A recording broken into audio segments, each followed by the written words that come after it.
Good morning, good day, good evening, wherever you are. Welcome back. Well, not quite to Final Fantasy XIV, but we'll be back in 14 in a couple of minutes here. The official time for the service going live is GMT plus 1. No, wait. Not GMT plus 1. What am I saying? That's a time zone. GMT 10 a.m. which would be 11 my local time, which means in about 35 minutes. But since it's only a mid-patch and there is no, world first whatever thing going on, it's very likely that the service will be up a couple minutes early. They usually are. We'll see though. Either way, we have something to go through before that anyways, which are the patch notes. So let's go over those, which will also mean that we can potentially write down and look at all the activities that we can do. Let me switch my own monitor over here, so that I can actually look at that stuff. There we go. So, all right, that actually does not work the way I wanted it to. That's unfortunate. Let's see. There we go. Hopefully it should be okay now and stay okay. It's always a little weird when you switch over the monitors for yourself, but anyways, let me bring up my notes here just so that I'm able, I just want to write down what I want to do, where it is, right, the usual stuff. So let's go through these patch notes.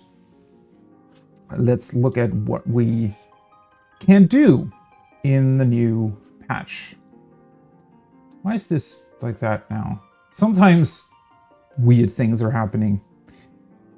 Anyways, we have new side quests. Eureka Orthos, that's the new deep dungeon that releases today. We've already seen a bunch of its content in the patch trailer that got released before 6.3. So that's about 2 months ago.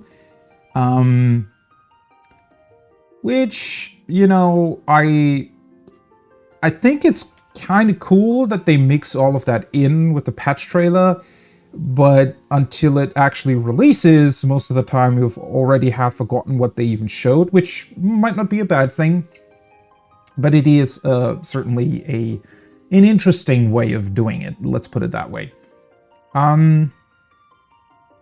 There are quite a few more quests here than I thought, which is also interesting. I wonder what those quests will be. Or rather, well, it does say what we can do here. So first of all, let's write down Eureka Orthos. I am still wondering why it's called Eureka something. I'm not entirely sure. So that's in Mordona, which is interesting, though it does make sense considering what we are doing. Because obviously this is connected to the Allergans. The whole deep dungeon seems to be Allergan themed as far as I can tell. And therefore it does make sense that it would be unlocked in Mordona. I do wonder what the background of it is. And why is it called Eureka? Because, well, currently, Eureka is Eureka, right? The old Stormblood zones that got introduced together with the Relic questline back in the day. I personally liked it a lot, especially once Zone 3 released. But I also, well, I guess I looked at it and saw that it wasn't necessarily from the get-go what I wanted it to be. So I kind of waited until they introduced a couple of quality of life changes, and then I went into the whole thing. It was still current. Obviously, I went into Eureka, like fully went into it and did everything once the third zone released. And at that point, the first two zones were already a lot more bearable. They had introduced, well, the challenge lock stuff that enabled you to level up more quickly. People had already figured out a bunch about spawns and, you know, the way the trains worked and everything in Eureka meant that it was just overall, it still took a lot of time, but it was overall a much more pleasant experience, I think, compared to what I heard from a couple of people that I played with back then who went in on launch day, especially in the second zone, and then essentially throughout a whole week just killed mobs after mobs after mobs just to level up, right? Which honestly sounded awful. But the background of the Eureka zones was, and that's always one of my biggest, or has always been one of my biggest gripes, is that I think a lot of people don't even really realize quite how important the Eureka zones are story-wise for the game. Because they are actually the Isle of Val, where the students of Baldesion worked, right? And those islands, or rather that island where Eureka's located at, just disappeared. I always keep forgetting what exact patch number it was, but it was somewhere during the Realm Reborn patch quests, right? So 2.2, somewhere around that time, Minfilia, I think it was her, tried to get help from the students of Baldesion and learned that, well, the island just disappeared, right? And there were a lot of casualties, actually. And overall, people just didn't really know what happened and why it happened in the first place. And I think we're still not 100% sure, like, what the actual cause of it was. I think it was kind of explained with, you know, very, very heavy etheric fluctuations that we ultimately got to see in the Eureka zones, where, you know, there were these weather occurrences, and just in general, the ether kind of went crazy, right? And then obviously later on, with being able to go into Baldesion's arsenal and learning about the different, not only the bosses that we got to fight there, but their background, and learning that, oh boy, can I get that together still? So there are a lot of connections, is all that I can, you know, say with certainty. I don't really fully remember the timeline of a lot of it, but there are a lot of connections there to very old concepts and very old beings that got created throughout various means. And there are connections in there to Odin, for example, right? The sword, essentially. But also to other primals, to other very, very powerful beings. And then ultimately also connections to the Heart of Sabik, for example, that got used in the Ultima weapon in 2.0. So there was a lot of really juicy background lore there. And I'm really, really wondering why they chose to call this Eureka as well, and how it might be connected, right? Since it's Allegan themed, I really don't know.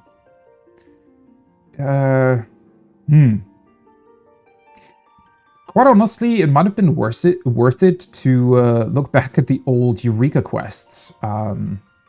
Potentially read through them again, or look at at least at the old cutscenes that you see after completing Baldesion's arsenal. I don't even know if you can. I might want to read through those again, huh? I don't even know if you can look at the quest text and everything for them.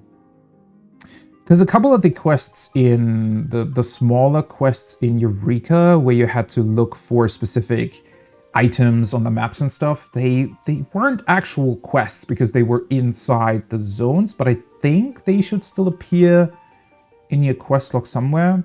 I might have to look at that once the server's alive. Anyways, that's going to be interesting. Also, what I find interesting here is that, so we get one quest, Delve into Myth. That is to start and unlock the whole thing, obviously. Rage Extinguished then is a quest you get after clearing floor 30, which is the... So this works exactly like Heaven on High, where the first 30 floors you can do in a random party, right? You can just duty finder it and get through it. And then from floor 31 onwards to 100, you can do it with a pre-made. And yeah, obviously clearing floor 100 will be the difficult part of it. I personally, I don't know. I always wanted to go back to Palace of the Dead and do the solo thing, right? For the title. Still haven't done it. I'm actually quite interested in the deep dungeons from a concept perspective. I do like the idea behind them.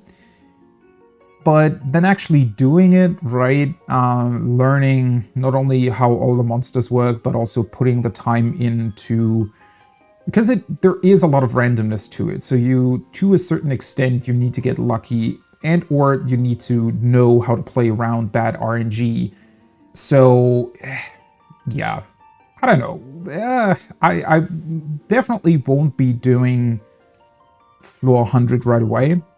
Also, I don't have a pre-made currently. I mean, maybe somebody will ask me to join them, but other than that, I feel like I'll do the first two quests for now, and then Orthus Unveiled will be done at some point. We'll see about that. All right, but that's the new deep dungeon. As I said, I'll probably be doing the first 30 floors, which I don't really expect them to be too difficult. They never were, and I mean, they're mostly there for you to also be able to level other jobs that you might not have gotten to 90 at this point, which I now have leveled all the jobs to 90, so that's not really something that I want to do. And to be honest, personally, I've never really been a fan of leveling through deep dungeons. I don't think it's very fun. I think the fun part of the deep dungeons is when it actually gets difficult, right? When you need to be aware of what the mobs do, you need to be aware of patrolling mobs, you need to know how they work, and you need to play together in a pre-made party and actually clear the highest floor. I think that's honestly really fun. If you have a good group, especially if you can banter with them a little bit, right? Because it does take some time. You need to sit down together obviously you don't have to do it in one session, but it just, personally, I think it's more fun that way. So, sitting down for about 5 hours, I think, is what we ended up taking per run for Heaven on High, which is the only one that I've completed. Not solo, but in a group. You need to do 4 runs to floor 100 in Heaven on High, and you get like an accessory for every time you clear it, and once you have all 4 accessories together, you get a special mount. Yeah, so that's the one thing that I have completed. However, I don't think I'm interested in ever doing Heaven on High solo. That's just, not that interesting to me. I do want to do it for Palace of the Dead, because Palace of the Dead I've never done to floor 200, and instead of doing it in a pre-made group, I was always interested in going in solo right away, essentially. But yeah, we'll see how it goes. I expect it to be fairly fun, and it's just something to keep in mind for the future, and potentially yeah, let me maybe write that down. Clear floor 30, so that would be one quest, and clear floor 100 would be the other. So I don't really know, but I expect there to be a similar thing in here as was in Heaven on High, where you need to clear it to floor 100 a couple of times, and then you get a special mount or something. Then we also get somehow further Hildebrand adventures. Can I still get that together? Where did we leave off? That was with Poo Poo, I think he was called, the little dude that came out of the UFO. I think the last quest that we did with Hildebrand was where he gets multiplied a couple of times, and then you clear that up. I mean, obviously there was a lot of just craziness in there. It's going to be interesting to see how they continue that. Let's see. Obviously that's in Ratzatan.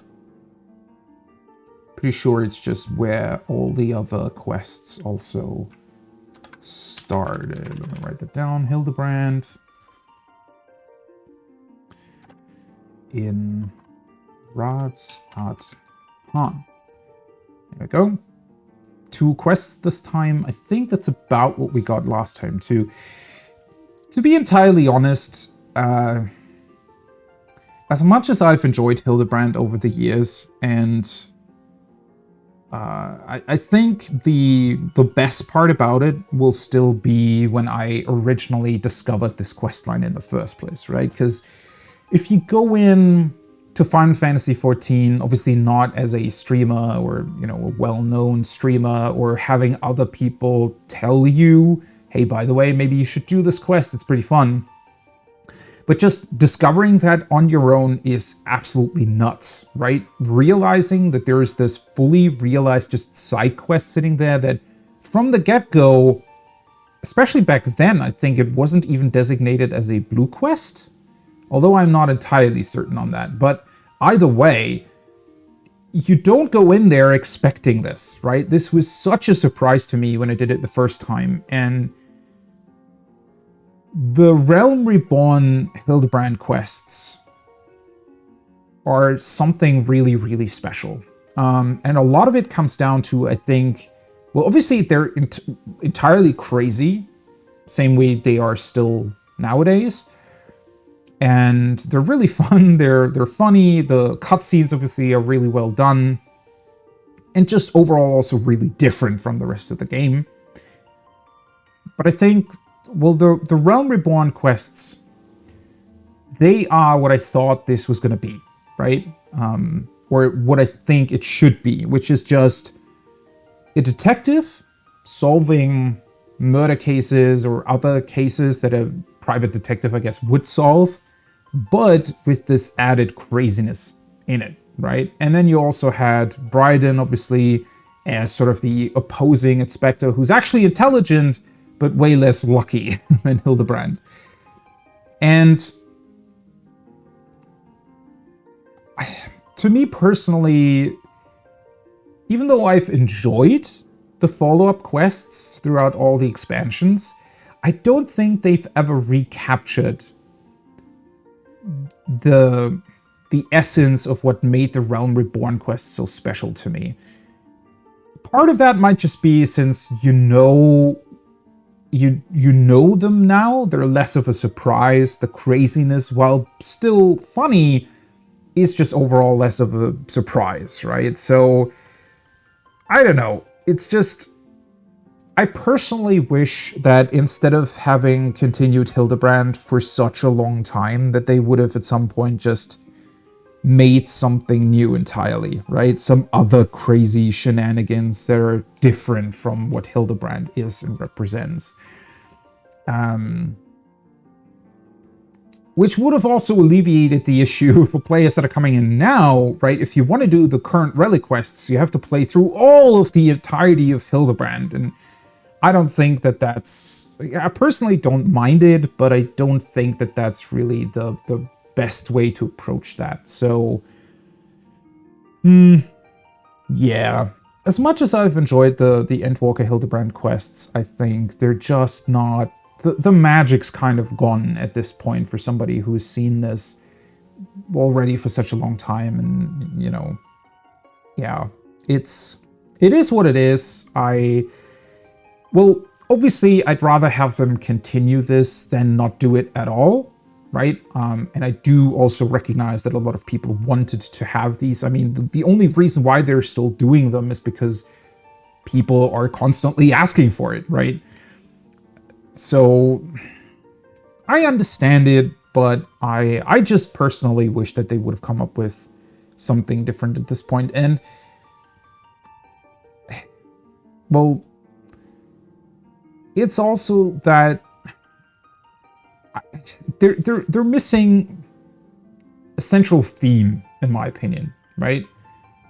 The whole inspector bit was really, really cool in A Realm Reborn. And then at least in Heavensward, they went a bit away from that because, and that was really clever, I thought, as well, is that they introduced another questline with Briaden that was an actual sort of detective questline, right? Without all the fun shenanigans. It was just a serious, really well-written side questline, I thought. And for Hildebrand, they went more this route of, well, it was more of an adventure. It was more of a... It also revolved around... What was his name? The little puppet guy. And so I thought that it was enough of a... There was enough of a difference in Heavensward compared to what they did in Realm Reborn that I felt like it made sense for the quests to continue. But then in Stormblood, it was just... It kind of went back to Inspector stuff, and then Gilgamesh also returned, but it... At this point in Endwalker, with us being on the moon, and there's a UFO and everything, it's just stupid fun, which isn't bad per se, but I do think that it's just missing a theme. It's missing an identity of what it is beyond just fun, right? It's now, because whether or not he's an inspector doesn't really matter for what we're currently doing. It has nothing to do with him being, or supposedly being, a detective, right? But it also doesn't have any other theme. It doesn't even really have a point. It's just he's stumbling from one crazy thing to the next, but without any reason behind it, without any point to it, without any long-time goal attached to it. It's just, oh, here's some fun bit that we're doing, and then here's another fun bit that we're doing, like a sketch, right? Like back-to-back sketches that are just supposed to be fun. And again, it's cool that we have them, and it's, I guess you could argue, well, it's better to have them than not to have them, and I kind of agree with that. And at least now they've attached the, or somewhat attached the relic quests to it as well. But overall, I do have to say, I wish they would come up with a new idea, right? A new identity, and or maybe also another interesting figure, right? Somebody who is like Hildebrand, but maybe with a different... Maybe a warrior of light, but in a... I mean, technically Hildebrand is a warrior of light as well, but maybe they should have just ditched the whole inspector thing a while ago and just made him sort of a goofy reflection of the warrior of light, right? So he's essentially stumbling through all the goofy parts while we're doing the serious stuff. That could have also worked, but that's not really what they're going for currently, right? And I don't know. We'll see what this is going to be. I expect more dumb fun, and it's nice to have, but I also wish that there was more of a point to it. Oh well. The much more interesting bit for me personally is going to be the Mandible weapons. It's going to be interesting to see how they continue this, because I'm not even entirely sure what it is supposed to be. Let's see, let me write that down as well. The Mandible weapons. Because, why is it? I hate autocorrect. I hate it so much.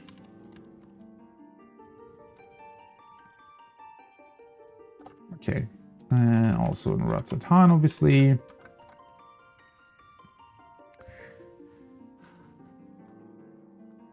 The stuff that we know about the new relic weapons is mainly that they are not attached to a zone this time, so it's not Bosja, it's not Eureka. They're supposedly going to be more like the ones we had back in A Realm Reborn and Heavensward, that we potentially just need to do normal content and progress through this questline.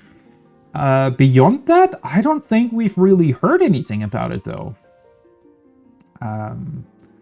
So the actual quest here, or the actual objective of how you level this stuff up, is going to be fairly interesting. Obviously, the most important part about it is going to be how long does it take for one weapon to be completed with this step, and how easy it is to repeat it. I think, well, one big thing that they did in Shadowbringers was that it was much easier to complete subsequent weapons compared to the first one, right? It still took some time. You still had to collect a bunch of materials and stuff. You still had to do the actual content that was attached to it, but they cut out a couple of the more tedious bits. There were a couple of steps that you only had to do for the first weapon, but not the subsequent one. So yeah, that's just, it's going to be interesting to see. Since there are two quests here, maybe one of them is going to be the one-time thing, and the other one is going to be the repeatable thing that needs to be done with any of those weapons. I mean, it's even called Make Another Mandeville, so we'll see. Also, I think this should be the first step that has a new glowing effect to it, right? I think so. But also, looking back at Shadowbringers, we did get quite a few. I mean, there were, if you call the Bosja instances, essentially you could call them 3 additional alliance raids that we got in with Bosja in Shadowbringers, and that doesn't seem to be the case this time around.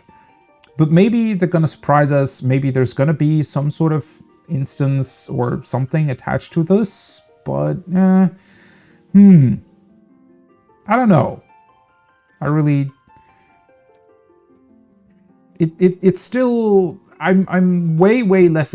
I know that the big zone areas like Eureka and Bosja, they're quite debated among the community, right? There's people who absolutely love them.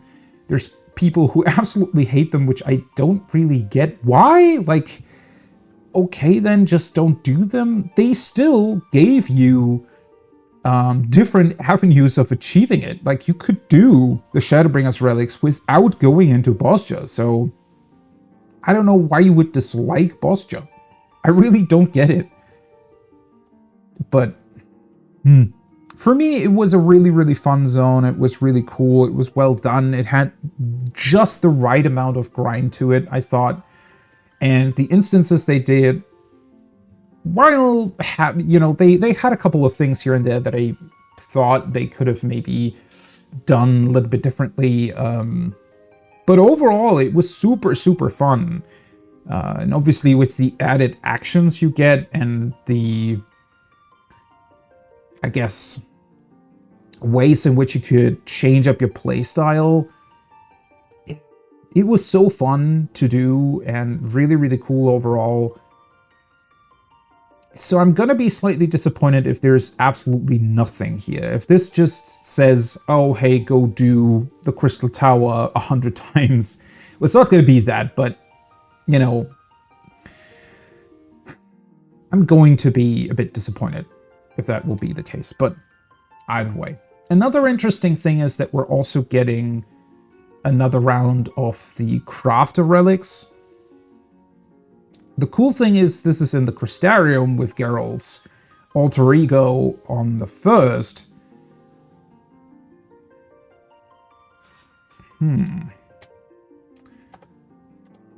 Which are Splendorous Tools. Splendorous Tools. Crystarium. Alright, since I haven't even completed the Shadowbringers crafter relics, I don't think I'm gonna do this right away. Might do the starting quest or something.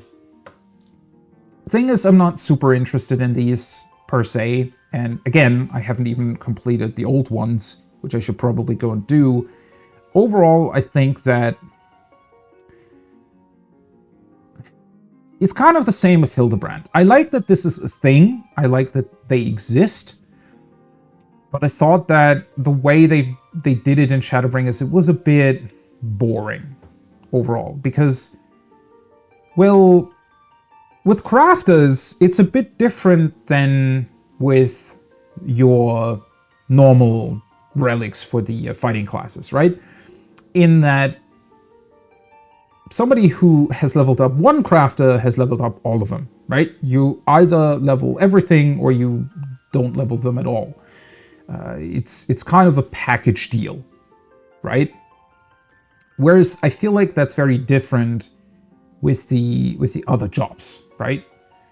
Even if you've leveled all of them, it's very, very unlikely that you're playing all of them, right? I mean, typically you have a main job and then maybe a main role, right? So my main is summoner, but obviously I also like the other casters, but then sometimes I do obviously also play tank or healer, but I very, very rarely, aside maybe from samurai, play any other DPS other than casters, and if so, only in very, very casual scenarios and or only to level them up. So while I obviously want to have the caster relics and maybe 2 tank relics, 2 healer relics, something like that, everything else is not really going to be that important to me.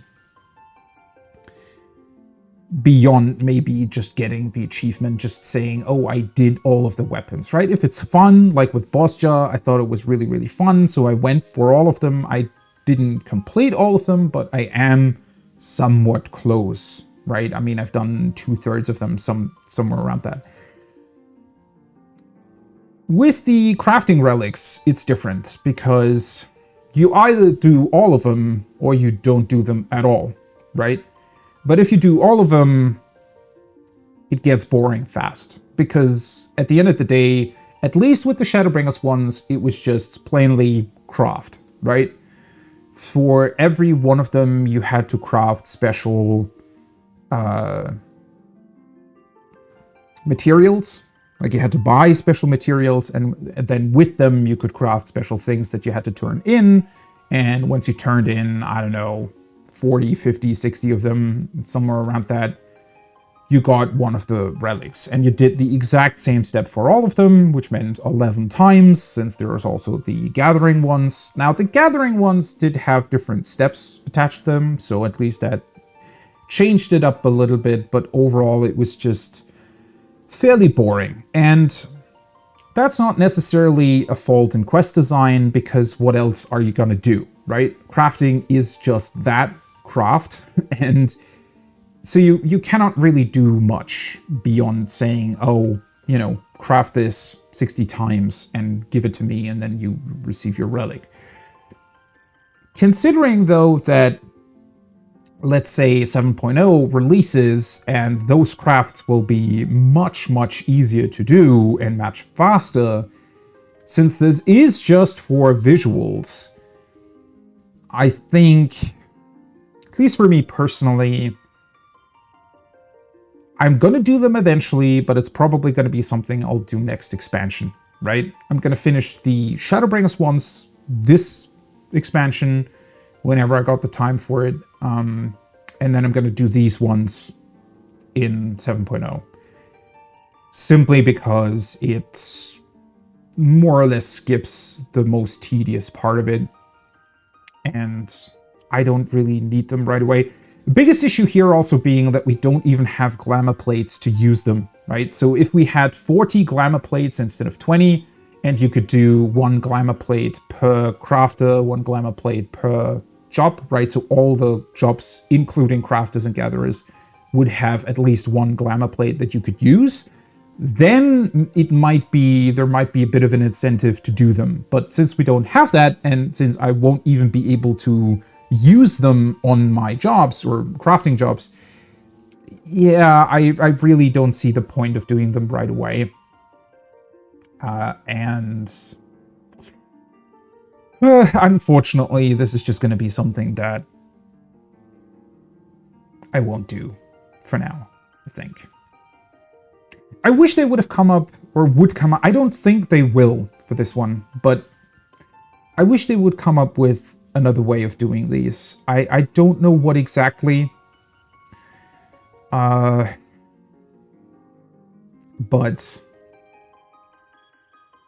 I mean, it's difficult, right? What else are you going to do? You can craft something, but that's about it.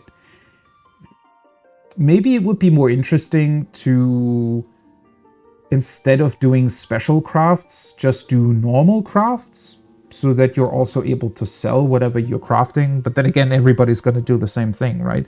Or to that, maybe instead of forcing you to do a specific craft, you just have to do, let's say maybe they would just say, oh, do, I don't know, 200 high quality crafts from the recipes on max level or something like that, right?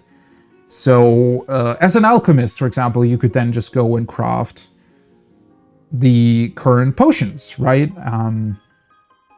Well, obviously that would also be difficult because alchemist and culinarian would be much easier to do than the others, but either way, I wish there would just be something added to this so that it didn't just feel like you were crafting materials that ultimately don't really have any value beyond this quest. I think if there was like a secondary route, something secondary attached to this that made it more worth it, or made it feel like you're actually doing something that is worth something to somebody, it would be much more interesting, but whatever.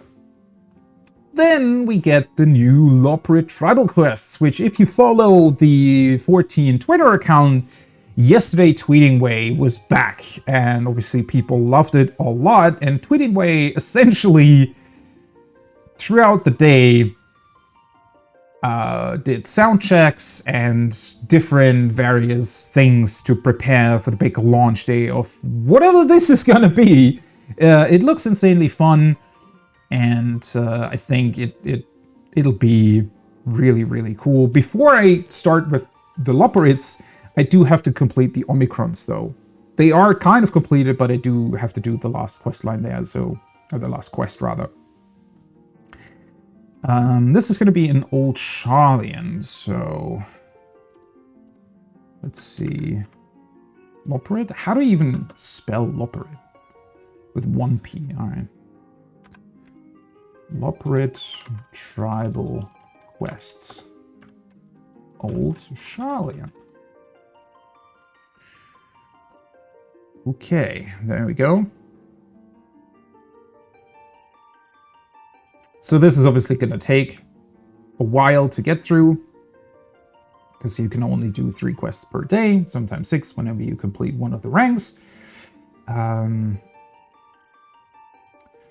Yeah, gonna be fun to see what this entails. This is probably also going to be a fun thing, which again brings me back to Hildebrand a little bit.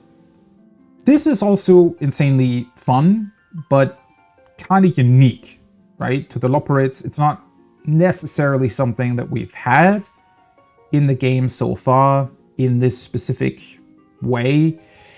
So yeah, what exactly would the point of Hildebrand then really be? Either way, let's not get back to that. We do have a couple of new housing items, which is always great to see. This looks really, really cute. The small baking oven, I guess, pizza oven for the garden. I wish they would have this for the inside as well, but this obviously being crazy, like a dance mat. They've definitely recognized that there are quite a few people who are using housing for parties. So yeah, now you can add this to your party venue, which is cool. You get the usual stuff, obviously new triple tri cards, new orchestrions, and then miscellaneous upgrades. A new hairstyle, which, okay, for short hair, doesn't look too bad. I think this is pretty cool because we didn't really have anything like this, sort of just short ruffled hair. I think most of the hairstyles are longer, so it's cool. I wonder how this emote is going to work. Is it just going to give you bunny ears whenever you do the emote? Either way, this looks absolutely adorable. And then they're just obviously going to go into the actual instances that have been added, which is going to be Eureka Orthos. It looks very interesting. They said that this time around the bosses are going to feel more like bosses, quote unquote, which I thought, I don't know, in Heaven on High, the bosses weren't that bad. They had like proper mechanics and everything. I guess they just went a little bit more that direction where they just have more typical dungeon mechanics attached to them. I don't know, but either way, not a big deal. Other than that, it works exactly the same as the other deep dungeons, aside from, I think we're getting new summons, basically, right? Which this time around are going to be some elegant robots, it looks like, instead of primals. So that's pretty cool. Yeah. And then, let's see, this might be new. Dread Beasts. Players may gain the strength of Dread Beasts that lurk within Eureka Orthos by defeating them. Okay, so you look for specific mobs, and by killing them, you gain their specific strengths. Okay.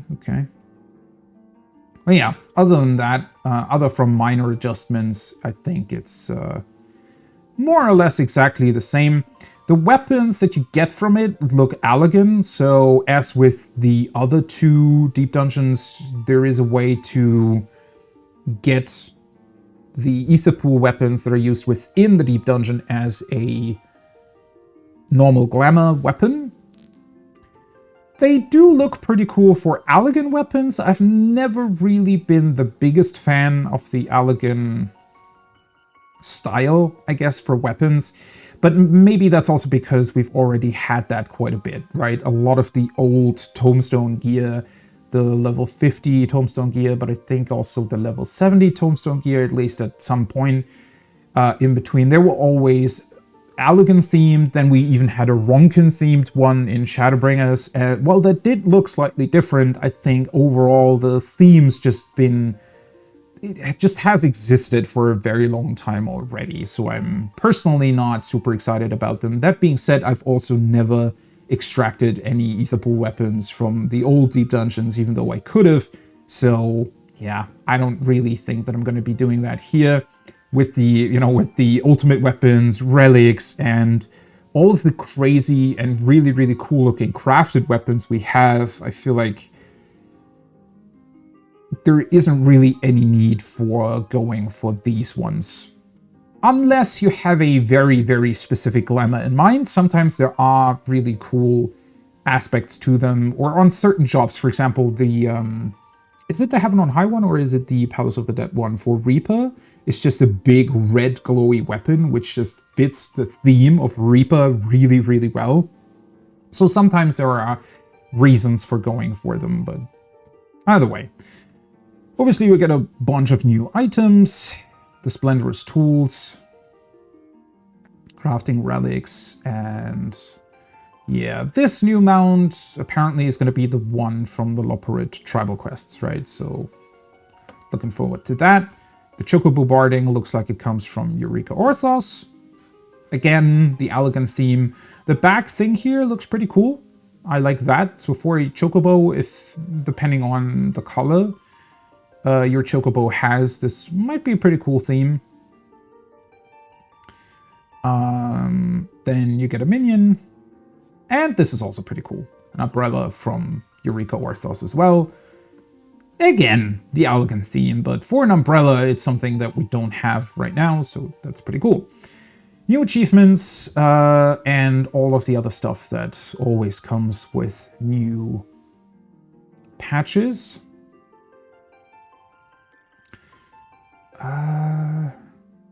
What is this? The camera controls when accessing the character preview screen can now be adjusted separately from the standard camera controls. Okay, no idea what that means, but sure.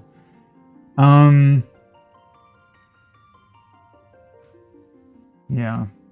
I don't know what that's about. Character preview. Why would you need that? I mean, I'm gonna go with the assumption that for some reason this is important, but or it's just a quality of life improvement, but I don't know.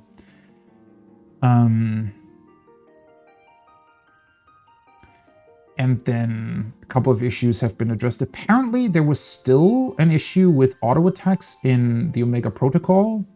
Haven't really heard about that. Either way. And the rest of the stuff isn't really all that important.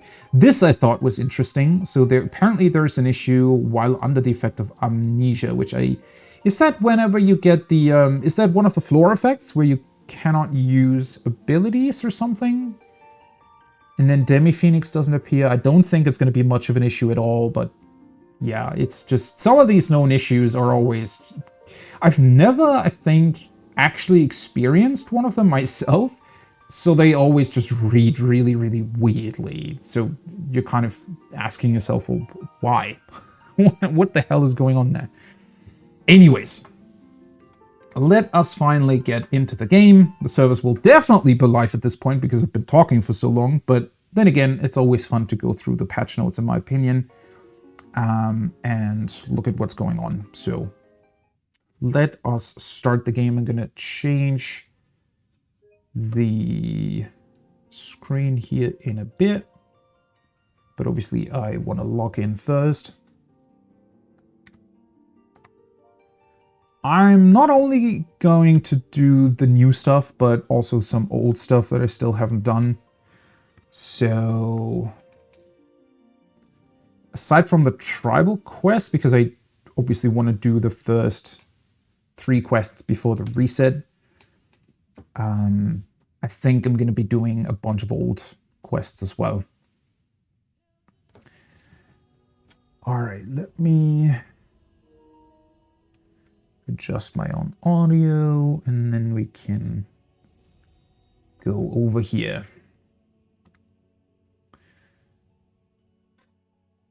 And also see if we need to do this. There we go. 325. Okay, well, that's still going to take a while, so might as well talk a little bit more about the patch notes. Actually, that's quite a bit more of a queue than I expected. For some reason, 6.3 had a much shorter queue than this, at least when I logged in. That might have just been because I was really, like, I logged in exactly when the service came up, I think. So, oh well. No problem there. Let's see, there was something that I wanted to do. Oh yeah, there we go. All right. And I'll obviously turn the game audio back to normal.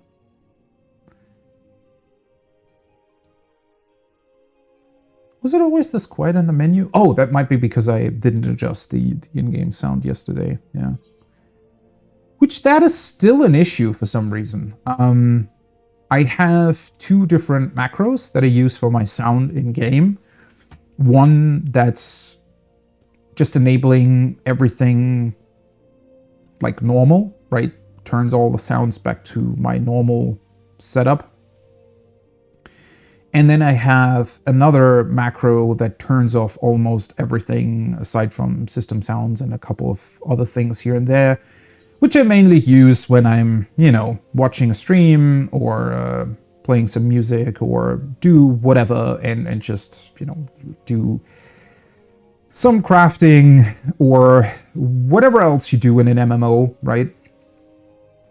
So I have that so that sounds don't overlap, because obviously having in-game music on and while listening to music, something like that, is just not that great. But the weird thing is that usually the sound messes up a little bit. So sometimes when I turn the sounds off in-game, they will still be turned off. But the few sounds, like menu sounds and everything, that I turned down to like 15% or something in my macro, they will be at 100% for some reason when you log back in. But that doesn't always happen. It just happens sometimes, which is really, really weird. And sometimes it also just straight up doesn't retain that, that setting, right? So sometimes it'll just revert back to the other macro essentially that I have and use the normal music and normal setup and everything.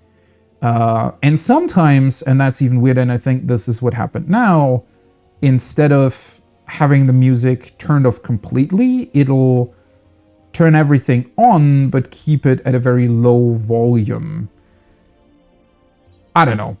It's not a big deal, because once you're in game, you can just, you know, I can just press my macro and it'll be back to normal.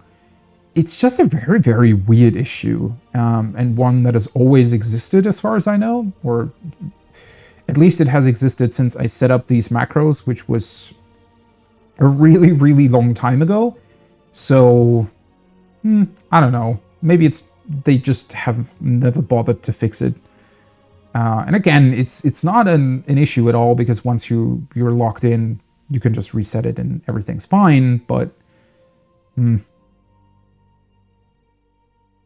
it certainly is a curious, small, weird thing that exists. But then again, 14 has always had a couple of sound issues, I think. And for me, playing on console, they haven't really been an issue, but I think there was a bug that existed for a very, very long time, where if you plugged in or unplugged a headset on a PC, it could crash your game, or alternatively would make it so that you didn't have any sound at all. And I think that was another one of those bugs that persisted for a very long time, because I do remember people having that issue back in Stormblood, and I think it only got fixed very, very late into Shadowbringers or something. It was definitely an issue that I know happened to quite a few people a lot of the time, because that was always an issue during Raid. I remember that, you know, everybody was there, and then suddenly somebody went offline, and first you didn't really know what happened, but then they came back and in Discord or something would just say, oh yeah, I got, you know, my game crashed because I plugged in my headset or something, right? So that's really weird that existed for such a long time. I don't think it does anymore, but clearly there is still some sound issues here and there that are a problem. And at least according to the patch notes as well. Okay, let me reset the sound. There we go. That sounds better. At least according to the patch notes, I think there are still some issues with the spatial audio, the really, really special thing, right? That they introduced at some point. Probably tend to the scrub. There we go. So yeah, no idea why they have so many sound problems. Might be a legacy issue. I don't know what kind of drivers or other things they're using there for their sound. So let me how many of those seeds do I still have? 22. Okay. Might need to get some more, actually. I've been crafting quite a number of things over the past couple weeks. Because I wanted to make some gil by selling stuff. And something that I had overlooked a little bit in that regard was that while it's not super difficult to get a lot of the actual crafting materials, you also need to keep in mind that you need these things, the clusters, crystals, and shards, to actually do the crafts as well. So yeah, I had to go back and look at how to obtain these. As you can see, there are some categories here where I still need a couple. All right. That being said, let me just go through a bunch of this stuff. 4 out of 9. I definitely need to complete this.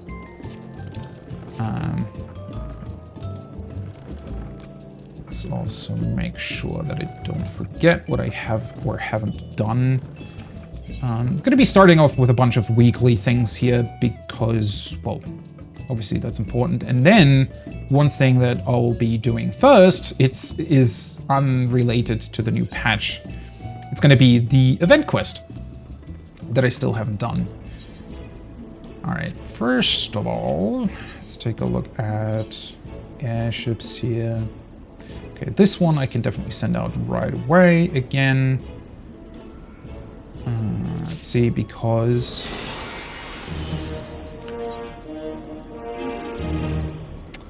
47 I might go for different sectors. Yeah, there we go. Oh, seriously? If I do that one, I can only... Okay. Yeah, sure, let's do those two. So I'm not really going to be using this airship anyways. I just wanted to get it to 50, which thankfully I'm fairly close. And once this is 50, I can actually send out my second submarine. Okay. Let's see. Also... still haven't discovered the last...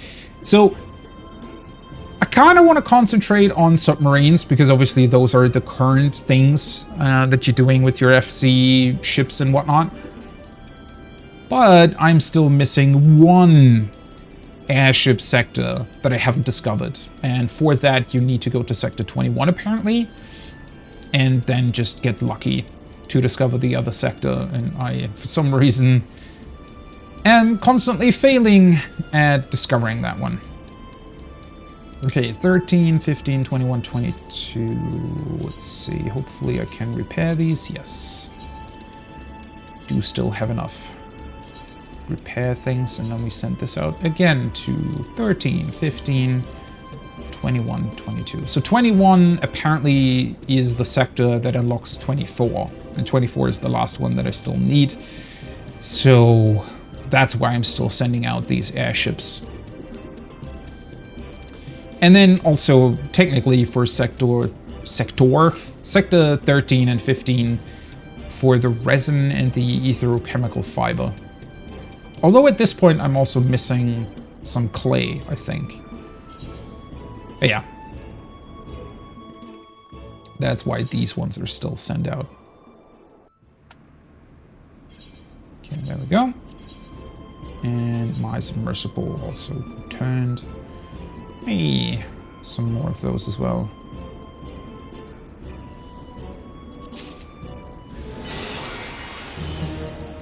Let's see. Rank 76. I did not discover any new zones, so we're just gonna go to the same ones again.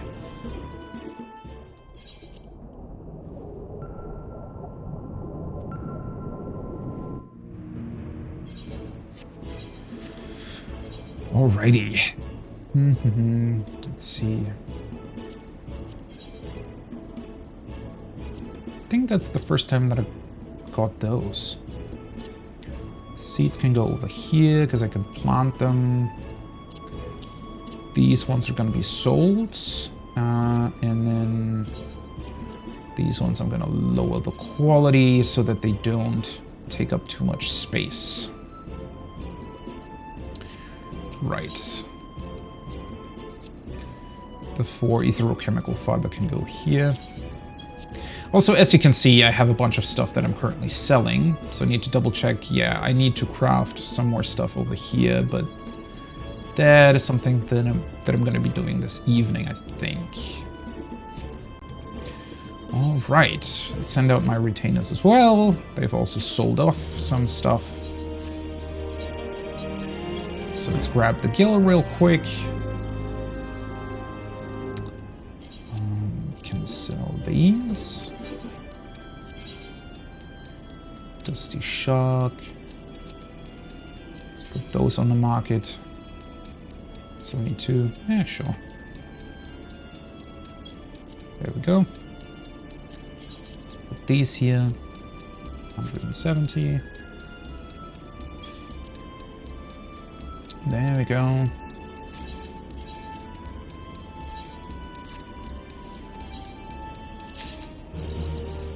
I might need to put a different venture here, but for now I'm going to keep the same.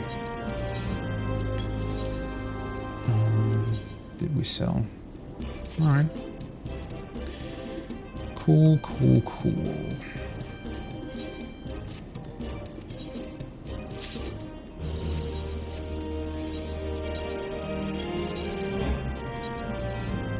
Ooh, it sold a bunch of materia.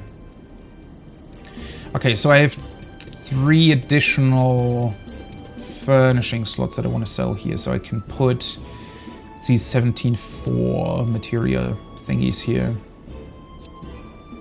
Still have these. These probably aren't worth selling, no. I still don't get this, right? You can literally just sell these. Are there so many people that don't know that you can sell these to NPCs? I don't get it. Okay, so that's not worth it. These ones are, though.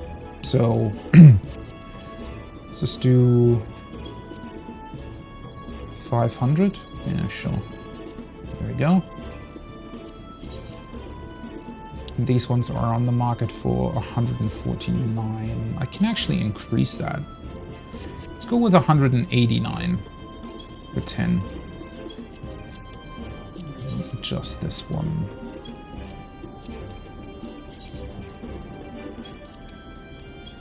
And put 2 more stacks. Then the last 3 are for furnishings. Right, cool. Oh, I forgot. Of course I did. What did I sell here? Oh yeah, Cloud's Breath and the map, obviously. Okay, cool. She gets this, and this, and this. There we go. And these belong there. All right. Sorted that out. Let's very quickly grab a new treasure map from Poiton Oikos. By the way, if you want to make some quick gill, do that. At this point in time, they're not worth that much anymore, but it's still, you know, 20 to 40k gil, depending on your server and time of the week where you sell them. So, yeah, considering that you literally just go to a gathering point and do this once a day, you know, it's really not much of an issue at all, and something that is just worth doing. And then I'm gonna grab a couple of fire crystals as well, which, again, I mentioned earlier that I still need these. Which, at least for me, is another reason to do this. I always go to the same gathering spot, just collect the map, collect a bunch of fire crystals, and that's it. Really, really easy to do once per day, and again, 20 to 40k gil, depending on what these maps go for on your server. All right. Let's continue with once again, just doing a bunch of weekly stuff that I always do. And then we're gonna get into...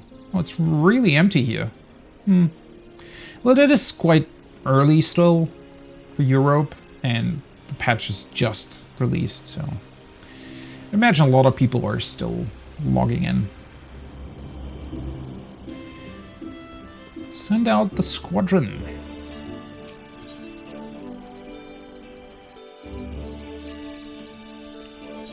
I always send out the squadron because since I and my alts are the only people in my FC, it's not really worth it for me to buy the FC buff abilities that make your food last longer, things like that. It's not really worth it for me, so I'm always grabbing these manuals from my squadron once per week, and you get more than you'll ever need, so you get 10 per week, and unless you're doing hardcore proc, you don't need, like, you're never going to use as much as you can get per week. And even with hardcore proc, you would only do that for about 2 weeks, right? Depending on what fight you're doing. So either way, you'll always end up with way more than what you actually need. But these are pretty cool. And technically, they're also better than the stuff you can get from your FC, because they have the same effect as the upgraded FC buffs. But the upgraded FC buffs you can't just buy, you have to craft them through etheric wheels. And I don't think a lot of FCs even do that, because it's just not really worth it. But you get, again, you get the same upgraded effect from these. So it's, at least in my mind, has always kind of been worth it to do it. You also get stuff like the battle manuals, for example, where you just get more experience, which is always great when leveling up your jobs. And even if you're in an FC that constantly has buffs active, they won't always have the buffs that you want or need, right? So for example, I've been, over the years of playing the game, sometimes I've been in a casual FC where prolonging the duration of your raid food just wasn't a priority for them, right? Because most of the people just weren't raiding. But I needed that buff, so by utilizing the squadron things, I could still get an additional buff on top of the stuff that I already had from the FC. Which that's pretty great. And the only annoying part about this is that they're not always successful. So you might have to do this a couple of times throughout the week. Thankfully, you only have to do it once per day, right? You just come here, you send them off, and if they're not successful, you'll just send them off again the next day, and that's fine. All right, now to my island. As always, need to do a bunch of weekly stuff there. And while we're on the island, true, let me...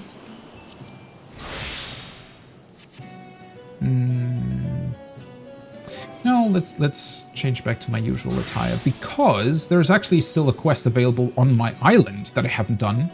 I think this might be a good opportunity to do it. Of course it's raining. Yeah. This one. That you get for reaching rank 12.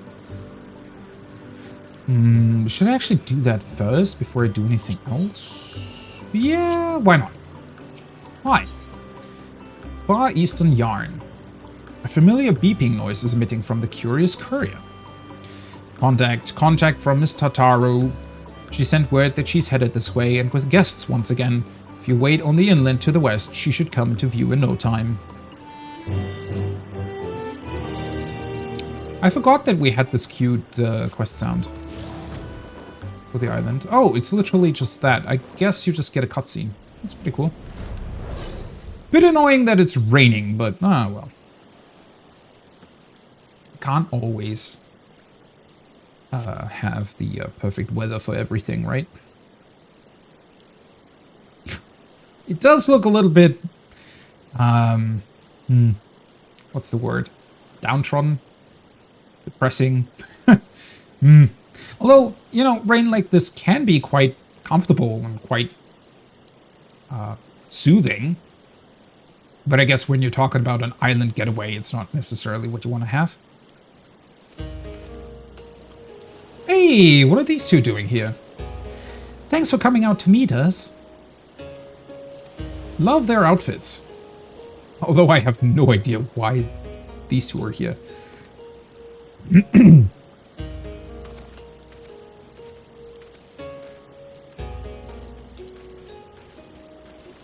Thankfully, Little Sun isn't here, because with these outfits he would probably go pretty crazy.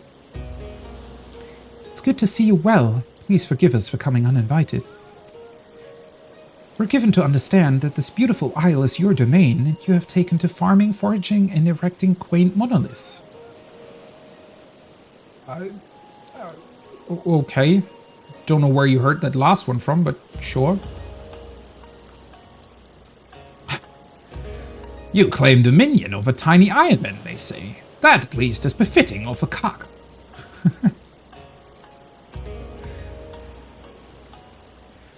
But you are doubtless curious as to how we came to know all of this. In truth, it was Lise who first invited me to tour Eorzea. She told me of the many wonderful things that I have yet to see in this land, sights as beautiful as those found in the steppe. Lisa's hands are unfortunately full with their duties in Garabania, however, so I offered to show off the realm's hottest sights. There's nothing hotter than an island paradise. Well... Maybe it's really warm rain. Let's go with that. Where's our little son? Not that I want to have him here, but I am curious. Pardon? Do you mean Magnai? If you wish to see him, you should find him at the Dawn Throne as ever. I regret to say that I may have neglected to invite him. Oops. She much prefers my company to that of the preening fool. I still wonder if these two, you know...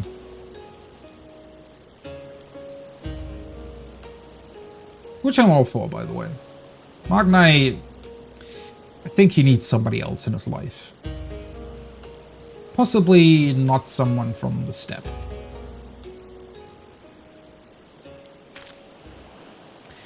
Now that we're here, I should quite like to see the pasture you mentioned, Mistress Tataru. Oh, and the wild sheep roaming the isle. I must know if they are as replete with wool as those on the steppe. Why not show them around yourself? That way they can get a close and personal look at everything your sanctuary has to offer.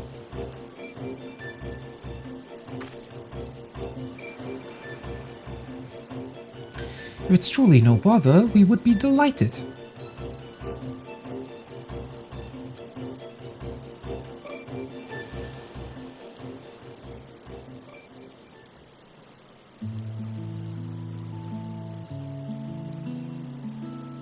The sheep are quite cute, right?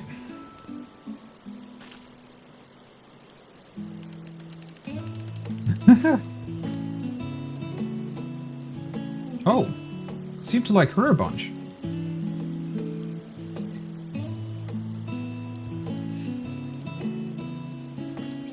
I don't even remember. Is her tribe also raising sheep? Not really, right? That's mostly something they do at the Dawn Throne?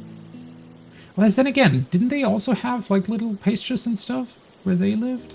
I actually need to take a look at that. How enlightening to think sheep can thrive in so remote a place as this. Those inhabiting this isle do appear somewhat lean, with perhaps less fleas or fat than those of the steppe. Yet they seem content with their grazing habits, different though their fodder may be. I cannot thank you enough for the opportunity to meet them. You have fertile land here, a fine domain, if only it weren't so insufferably humid. I see now why Serena insisted on these fabrics. Oh, well that actually, the rain's actually more fitting for that than I thought then. So the steppe's quite dry. I guess that comes with it being a steppe. Right? Speaking of which, we brought you something. These garments are of the traditional style, but I did my utmost to make them suitable for hotter climes. I hope you will find them to your liking. I forgot that you actually get a glamour set from this. We had best be on our way now, but we thank you for the gracious hospitality you've shown us. Was that the same that happened last time as well? I think so, right? On rank 10, you got, like, Tataru came up, showed the island to a bunch of people, and then you got a glamour set. I think it was kind of the same thing. You would be wise to invite us again. I will prepare Duthali gift.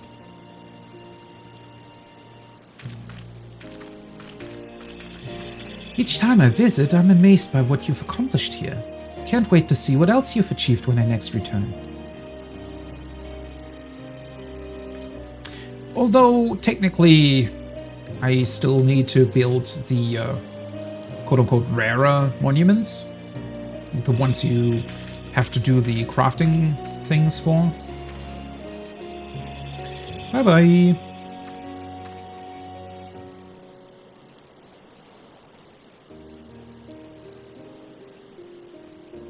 It is nice to just have like a small, sweet quest in between here, right?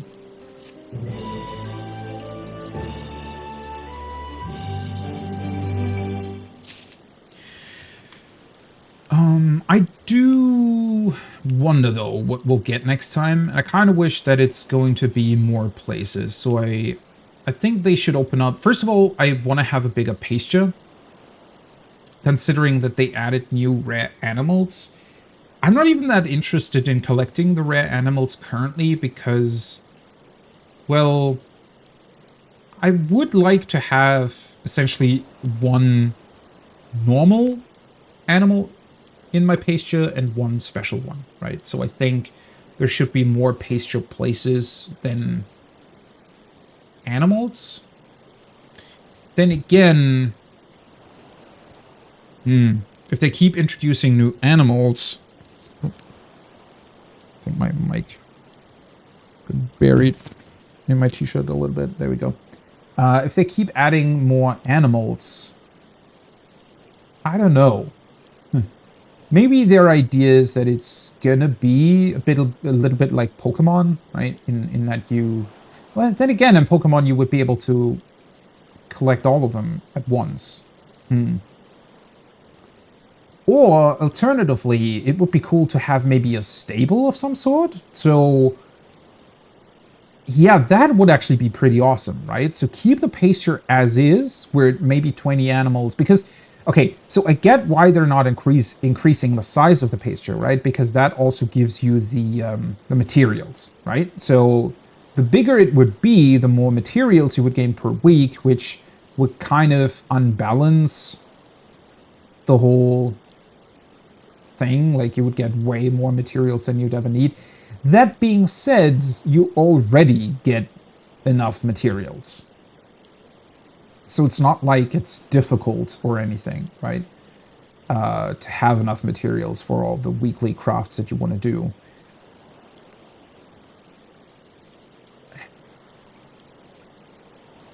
But yeah, I think it would be pretty awesome if they at some point introduced a stable where you can just put your animals in, and then you essentially have a list of all the animals that you've caught, and you can decide which 20 of those are out in the pasture, and only those 20 give you the materials per once per day or something, right?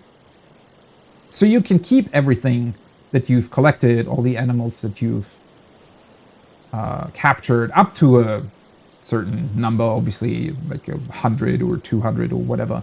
Essentially like a box in Pokemon, right? I feel like that would be a pretty cool idea to do it like that. So I hope we'll be getting something like that. And then in general also give us at least one more building place for a monument, because, well, everything's already full.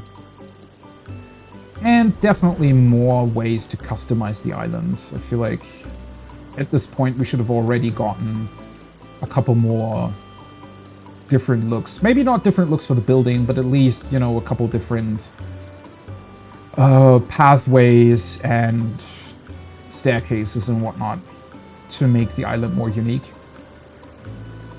Because while I get that this isn't supposed to be housing, I do think that every island should still have some uniqueness to it, and that's currently just simply not the case, right? Most islands look exactly the same, which is a bit of a shame, but oh well. All right, there we go. Let's see, is the current agenda already out? It is. Wait, is that the correct one? It is, yeah. So let's put that in here. Cycle 2 is not going to be a rest cycle, and then we are going to craft earrings.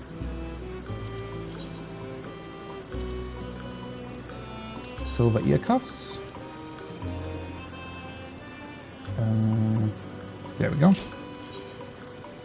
Silver ear cuffs, silver ear cuffs. And earrings again. This is still really, really annoying to navigate with a controller, because if you press the D-pad down once, one time too many, it'll jump back to the menu at the top, and then it's really, really annoying to get back to the point where you want it to be, so I don't know. Anyways, that's the agenda for today. Take a look at the granary as well. It's the stuff from last week. I need more sap. Cotton balls. Ooh, I desperately need tin sand. How the fuck has that gotten so low? Tin sand and copper are the two main ones that I need. Oh boy. I actually need to look out for that tin sand, because if there's something that I need to craft with that this week... wait, that's tin sand, right? Yes. It might... I might not have enough of that. And more copper is here. There we go. Ooh. It's snowing outside. Did not expect that, actually.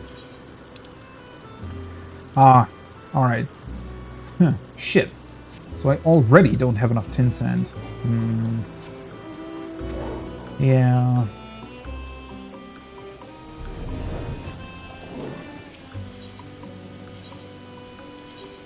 Let's collect all of these. Let's see, I do still have more than enough seeds. That's good. And collect all of these as well. 500 feet is also enough. Right. Let me just mark that. I've set the agenda. I've done the granary, collected the crops and leavings. But I need more tin sand, which, if I remember correctly, should be... Was it dead ahead here? There are two main collection spots for the stuff that you get from the river. Oh, right. I should also change to gathering mode. I don't know if it was this one or the other one. Limestone and stone. No, this one was for clay, right? Yeah, okay. So it's the other one. Didn't remember which one it was. It is over there.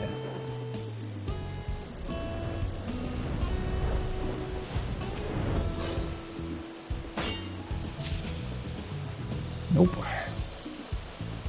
So it might have been... Is it these ones? There we go. Alright. So there should be a couple places down this river, right?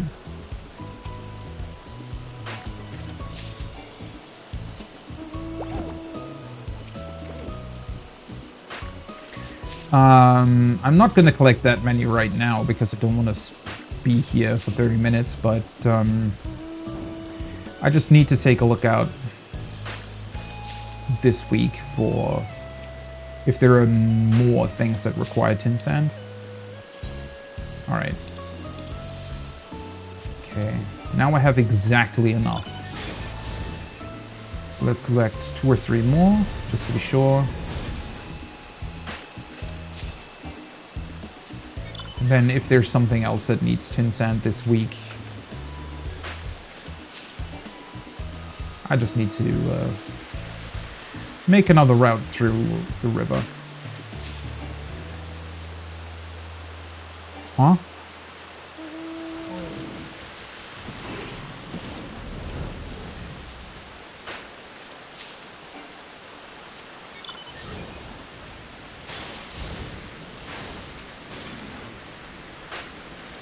All right, there we go.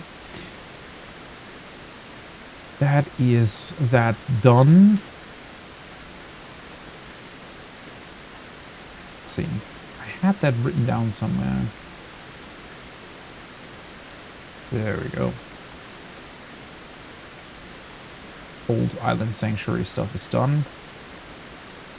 Oh, maybe just to... Oh, that's not the right one. That's the right one. Just to double check. But I don't think completing the quest gives you any more new items, right? Those should have already been there. It's a very pretty outfit, isn't it? Not exactly what I would wear, per se, but there is a couple of... So this is really cool, for example. I always like when they give... Because it's so rare that you get special accessories. Those are really, really rare. Although Shit, this is for hands, right? I thought it was a bracelet. Oh, man. I wish this would have been a bracelet. That would have been cool. Unfortunate. Because I feel like we're missing special accessories. Sometimes there are some, but for the most part, sadly, you don't really get those. Anyways, let's see.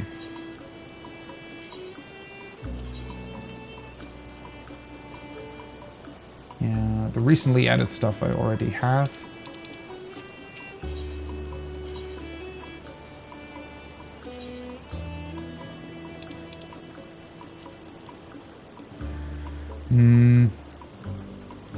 I might want to buy these at some point, though. Once I redecorate my house, which is still going to take a while, unfortunately. I'm pretty sure that I got these already, yeah.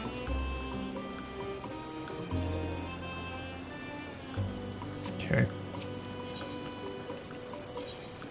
Material and items is just...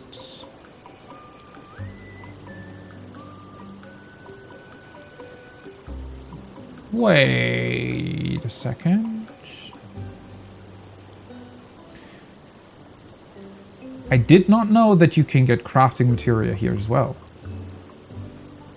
I thought it was only gathering materia.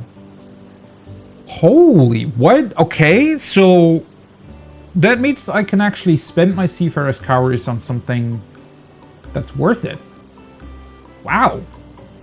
This is a really cool way of getting your gear pentamelded. I mean, they're fairly expensive. But I mean, considering that the most expensive item that we've gotten so far... So, when they introduced new items with 6.3 for the Island Sanctuary, I think all of them combined were like 100,000 cowries. Somewhere around that number. So, I would say if you keep round about 200,000, you will always have enough for whatever they introduce next. And even if you don't have enough, obviously you can just make more, right? So it's not like you're ever gonna not be able to get new stuff. It just might take you a couple of weeks, but yeah, this is pretty cool. I didn't know that. I thought that you only got gatherer materia from this. This will allow me to just buy a couple of the materia that I still need for my crafting gear, because it's not fully pentamelded yet, but I'm not missing that much, to be entirely fair. I have most of what I needed already. Huh. Either way, this is pretty cool. Alright, that was that. So just to double check, I think next we're gonna be doing the or is there anything else that I can do in terms of the weekly stuff? I can just do that off stream. That's not that important. Let's do the event quest. Yeah, I think that might be a good idea. Which should be in Ul'dah, if I remember correctly. Which is perfect, because that means I can do a very quick run to the Gold Saucer just to do the daily cactpot. The mini cactpot, because I didn't play yesterday. There we go.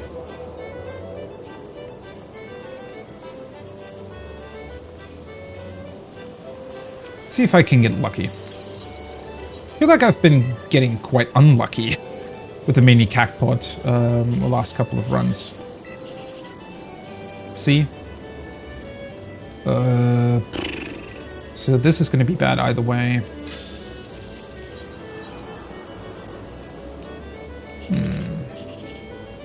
Of course. Nope. I even get really good setups and then it ends up being this. Alright, yeah. Let's take a look. So I'm slightly above 2 million. I think it's gonna take me at least a couple more weeks to get the new mount, which is 4 million MGP. Sadly, I didn't bother to pre-collect MGP, which I think I will actually do for the future.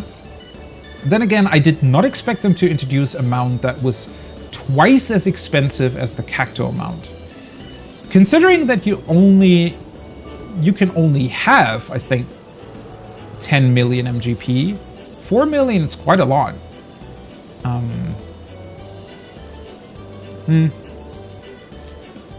Yeah, I think I mentioned that at some point. The last time they introduced a new, very expensive mount, which was the Cactuar, that was a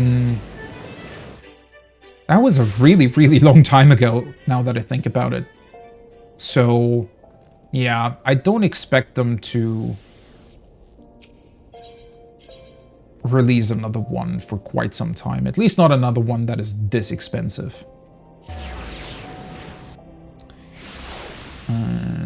Going to the inn real quick, so that I can put the new island outfit into my glamour dresser.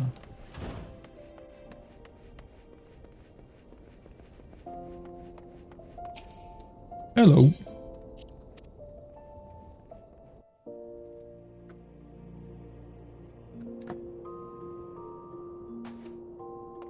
There we go.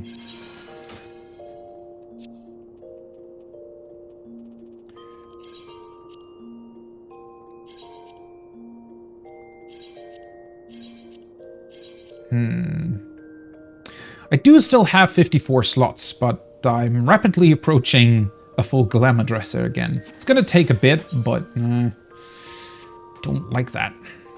That being said, we still need more glamour plates to begin with before we can actually do something with all of those slots. To be honest, 800 slots I think are enough, but sadly, what's the point of being able to put 800 items in there if you can only do 20 plates, right? That's definitely still a really big issue. I do want to redo my portrait and adventurer plate for my main job though. Because it's just, I don't know. I feel like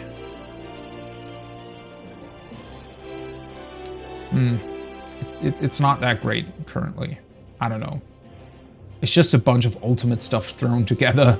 It doesn't really have a cool theme or idea behind it, so yeah. Might want to adjust that at some point in the future. But let us finally start with the event quest. For the little lady's day. There we have our 3 beautiful ladies. We'll be distributing gorgeous fans to everyone.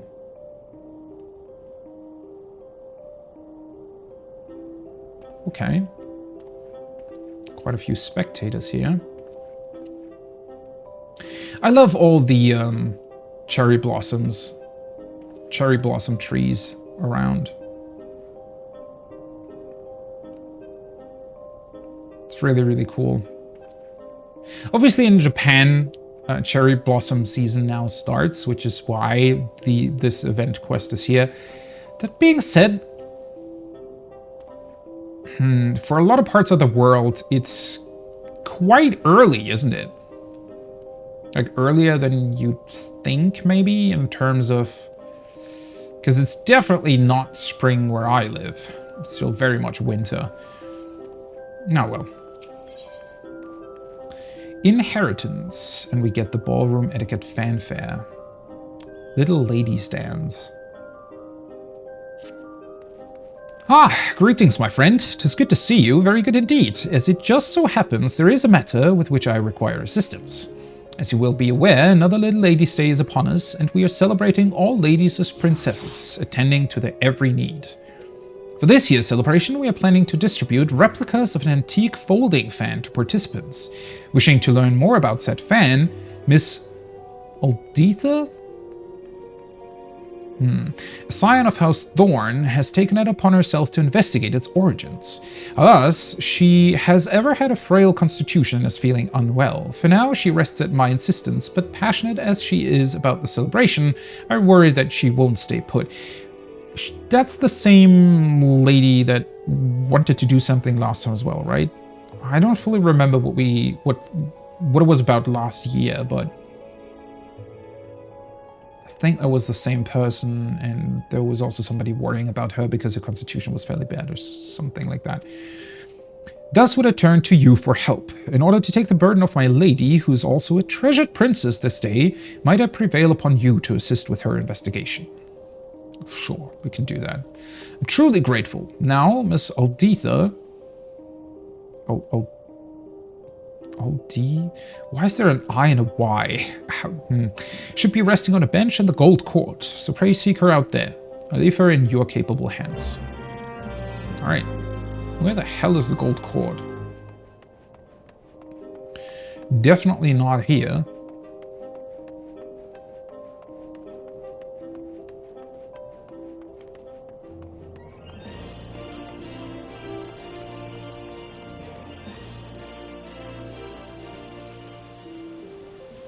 There she is.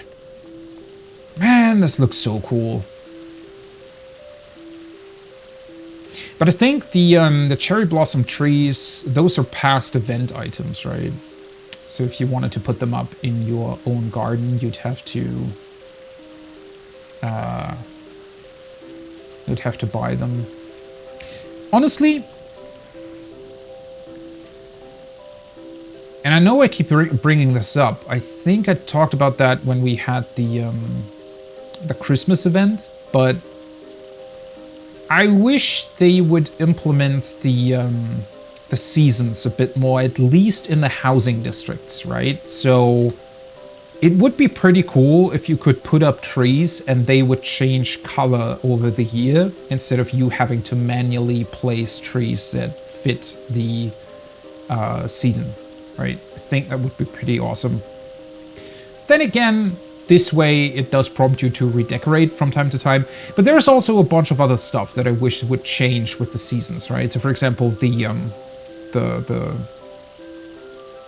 grass that you have in your front yard of houses would be pretty cool if that changed depending on season, right? So it would be maybe a bit slightly burnt grass in summer, right? And then very green in spring and so on and so forth.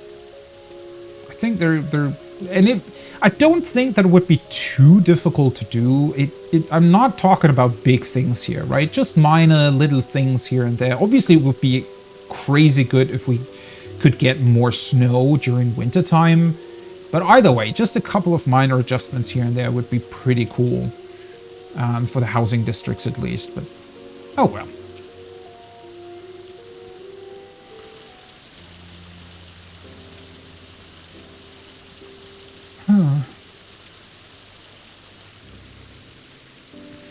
Oh, my apologies. I didn't notice you there.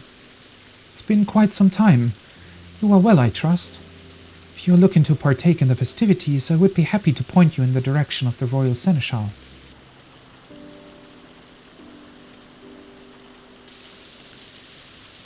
So the Royal Seneschal sent you. Well, I would be lying if I said that I didn't need the help. I'm in a worse way than I had realized. Sorry. Supposed to meet with 2 people as part of my investigation, but loath as I am to admit it, I'm in no condition to be up and about. I don't really remember what was going on with her, but... As you may already know, I'm investigating the origins of an antique folding fan, the very one beside me, which I found in the Thorn Manor one day. Curious about the design, which is unseen in Ul'dah, I turned to the history books and discovered that it is of a style used in the palace during the Thorn dynasty.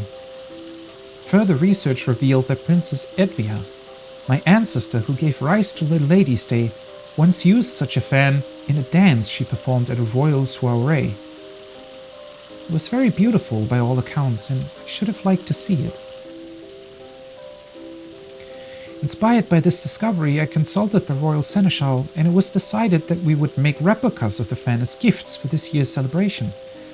However, when we showed the fan to the artisan we hired, he declared that, while undeniably designed in the Thorn style, it was crafted much more recently, no more than a few decades ago at most. This led me to wonder, who had this fan made and why? With my mother no longer with us, I went and asked my father, but he claimed to know nothing about it and said no more. Though he married into the family, he is the present head of House Thorn. If even he does not know, then I have to seek answers elsewhere.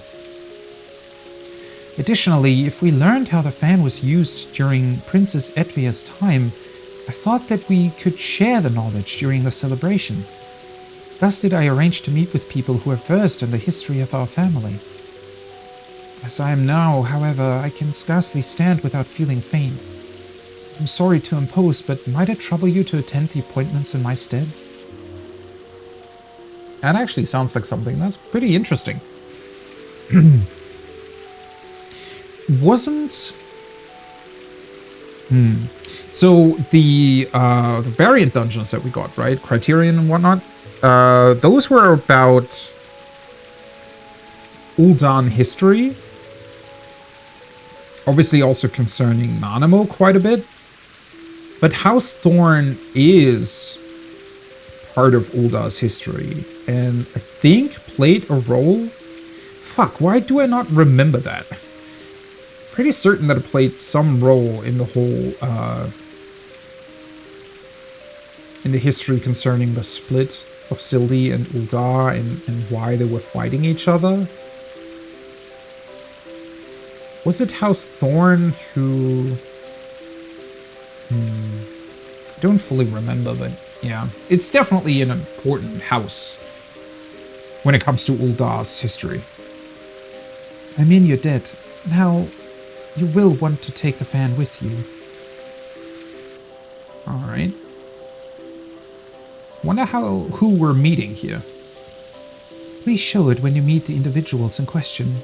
One is a reporter from the Mithril Eye, who will be at Arzeneth Ossuary, and the other is a historian who will be at the Quicksand. I have a feeling the reporter we do know.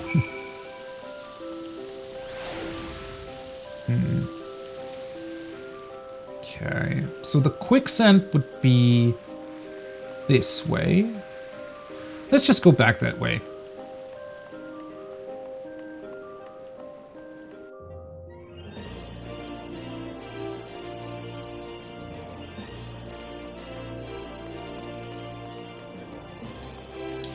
Let's talk to the historian first. Maybe at that point we'll have a bit more of a context and can possibly decide if whatever the reporter comes up with actually, you know, makes sense. And I help you with something. I'm actually supposed to meet someone here, but she appears to be late.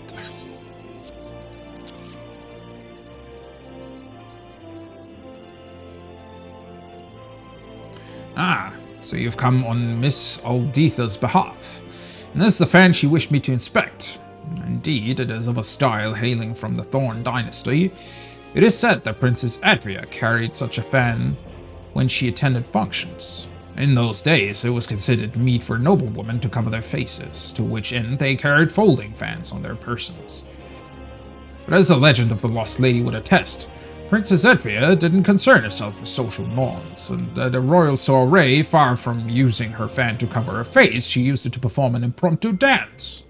The Sultan and his retinue of seneschals looked on aghast, but the guests were captivated by her performance and erupted into rapturous applause when she finished. That dance came to be known as the Little Lady's Dance, and it is said to have been passed down through the women of House Thorn. The fan you hold, I expect, was crafted for that very purpose. Curious, though.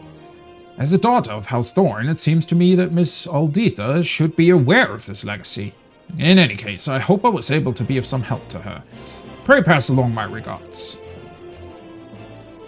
Okay, well... that was stuff we already knew, right?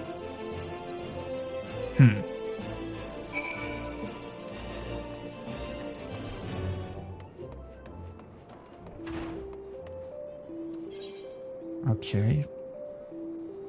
Let's just walk to the other location. I always like to take the opportunity of these events to actually walk through the cities because, well, it's very rare that you get to do that, right? Especially the older ones.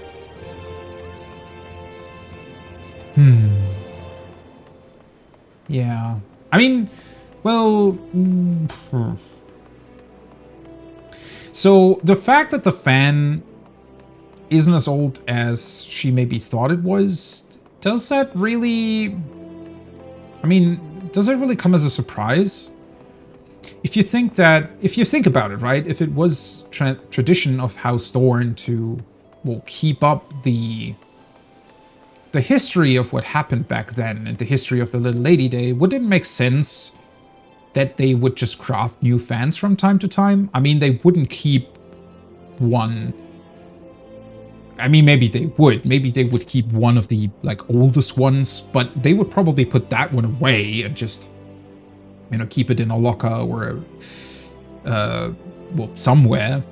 But the one that would actually be used every year for the celebrations would obviously be another one. So... isn't it fairly likely that at some point during history they just crafted a new one a couple decades ago because, well, because they needed one for the festivities, and that's just the one that so happened to also get passed down through the generations? And I mean, I guess that would mean that at somewhere there would still have to be the original one, maybe? Where could Alditha be? Can I help you?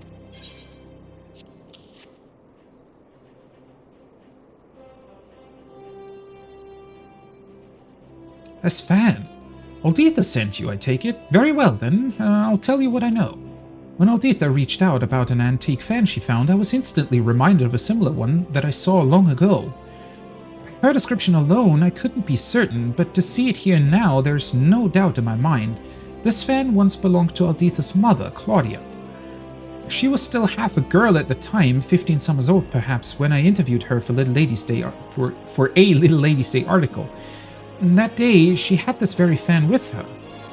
She was out of sorts, though, and begged to sit down and rest. As tired as she looked, I decided to cut the interview short and ended up writing about something else.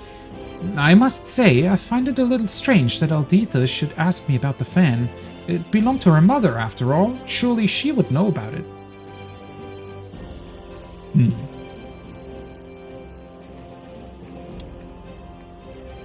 Curious, curious, curious. So nobody really knows what's up with the fan. And, well, they rightfully so point to her family as the people who should know something about it. I feel like last year, must have been last year, right? We got to know something about her family and why she feels so ill. Pretty sure that her mother had the same problem as she does, correct?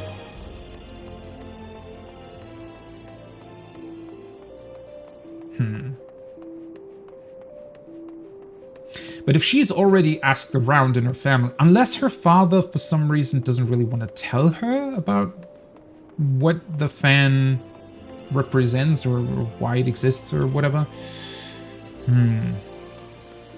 We are kind of at a dead end here. Ah, you are returned. Thank you for attending the appointments in my stead. So, did you learn out of interest? Not really.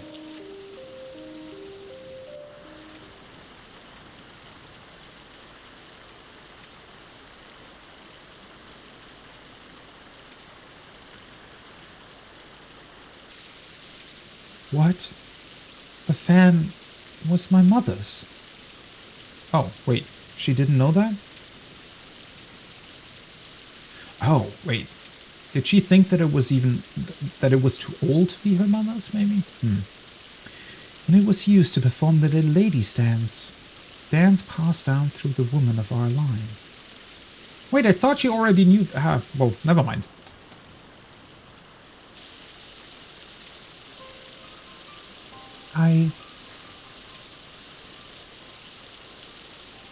Forgive me, but I'm not sure what to think.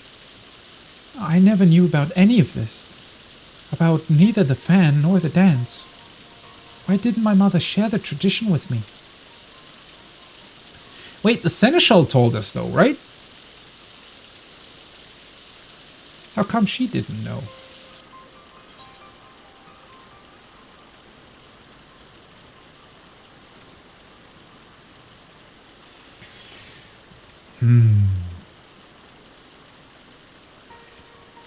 Again, I don't really remember what was up with her mother.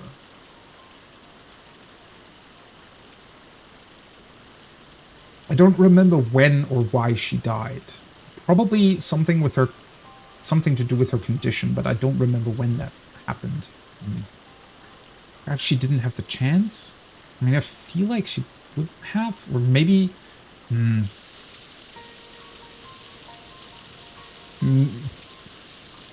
I guess maybe her mother would have wanted her to know, but maybe it was tradition to only tell that to, the next generation once they are at a certain age, and maybe because her mother died unexpectedly or something, she wasn't able to tell her what it was all about. Yes, I feel that is the only plausible explanation. My mother succumbed to illness when I was little. Even if she had wished to pass on the tradition, she never had the chance to do so. Be that as it may, my father must have known something. So either he didn't want her to know, or it was not like he... maybe the women in the family are not supposed to tell anybody else except their daughters about it.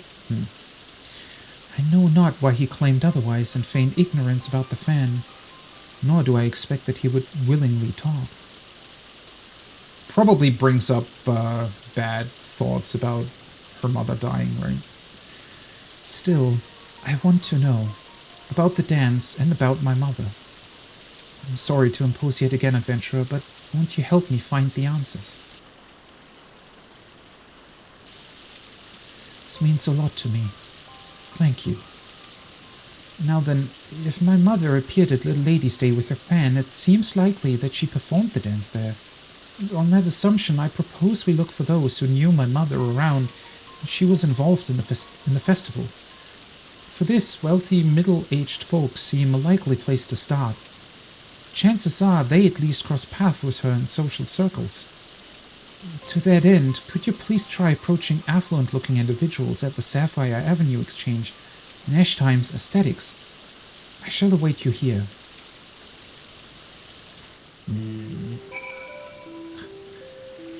That honestly sounds like searching for a needle in a haystack, doesn't it?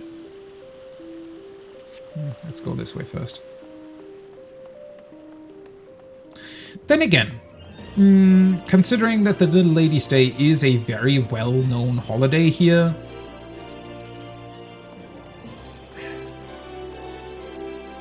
at least assuming that her mother performed the dance quite a number of times, right? Let's say she did that for 10 years or something every year. Even if she had a bad condition, or let's suppose it was only 5 years, it's still fairly likely that a lot of older people have seen her at least once, right?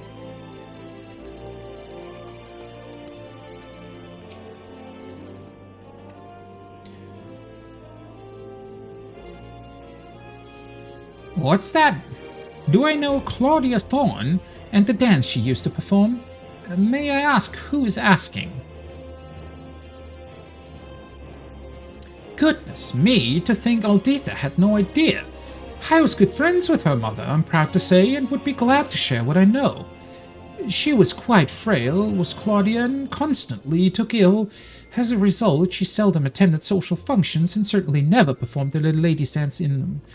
She did, however, show it to me in private, and I consider myself blessed. It was so beautiful I begged to learn it from her. She kindly taught me, and she would have dearly loved to teach Alditha too, I'm sure. It breaks my heart that she never had the chance. But if Alditha is keen to learn the dance, nothing would please me more than to teach it. A poor substitute though I may be for her mother. She waits at the Gold Court, yes. I shall go and find her there at once. Well, I guess we got really lucky with this. What the hell? Okay, so her mother never performed the dance at all, and we found a person that was actually friends with her and showed her the dance in private. Alright, that's a bit too unlikely for my taste, but sure. Let's go with it. Yeah, I feel like that would have made more sense if... Because even though she was ill, right, you would have thought that maybe she, despite her illness, would have still performed the dance once a year, right? And maybe, you know, just... Probably would have exhausted her quite a bit, but, I mean, that doesn't mean that she wouldn't be able to do it, so... I don't know. It's just... I guess we, as the Warrior of Light, just have a super keen eye for discovering the NPCs that we actually do need to talk to. Oh, well.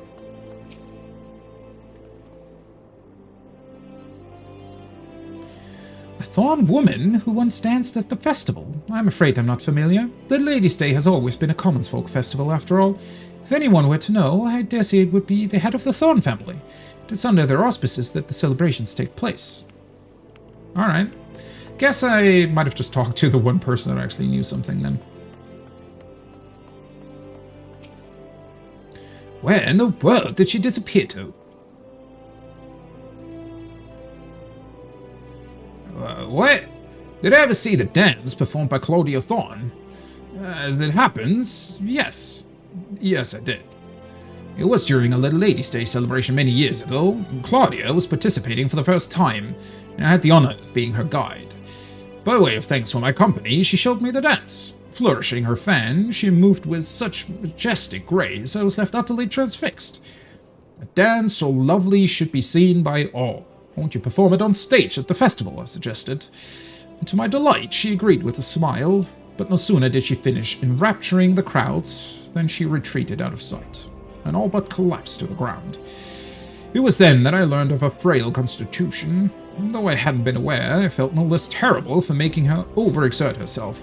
I apologized profusely, begging her not to push herself ever again, and the sad look on her face when she nodded is something I've not forgotten to this day. Ah, but look at me prattle on to a complete stranger. My apologies. Now then, I was in the midst of looking for someone, so I shall excuse myself.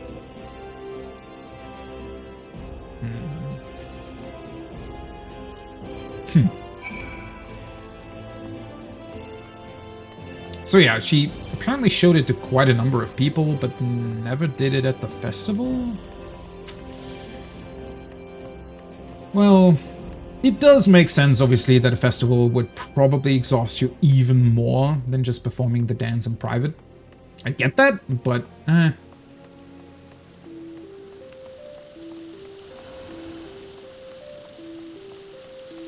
well, at least now we know more. Oh, there you are. A woman was here just now. She told me she was a friend of my mother's and kindly taught me how to perform the ladies' dance. It's as beautiful as I imagined it would be, and I cannot thank you enough for finding this person. Now then, were you able to learn aught from anyone else?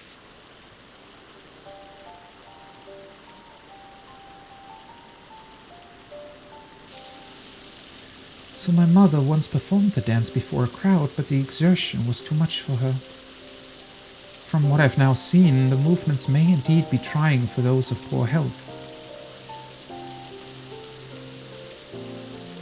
Those such as myself. As did my father choose to keep the dance a secret from me, out of concern for my well-being. Or so I speculate at any rate. Yeah, it does make sense, yeah. Because, yeah, you know, it might be true what I said, that not only does it bring back memories of her mother for her father, right, bad memories, but maybe he even blames the festival and specifically the dance for her early death. Or at least it would be kind of a symbol for her death, right? The exhaustion, her poor health condition. Yeah. I can see her father resenting the festival for it. Lady Alditha, thank heavens I found you. Rodolph, what are you doing here? What am I doing here? Begging your pardons, my lady, but you disappeared from the manor without a word. Both your father and I have been worried sick. But all's well that ends well, and I see now that you were in good hands. Thank you, good sir, for looking after the young mistress once more. Now then, my lady, even as we speak, your father searches for you in the city. If you feel strong enough, let us seek him out together. It would set his mind at ease. Yes, of course. Thanks to you, I've discovered things I never knew about my family, and I would have you at my side when I meet with my father. Will you come with me? Yeah, he's probably not going to be too delighted. But then again, I mean, for stuff like this, I feel like he should know that she would find out eventually, right? Thank you. Your presence will give me the courage to seek the truth. Master Fortin should be somewhere in the Ruby Road Exchange. Please follow me.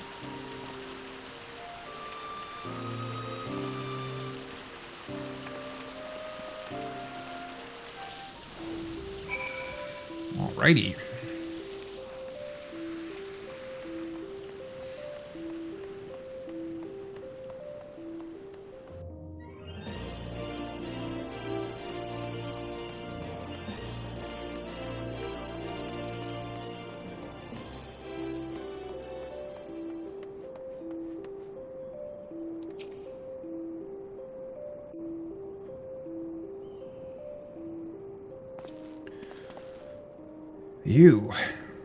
You're the man from earlier. I should have guessed you were the one who aided my daughter. I said what I said, not realizing you had come at her behest. But what's done is done. Oh. Wait. He's the guy that we talked to at the markets. Oh. Huh. Interesting twist. Now, allow me to properly introduce myself. Fortin Thorn, head of the Thorn family, at your service. No more secrets, Father. Why did you hide the truth from me? I couldn't bring myself to tell you. Even as that fan and that dance hold Even as that fan and that dance hold fond memories of your mother, they are a painful reminder that she is gone. I couldn't bear to lose you as well, so please, return the fan and forget about the dance.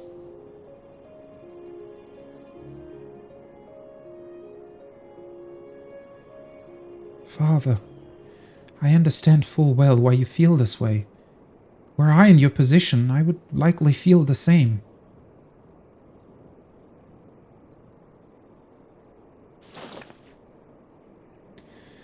But as much as I'm touched by your concern, I know about everything now. About Mother, about the fan, and even the dance.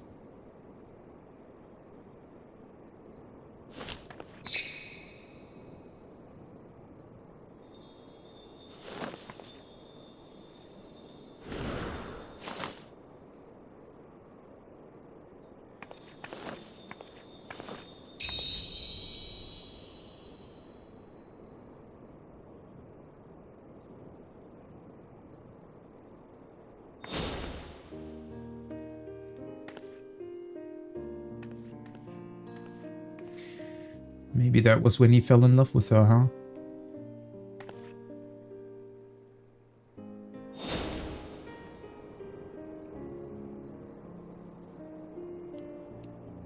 Claudia.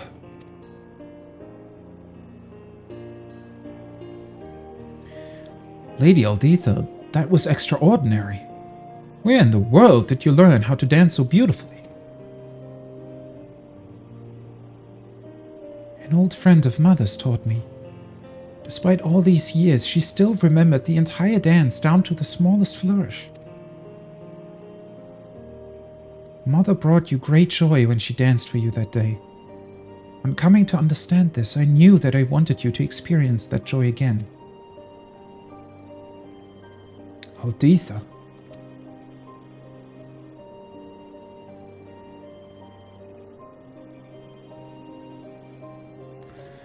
Like I once apologized to your mother, I must now apologize to you.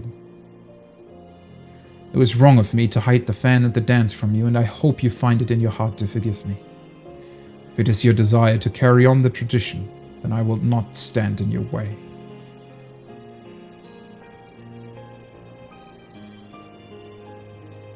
Thank you.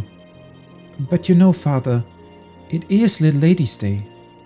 Rather than an apology, is there not a more appropriate gesture for the occasion?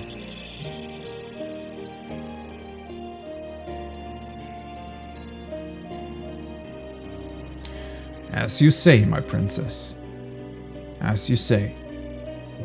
I, Fortin Thorn, head of the Thorn family, do hereby pledge to serve as your royal seneschal. Your every wish is my command.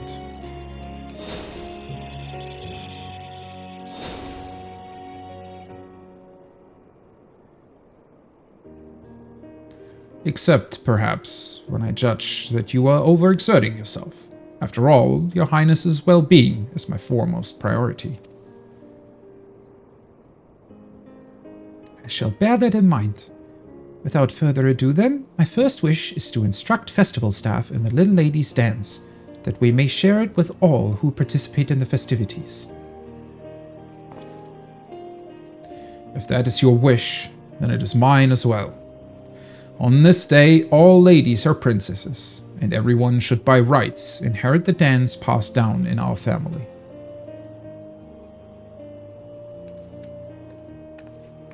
Yeah, honestly, as much as I get that, you know, he would, well, be reminded of her mother and everything, I think such a good tradition should be shared with everybody, right? So that the dance, because otherwise the dance would be forgotten at some point, and that I feel like would be pretty sad. I have a gift for you, adventurer, as a token of my gratitude. It isn't much, but please accept these instructions for the dance, along with a replica of my mother's fan.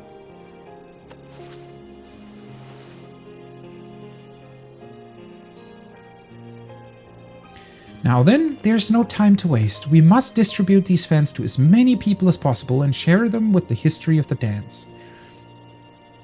This will be a little lady's day to remember. Oh yes, it will. Thumbs up! Honestly, that was a really, really cool event quest. They're not always super interesting, right? It always really depends. Like, sometimes they're just fun, right? Not this heavy, I guess. Either way, though, I always like it when you actually really empathize with the characters.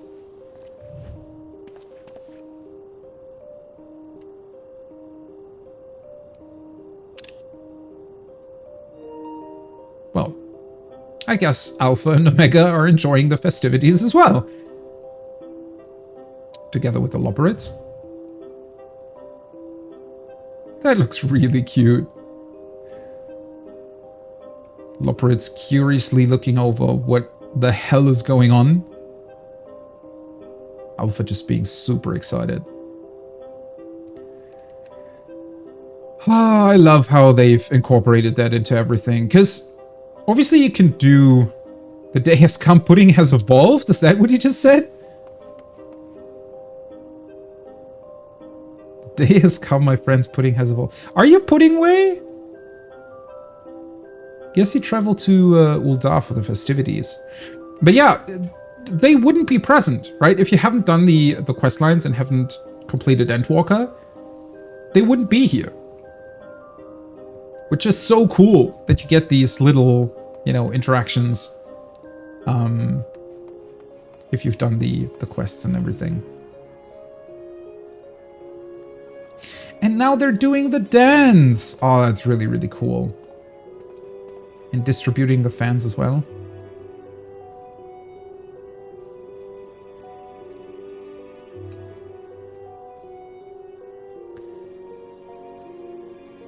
I would actually like to know the,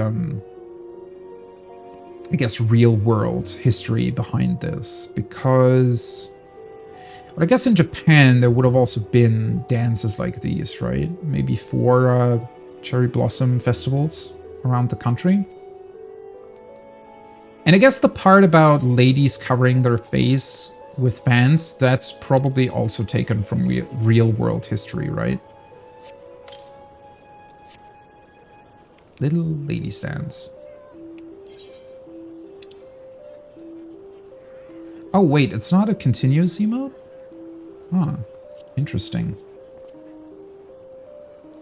Perform an elegant dance. Strange that they didn't make this into a continuous emote. Enjoying the festivities, I hope. Should you have any questions concerning my family, it would be my pleasure to answer them.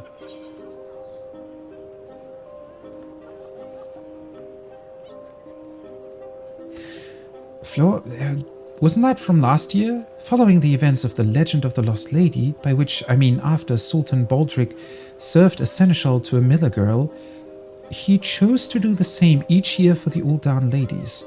It is said that this was his way of reminding himself and others that all girls should be treasured. Then, one year, the girl he had chosen to be princess for a day presented him with a bouquet of daisies to thank him for his service. Knowing how hard the girl had worked to pick them, the Sultan gladly accepted the flowers and bade his attendants fashion them into circlets. Then, removing his own royal crown, he placed one on his head and another on hers. "We're the same, you and I," he said, smiling. The Thorn family has considered daisies to be symbols of happiness ever since. You look as though you have something on your mind. Do you perchance know something I do not concerning the flower crowns? Oh yeah, I do now. See, you are not at liberty to say. I understand. Not every adventure is a tale that can be shared. But if I'm honest with you, that only makes me more curious to know. I hope you can one day tell me of the secret adventure. That is so awesome how they're now exploring. I mean, it's not like we haven't explored Ul'dan history before that, right? There's I don't even want to know how many side quests in the city over the course of the game that you can do that do explore, you know, Ul'dan history. I just find it really cool how well they've integrated it with the event quests in this particular case. Because, as I mentioned, that's just not always the case.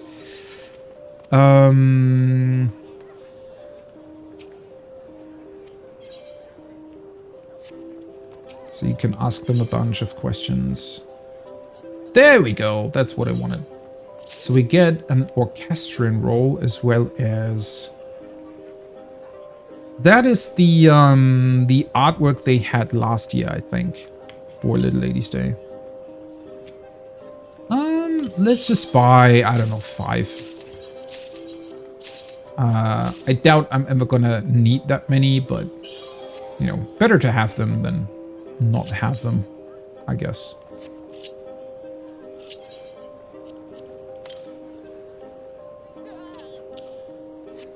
All right, there we go. Event quest done. Okay, I think before I start with the Loporrits, though, let's actually conclude the Omicron quest line. Let me see. Okay, so that is something that I can still do. There's quite a number of quests that I haven't done.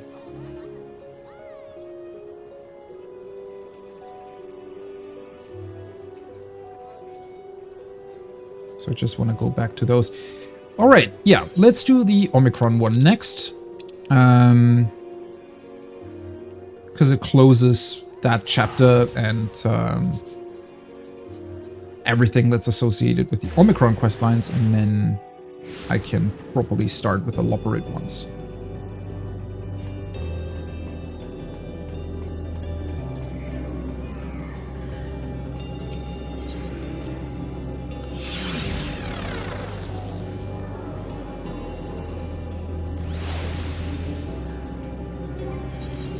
And honestly, these ones have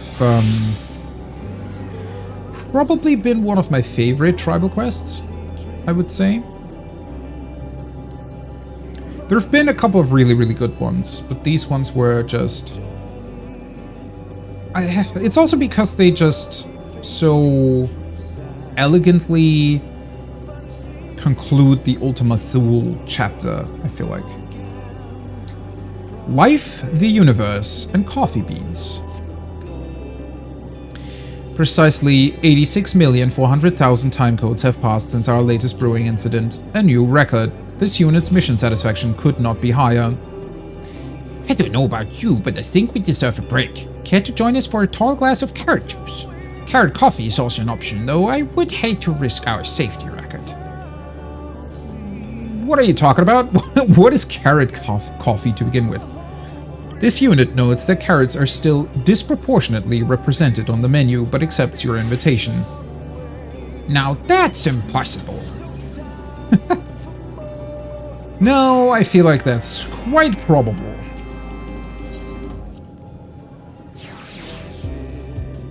Especially also looking at the tweets Tweeting Way made yesterday. Carrots very much are still very beloved among the Loporrits. Understandably so, but yeah, I mean, they shouldn't really force them on everybody else in the same quantity, I guess. The last Drex certainly has come a long way. Remember when the counter was dusty and musty? Still don't know what civilization originally built these structures, but I like to think they'd be happy to see what we've done with the place. Perhaps they ran a cafe of their own long ago. I mean, it does look like a bar. Or a restaurant or something. Actually, while you're here, can I trouble you to check in with the patrons? As you well know, customer satisfaction is our first priority, and they wouldn't dare fob you off with a platitude. Okay. Cute Brabulov. This place, I love it here. It reminds me of home almost as much as the sea on Elysion. And such a pristine sea it is. Each time I devour a delicious fish, I reaffirm my vow to protect it. One serving of the fish, please. They're just too cute. Also, it looks delicious what they have there. I mean, maybe not for me specifically, but, you know, for what they like? Sure.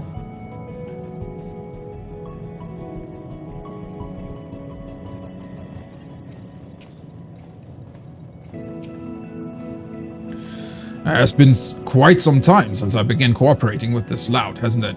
Though I can scarce believe it myself, we are his allies now. Some even call us friends, to which I take offense, of course. Perish the thought. As if you don't wander over to my side of the garden half a dozen times per shift to raise your suggestions. Perhaps people would possess a more accurate conception of our relationship if you did not so clearly crave my insight. Still, I've come to believe that anyone who enjoys the Last Rex as much as I do... What? As much as I do... Oh, it cannot be all bad. Even if he has poor taste in helmets. You are wearing the same helmet! Fucking hell, get along you two. You're like an old couple. Which I guess they kind of are. He's still the cutest of them all, though. The way he's holding the knife and fork. I don't know what he wants with a knife and fork if he eats soup, though. I haven't really thought about that, to be honest. Yes, the transmission of other beings' gustatory perception has been most effective. I believe I should like to experience haptic transmissions next. These burns to the tongue reported by the beings that consume coffee rapidly sound intriguing. Why do you hasten so? There are yet many gustatory sensations we must experience. The Corellians and Drabulov's perceptions were illuminating. The atmosphere, too, is quite enjoyable, though the other beings are, naturally, unequipped to discuss the finer mysteries of the universe. The idle chatter pleases me. In fact, I've scarcely rebuked anyone at all. That is good to hear, I guess. Thy consideration is appreciated, hero. For me, it is enough to gaze upon the tiny desert and feel the wind on my scales. Indeed, the true winds of Elysion are divine, yet I find myself drawn to the pastry nonetheless. A sentiment by which thou didst create it warmeth my heart even now. Okay, is there a Grebelov chasing the jellyfish? Seriously? Oh man, they certainly know how to insert cute things into the game, don't they? Look at him run! And then he's super happy whenever he catches up to the Mimif.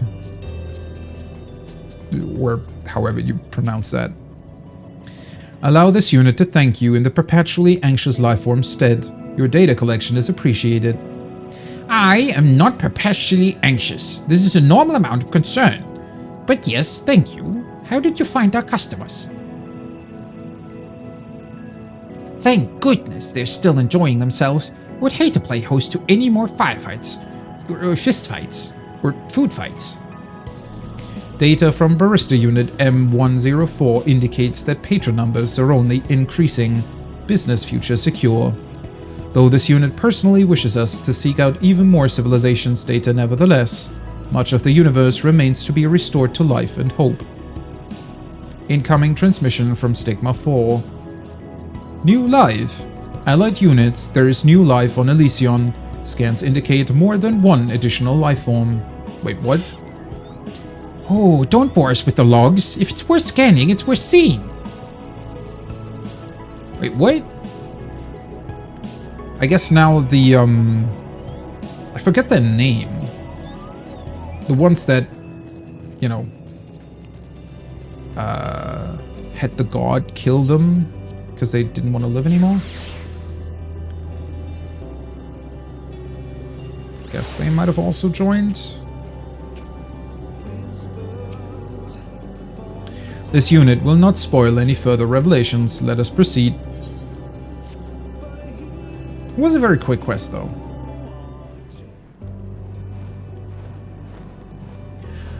Ooh, we got new dragons! They actually hatched!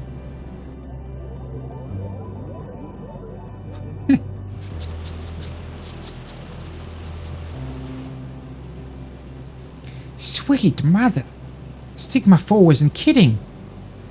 Not that he can.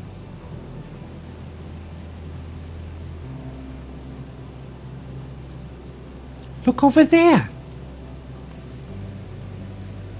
Holy shit, there we go.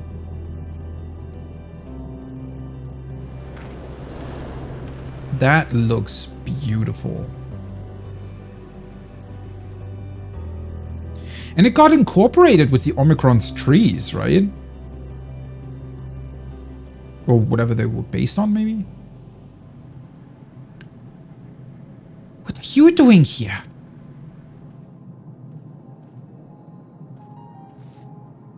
Guess they probably also observed the other patrons, huh? As your companion suggested, we have traversed the dead worlds of Ultima Thule. We have seen its despair. We have seen the tragedy of the forgotten and the sorrow of those who forget themselves. This as well.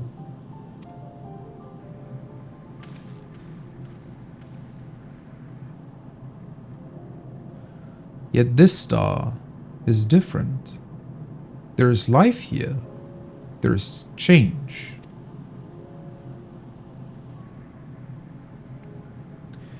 This unit understands that this is difficult for you to accept. The mission to live is no simple matter. Then why do you grasp for life in a universe that will one day die? Why seek to change that which cannot be changed? This unit hopes you will not take this as a personal attack, but it would assert that a broad perspective is required. It is true that each civilization is vulnerable. A single particle of despair placed in the right code, the right body, the right mind, can spread like a virus. That is actually a bit too real. Yet there is more than one civilization in this universe. The disease that kills one spares another. The sorrow that consumes one drives others to seek joy. Together, we survive. Together, we see beyond our limitations. And together, we find reason to hope. So long as we live, and so long as we have even one reason to hope, the dynamis will change for us. Beyond our despair lies an infinitude of miracles. We need only open our receptors to them. That is very inspiring, if a bit robotic in its expression. We obtain physical life eternal and complete mental resonance to determine that existence is meaningless. Despite all of that, you say we were wrong. Please refrain from leaping to conclusions. Whether the inherent meaning of life or lack thereof can be proven by the existence of miracles remains up for debate.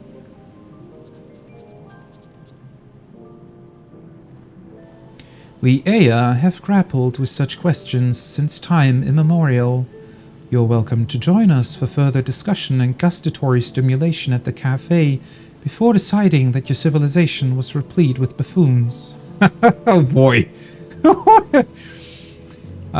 Yeah. Maybe you should work on your insults a little bit. Or, you know, not insult anybody. But I guess it got the point across. So long as you keep the doom and gloom confined to your conversation with mentally unflappable beings, that should be fine. And who knows, a nice cup of coffee might cheer you up a bit. This unit can vouch for the utility of our beverages in processing philosophical conundrums. That too, perhaps they'll even find something new to ponder. It's the little things, as they say. There will be time enough for all civilizations to find hope for the future, given the proposed eternal opening schedule. This unit has set reminders to look out for the end of the universe in case additional menu items are required. What? Okay. That's what I like to hear. Less fatalism, more carrots of happiness. Yeah.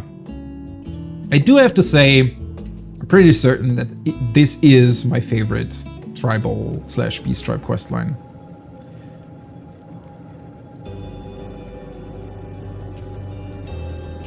But that being said, we now have a new one, so let's look into that now.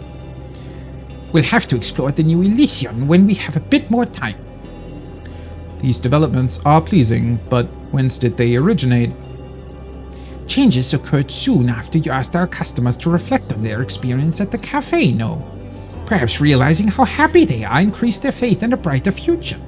And perhaps even the Nibiran were moved by the sight of a world that had not fallen to despair. In any case, the value of our mission is clear. You bet it is! Ah, so nice not to have to do all the emotional lifting around here anymore. Do come back and join us from time to time, and we'll be here. Forever. Oh boy. Affirmative. Your labor has been greatly valued. We would be delighted to assign you shifts at any time. Yeah, thank you. Shifts at the cafe that is going to be there for all eternity. Cool. This unit jests. Your friendship is also valued. Should you ever need a place to process, you are always welcome for a beverage of indeterminate nature at the last dregs. Thank you. I will actually pick you up on that. And, you know, visit the cafe from time to time.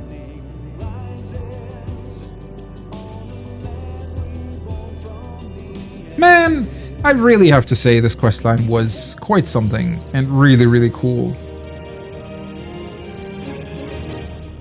But it's also because it is built on top of everything else that they introduced throughout the, obviously the main scenario of Endwalker, but also everything else that was connected to Ultima Thule and side quests and whatnot that you got here.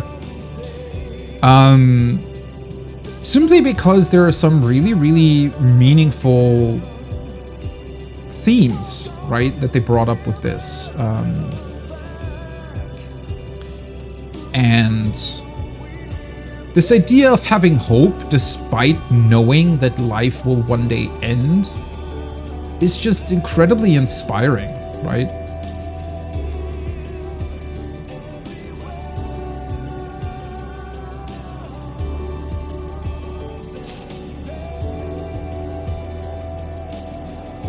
Cool, cool, cool. I think we also get something for achieving the last rank. Pretty sure. Card. Tabletop item. Yeah, the Framers kit. Oh, and an orchestrion roll.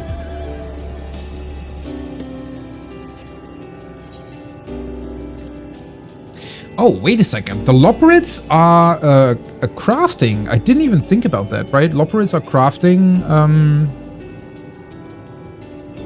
crafting tribe quests. So they would also give you crafting materia at the end. Huh. Wait, I already used it.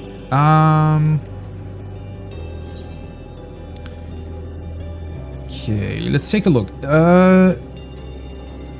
Is it also Last Dregs? It would be this one, right? Actually, it looks really awesome. Oh wait, you can just change it all, right?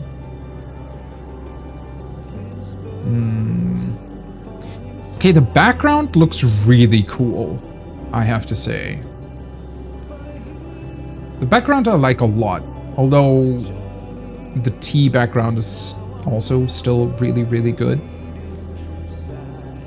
The stigma for like the giant AI ball thing on the bottom right isn't bad either, although I do prefer the Heavensward book. I quite like the cafe's sign on the top left, but I dislike the big. I don't even know what that's supposed to be. It's like a.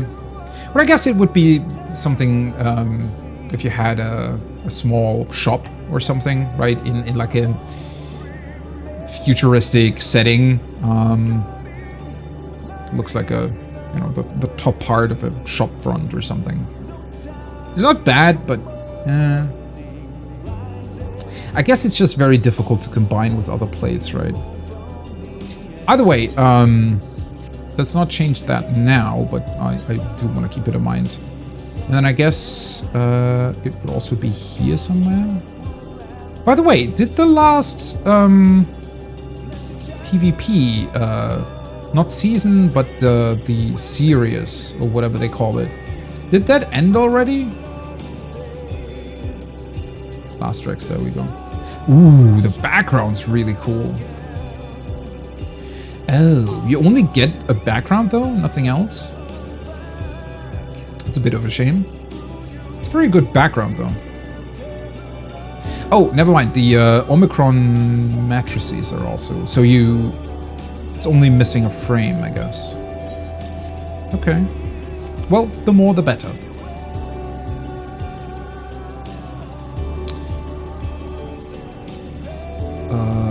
Let's see. That was the Omicrons.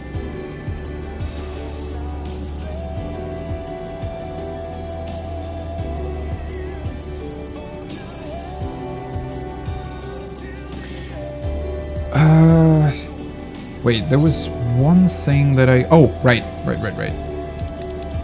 Just wanted to take a look at this. Yeah, so the Akasodara... They were cool. The idea of... Honestly, I wish that they would have brought out the whole idea of the racing a bit more. The problem that I had with the Akasodara questline is just that they... I get that they wanted to bring in the other sort of tribe that is more battle-oriented as a...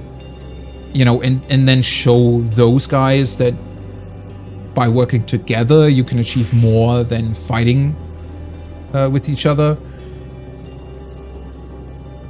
There was a lot to like there. I just felt that it was maybe a bit too much, right? So you had like 2 or 3 quests that dealt with the whole racing aspect and getting the Akasodara to get into the whole business of delivery in the first place, and then they also added the whole bit with the other tribe and, you know, them wanting to take over Thavnir and whatnot. And I felt like it was a bit too much for the little time that they had within those quest lines, so it didn't really work as well as I would have liked to.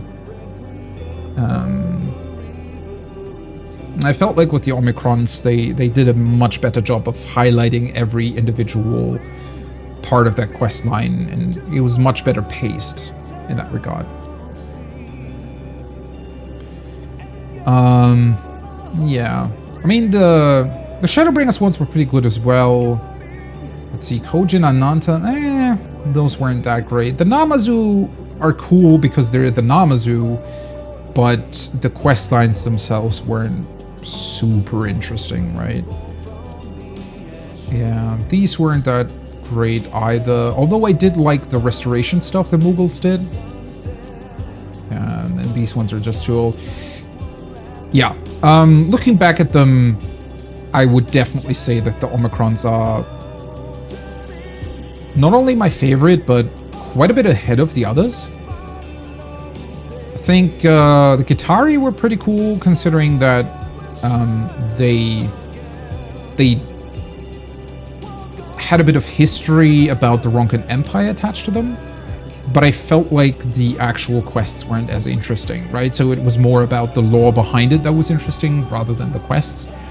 The dwarves are pretty cool as a sort of a theme, right? And building that tank was pretty funny.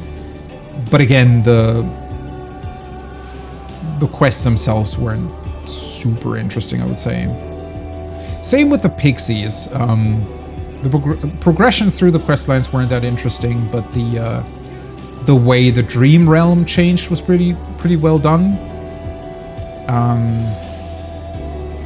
Yeah, and then here, me and the Ananta were pretty cool because it also had quite a bit to do with the history of the border between Alamigo and Gridania. So there's always aspects to these quests, right? Themes. The Mughals were pretty cool because they also had something about history of the dragons and whatnot. But in terms of the actual quests, they were never that exciting. And I think that's what really differentiated the Omicron quest line from all of the others, is that not only did they have a really cool theme setup and, well, Ultima Thule in and of itself is already really interesting, right? Delving into the histories of multiple different species throughout the entire universe obviously brings with it, you know, a lot of interesting subjects to begin with, but then also discussing the deeper meaning of life and what life means and hope means when you consider that life ends at some point. All of these themes and ideas that they brought forth and actually discussed and then had different angles at because of the different species you're looking into, that they basically had everything, right? They had interesting themes, combined with interesting history of the different species, combined with really funny quests and interesting characters in N7000 who actually has character progression throughout the quests, and then Jamming Way as well, being quite a cool character, I thought. How it progressed, the fact that's a really cool cafe that they're building up, basically the Omicrons did everything right? All of the different aspects that you get with tribal quests were pretty much executed as well as you can with what's available during these tribal quest lines, I thought. I would say though that the Akasudara definitely also very well done. I would say overall, looking back, the Shadowbringers tribal quests were already fairly good as well. But what is very clear to me is that when you really look back at all the different tribal quests throughout the different expansions, I think that it's definitely an aspect of the game that has just improved over time. Yeah, which obviously is really cool. All right, let's dive into the new ones. That is in Old Charlian. The start of the quest anyways.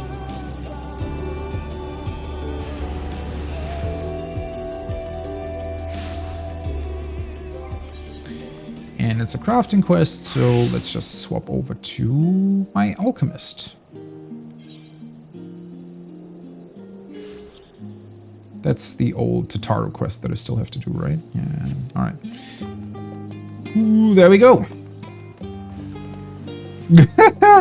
I like how somebody that looks like Andon, the new custom delivery agent, is standing here.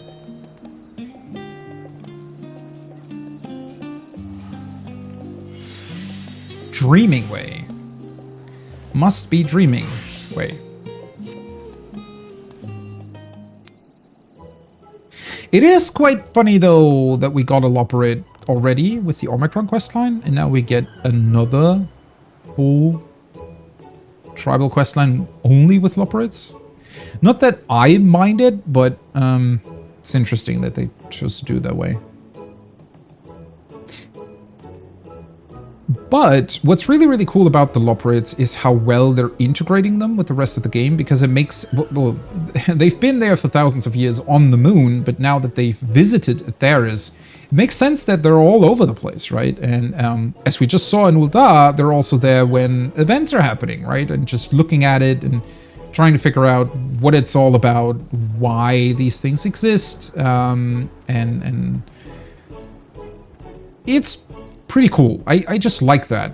It also just makes sense, right? They wanted to know a bunch about Atheris over all the thousands of years that they've existed, and now they finally have the chance to do so. So obviously, they are everywhere. Makes sense.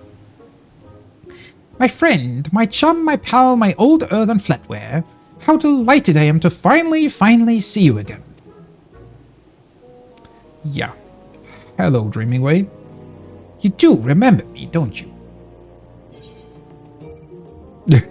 Which one were you again?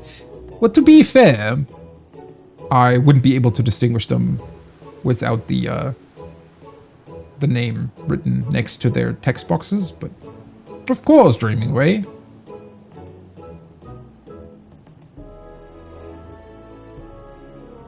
Let's just assume if we were an actual, person in the game world, we would probably be able to distinguish them at least to a certain degree. Also by their voice and speech pattern, probably. Because they do sound quite different, right?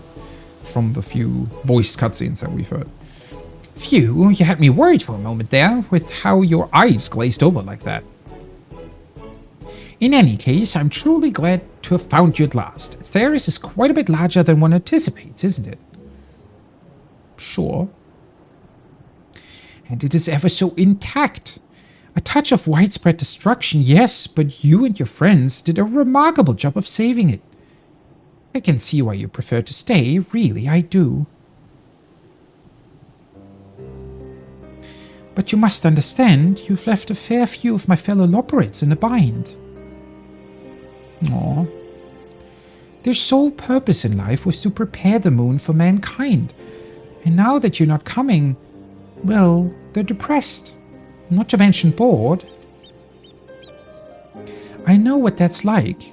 To while away the days drifting from one dull task to another, occasionally bumping into walls. Oh, whoa. First part, yes. Bumping into walls, okay. You managed to set me to rights, though. My days of listlessness are over, and I'm happier pursuing music than ever I was before. So I wondered. Could you not help my fellow Loporrits as you helped me? Not all by yourself, of course. I promise that I'll be there every hop, skip, and jump of the way. Of course we can. I knew you'd agree. It would be best if you met the Loporrits in question yourself, so please join me in Bestway's burrow as soon as you're able. Thank you. They're in a sorry state at the moment, but surely we can find some way to help. Honestly, I definitely understand the situation, and to that end, I think, the idea of bringing people to the moon, not to escape the planet, but just as a means to, I don't know, do something interesting. I mean, think about it. We have the possibility to get to the moon. With a bit of, clever action, we're also able to bring other people to the moon. So, I mean, think about it. Isn't it basically as if we suddenly discovered an already built moon base that just lets you bring people to the moon and experience the moon and look at the Earth from the moon?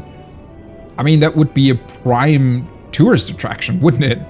So, why not do that, right? It's just a logical thing.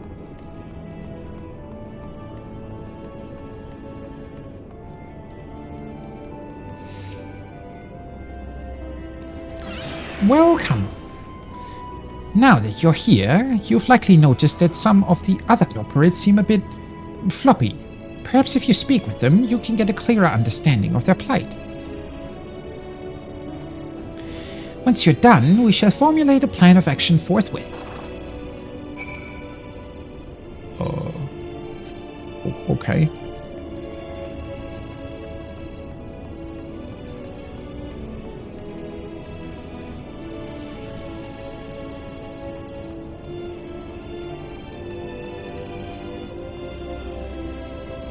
I mean, I definitely understand that, right? I mean, if I would work on something for 12,000 years and then the very thing that I worked for doesn't happen, yeah, that would probably feel really bad. Even though, obviously, they're probably glad that, well, Theris isn't destroyed. Building all of this and it not getting any use whatsoever, that would be pretty bad. Why do I seem so sad? Oh, I don't know, perhaps because my entire life's work was all for naught? What a question. Yes, a few representatives from Atheris have come to visit Livingway's new archive, but it's not the same. The moon was supposed to be bustling even with people who would all live happily ever after in our wondrous residential facilities. But not a single one of you has moved in. Aww.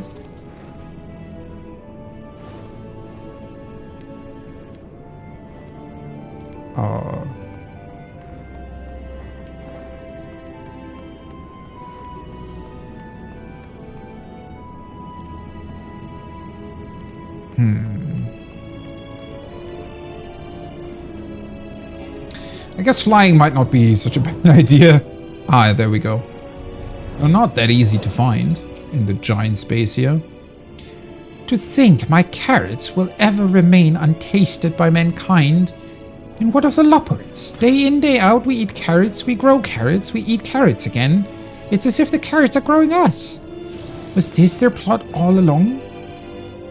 Yeah, that's a pretty depressing way of looking at it. Just because I like to eat the same thing. Well, I mean, again, I can see why they're a bit depressed. You know those days that simply feel bad, and the carrots taste bland, and nothing sounds like fun, and you don't want to talk to your friends even though they're right here. Well, all of my days are those days. Oh, holy shit. They're all like really depressed. It's especially stark in contrast to what we just did with the Omicrons, right? Restoring hope to the universe, and then you come here and all the Loporits are depressed because nobody came. Oh boy. I think we need to build a disco. Seems like the right idea. I see from your face that you've met some of our wayward ways. Depressing, isn't it? I wish I knew how to bring them out of the doldrums. Did you have any ideas?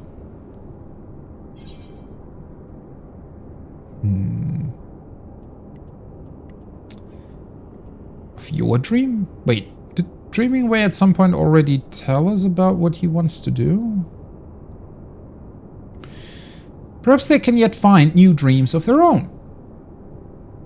Yeah. New dreams? Why, I cannot believe I hadn't thought of that myself. If each of my fellows had their own dream to guide them, they would be cured of their melancholy as surely as I was. Of course, finding one's dream is easier said than done. Perhaps we can help them on their respective ways by introducing the myriad options available. It took significant trial and error in my case, after all. If we gather the Loporits who already have dreams together in a centralized location, that should make for a decent start. We simply show my listless fellows the fun to be had in various pursuits, and bam! They'll be struck with inspiration so hard that we'll have to carry them out on stretches. Okay, you're at least very enthusiastic about the whole thing. An operation of this scale will require permission from Livingway, though, and I am but one of the frankly excessive number of Loperids under her authority. As she often reminds us, our passing whims must be processed in the order they are received. Really? Your whims, on the other paw, are practically the whims of Atheris itself, and would be prioritized accordingly. You'll lend your support to my petition, won't you? Is that so? I get priority, what's the word? Priority, not lining. What is that called? When it, like a priority pass? I was looking for that. There we go. God, I forgot how absolutely ginormous this spaceship was.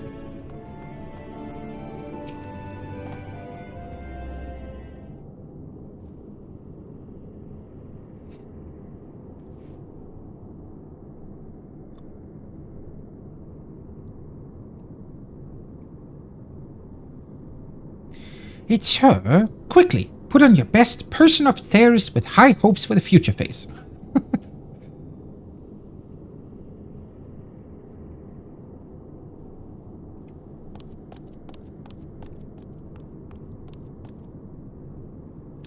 Why, what a pleasure to see you. May I say that you're looking especially person-like today? What does it even mean? And dreaming way besides. Is there something I can assist you with? I've yet to find a willing instructor in the Ishgardian Horn, I'm afraid. What? What's the Ishgardian Horn? Oh, no, that is to say, you will have doubtless noticed that many Loperids furs looking less than sleek lately. As to what can be done about it,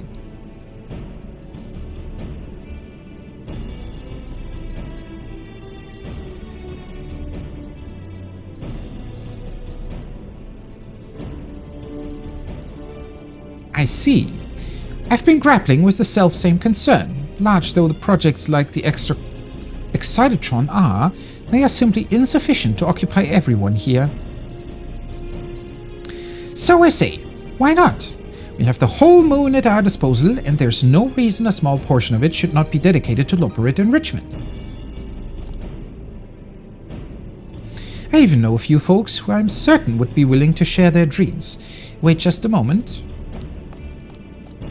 Wait, is there only Loperid enrichment? I thought we were also trying to maybe get a couple of people from Atheris to come up here. Maybe that's going to happen either way. And here they are.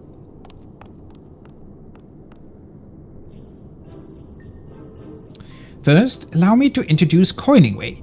They have a zest for monetary matters big and small and dream of minting their own currency. Okay. Though your venue will primarily be a marketplace of dreams, you shall doubtless require a more tangible system to ensure that your collaborators are compensated fairly. That, I dare say, is where I come in. Rest assured that your participation in my experimental market will be invaluable in proving the moon's viability as an economic power. Okay. Managing Way here will also be happy to join you. They are responsible for determining the layout of our facilities, delineating development projects, ensuring goals were met by each work division, and other such administrative matters. Unfortunately, with the Exodus cancelled, much of their work has dried up, and it has been difficult to find another suitable outlet for their enthusiasm. According to my projections, each and every stage of this project must needs be strictly scheduled in order to meet target metrics. Would you like to see my charts? God, they're so... Oh boy. Ooh, charts. How fortunate we are to be working with true expert in whatever it was you said. I like how they're just enthusiastic about whatever they read at some point in that book or books the Sharlians sent them without having any real idea of of the context of those things. As well as you, of course. You will be staying, I hope. I guess so. There's no greater expert in helping Loporrites find their dreams than you, even should we scour the moon, nay, the universe. If I may.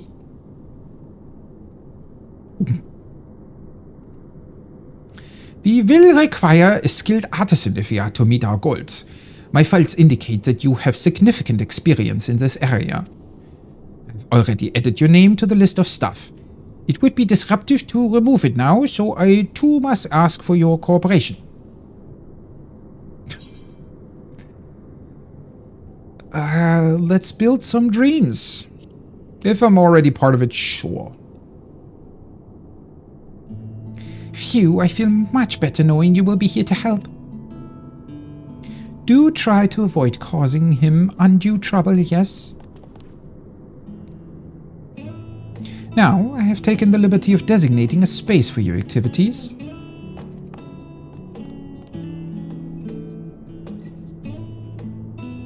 Just beyond that door is a room to which we never assigned a real purpose. We've been using it for storage, but no one will be terribly put out if you use it as your venue. I cannot thank you enough, Living Way. I suppose the best way to show my gratitude will be to put that room and my staff here to good use. Come along, everyone. And off they're hopping. I fear they know not what trials lie in wait. One trial in particular. Whatever shall we do with our most wayward way? Well, that sounds ominous. You could have elaborated a bit on that. Hello. What does your adventure plate look like? Okay, whatever. German VTuber. Interesting. Very cute outfit, though. Or very... whatever. You know what I mean. Oh, it's up here? Wait. That's the exit. Ah. Huh. For some reason, I thought when I saw it in the patch notes that this area would have been downstairs, but I guess this way they're bringing more people to the upstairs part. Okay, yeah. So far, so good. Does look a bit like a storage facility, doesn't it? People already dancing here.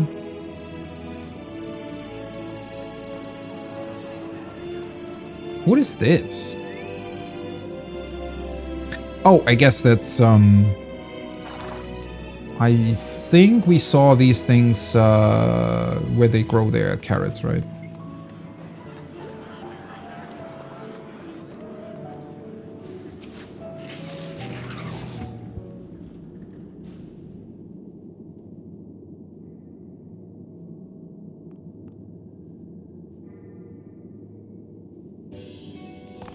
I didn't think it was possible to dream any bigger than I already have, but look at this place.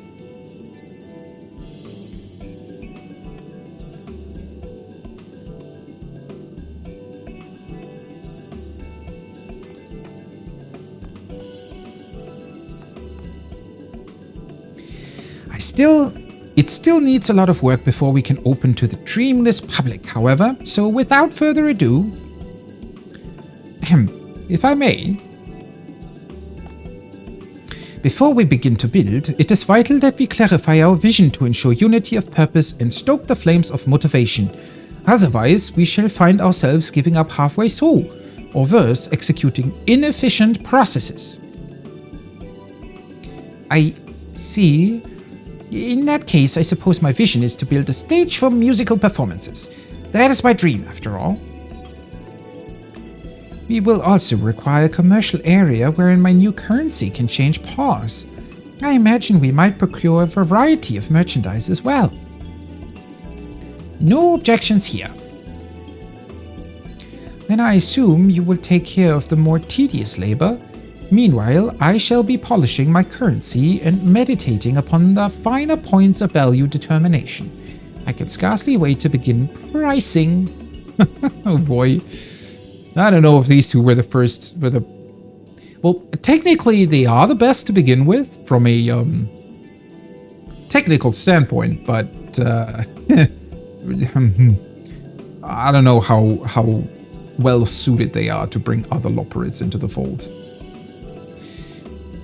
As far as labor is concerned, I am happy to contract building waste services. The construction systems at his disposal should see our tasks carried out that much the swifter. That said, the components we use in our construction efforts will greatly benefit from a master craftsman's touch. That is to be your responsibility.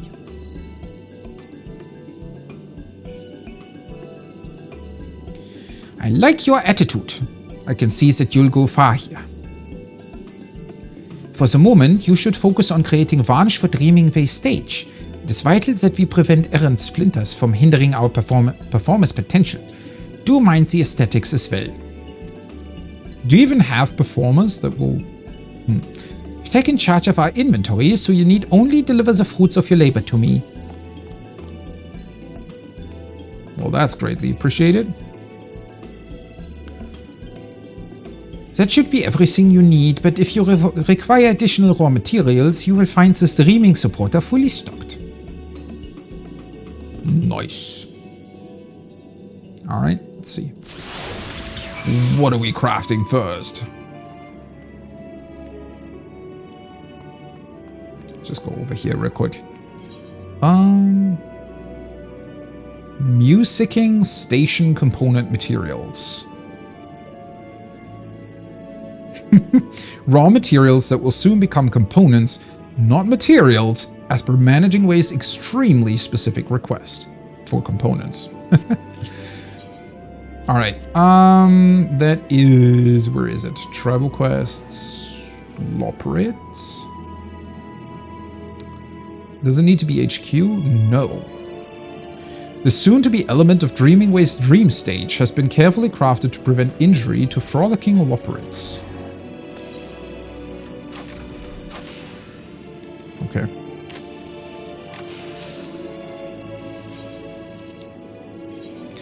So that's quite easy to craft, but yeah. I mean, these are...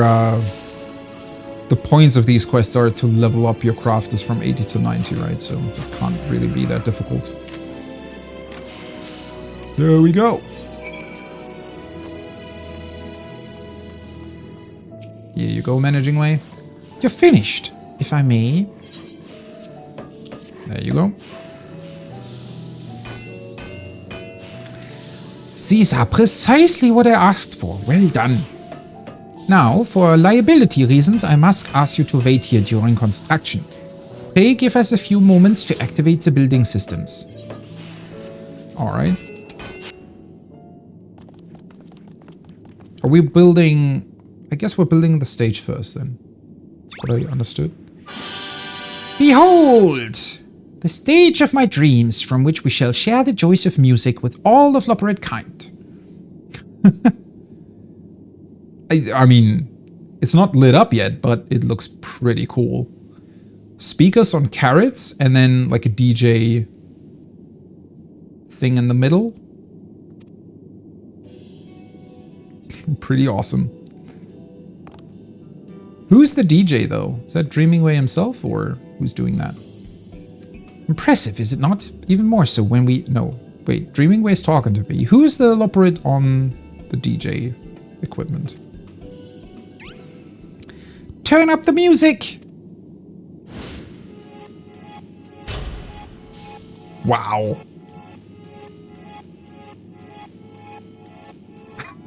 This is so crazy. Only Final Fantasy XIV can do like little rabbit people doing a DJ set in a set of quests. I love the music, by the way. What a cool remix.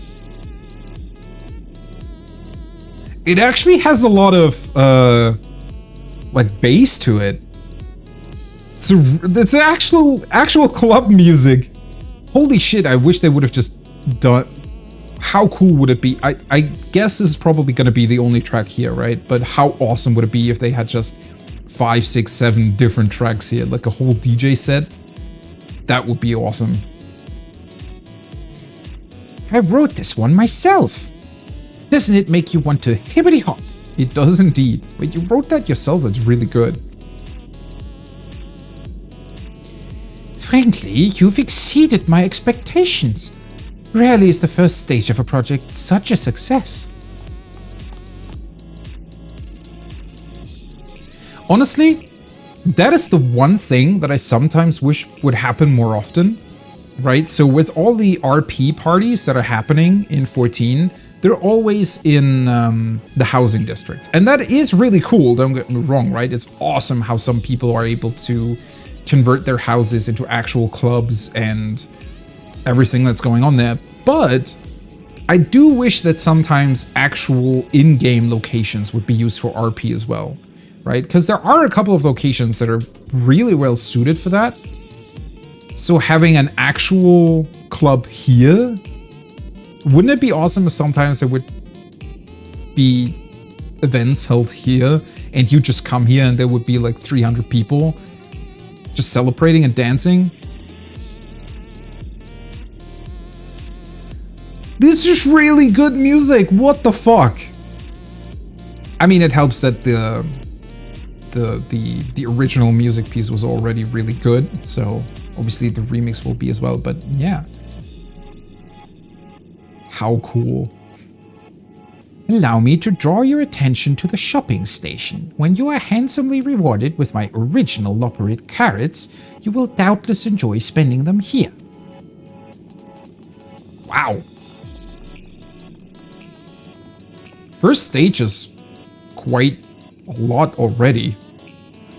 You've certainly outdone yourself, so I still have my doubts as to whether you'll find anyone to purchase that slide. Why not? It's a cool slide. But wait, there's more. If you will kindly follow me.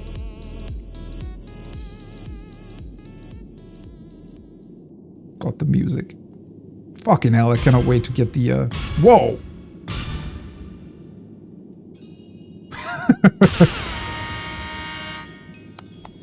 Oh, they get personal outfits? Because they're staff now, I guess? Nord bespeaks a well-run organization with plentiful financial returns like uniforms. I do feel rather more official now. This shirt should keep our mutual goals at the forefront of our minds. A friend mentioned to me that the bards and musicians of Aetheris often don peculiar accessories, so the glasses seemed appropriate for Dreamingway. And now we can locate our leader at a distance.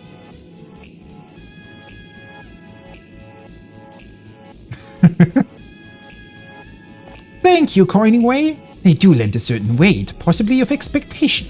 I will do my utmost not to disappoint.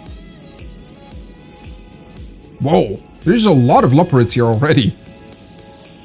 Pardon me, but what is this place? I couldn't help but follow the music, and before I knew what was happening, I had hopped all the way here.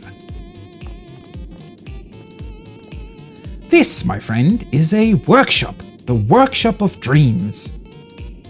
Reminds me of Little Big Planet a little bit, honestly. That does have a nice ring to it, doesn't it? Almost musical. In any case, feel free to stay for as long as you like.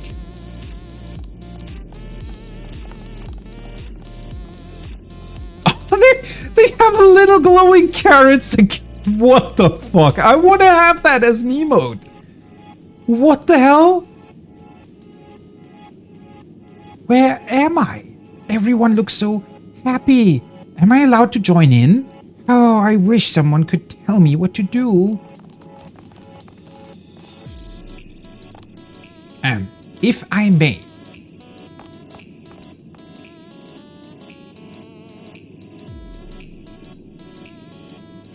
I do hope they find their way. Surely there's a dream out there for everybody. Thank you for helping to make mine a reality.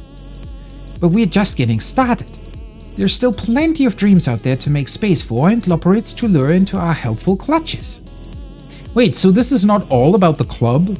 Because I thought we were building up a club or something, but I guess we'll also have just completely different things here as well? I'm counting on you. God, I love the music. What the fuck?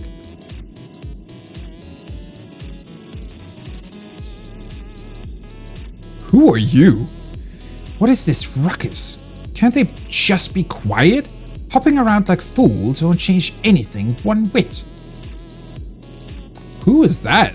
Is there like a bad loperid? What?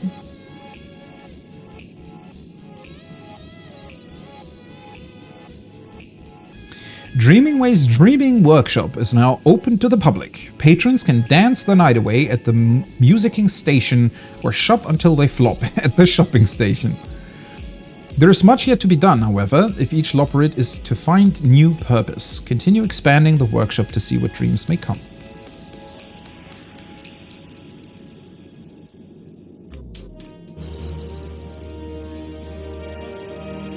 Okay, well, this was already a really, really promising start to this tribal quest line, to be honest. Friendly reputation.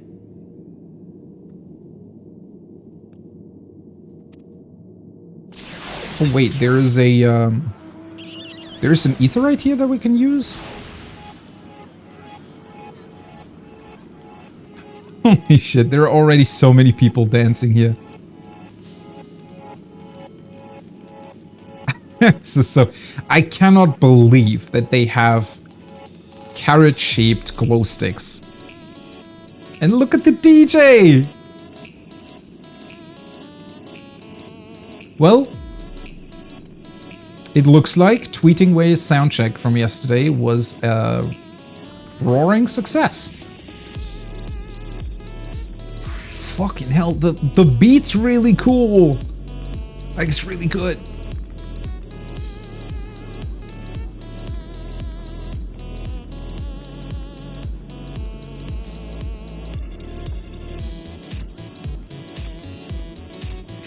This is... I cannot believe this. I wonder what else we're gonna get. Because this is already an absolutely incredible start to this. Okay, so yeah, makes sense. So the vendor is actually here. Coining Way. What do you sell? Augustal greens? Okay, this is the usual stuff. Pirates burning a hole in your pocket? I wager so. Feel free to peruse the fine and fairly priced, if I do say so myself, wares we have in stock. Alright. Whoa! What the hell? Oh, hell no. You can purchase grip gel here? Why did I bother with getting... Oh, fuck. I mean, not that it was difficult to do so, but would have been much easier to get the stuff from here, because it costs like, what, 500 white scripts per grip gel? Oh boy. Well then, yeah, you also get the materia here. I want to have the orchestrion roll, damn it. Oh, look at the loperid! Didn't even see! He's just enjoying sitting on the carousel in the back. Actually, now that I'm looking at it, despite, or aside from the carrot growing station, the rest of it is all, you know, playground or sort of carnival themed.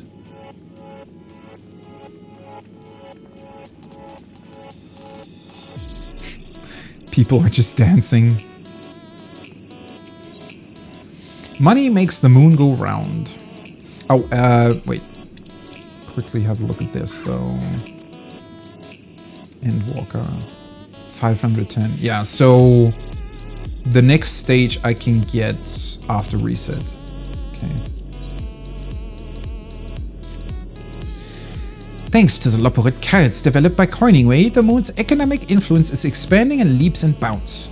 If we are to maintain the stellar growth, we need to produce more coins. As a counterfeiting countermeasure, however, the process is extremely involved. That being the case, we'd be grateful if you could lend your skills to the manufacturing effort. My stockpiling colleague in the Curatorium will provide you with the materials you need. Okay. While most of our bays are content with rhythmical hopping, Shaking Way has recently expressed a desire to master the ways of dance.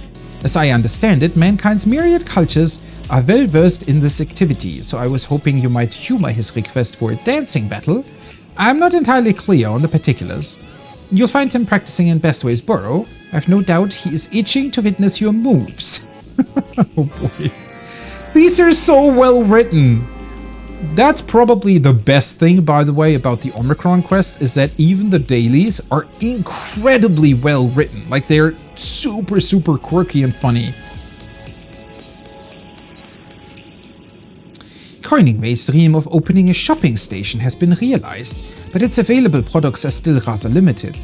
After considering what else we might offer, we have collectively decided that memorabilia inscribed with your signature would be a most desirable item. You are the moon's leading celebrity, after all. We will, of course, provide adequate compensation for your time, labor, and use of your likeness. Yeah, we're gonna compensate you for your copyright. One of our ways eagerly awaits you in Greatest Ensoril whenever you wish to begin production. Oh boy, wait, so we actually have to go to all the different places, okay. Passage to Burrow Aetheryte.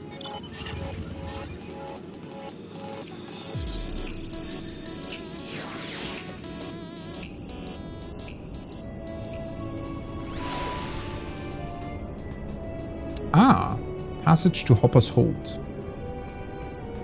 Okay. So we can, in fact... Or we have a quick way of getting back there. That makes sense.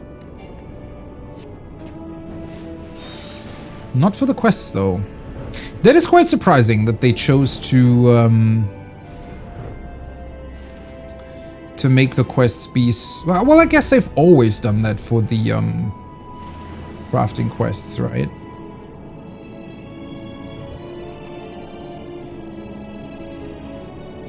Shaking Way, what are you doing? Are you trying to convince other Loperids to do dance battles with you? Come one, come all, challenge Shaking Way and fall. Ah, you're that person. You there, person lad. Better speak before you make me mad. What? A challenge of dance? All right, very well. I'll dance you to death and send you to was it Hell's? At the musicking station, the fates will decide.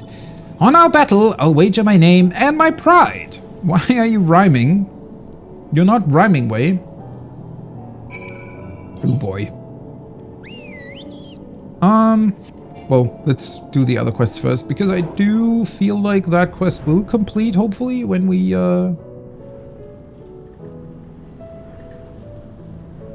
have the dance battle.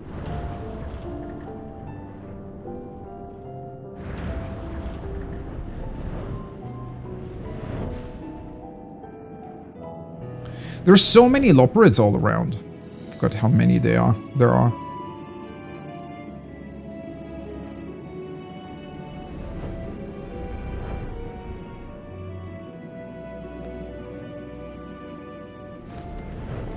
Stockpiling Loperid. You're helping us manufacture Loperid carrots. Wonderful, wonderful. Using these materials, I want you to prepare the components needed to make polishing agent. Once you're finished, please deliver the items to Managing Way, and if you run out of materials, I'll furnish you with more from my stockpile. Okay. All of these, or rather, none of these need to be high quality, but maybe... I'm trying to remember. I guess that was always something that...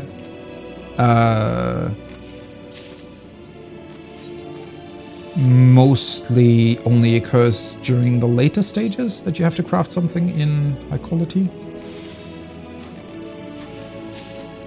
They are considered level 80 recipes either way though, so high quality wouldn't really be an issue if you're already max level.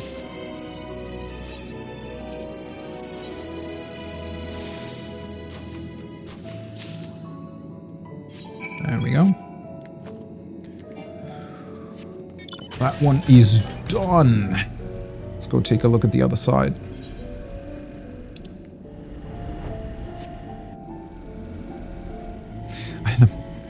The quest is called Dancing King, and it just says, try to defeat Shaking Way in a battle of dance. The fact that a quest description like that makes sense, it's incredible.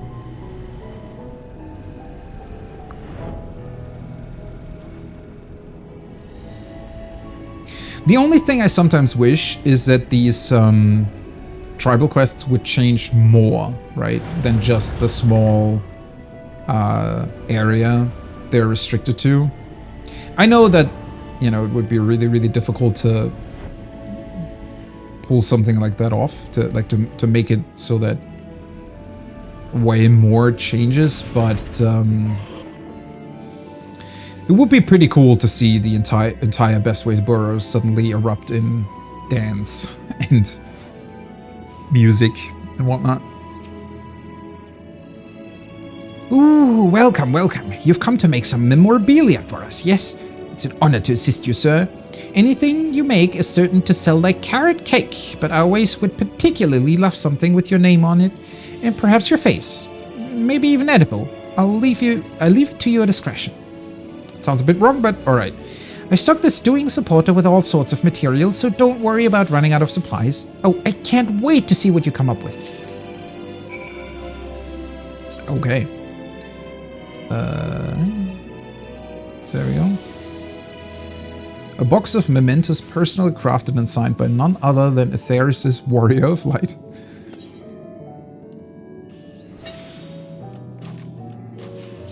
What Loperit is doing their funny noises. Wait, what is Snapping Way doing over there?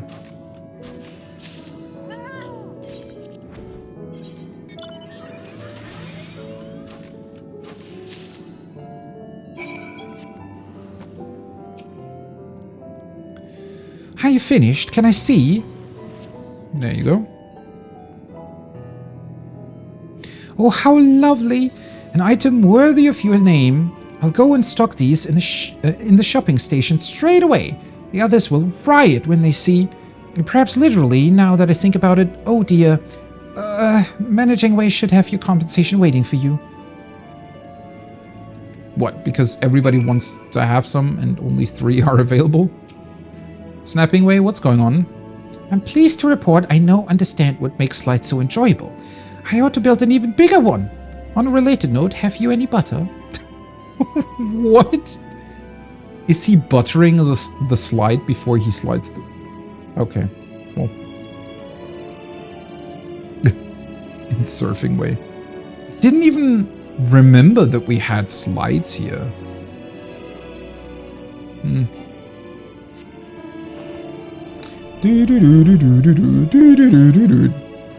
That sounds so weird.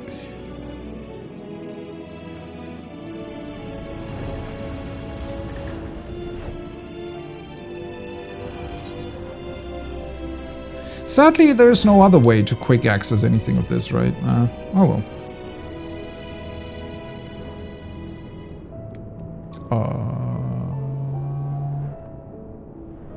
Teleporter? Wait. Which way is it? There we go. Doesn't really help if you don't remember which of the teleporters it actually was, huh? God, the music. Ugh. Okay, where is the dance battle?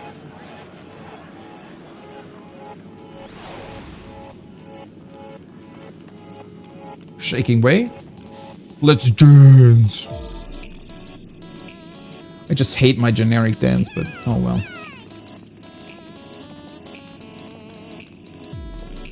Because it always seems so uninspired. What the? That was amazing! How did you... I mean, you were lucky. That was luck. Bet you can't do it again, you... Puck. It seems you've caught Shaking Way's attention. Show him your dance again for the win. Okay, there we go.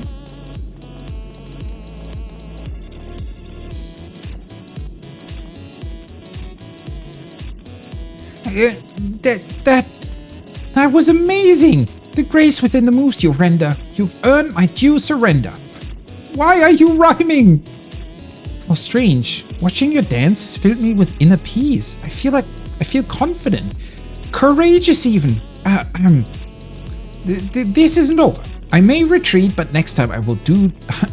I will not be beat. I'll chase my dream till I'm king of the moon. I'll have my revenge. We'll meet again soon.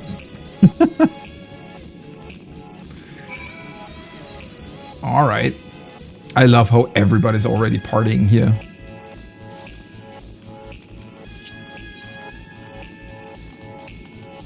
Where's my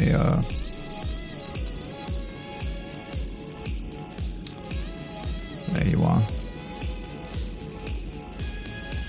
There we go. It's so cool.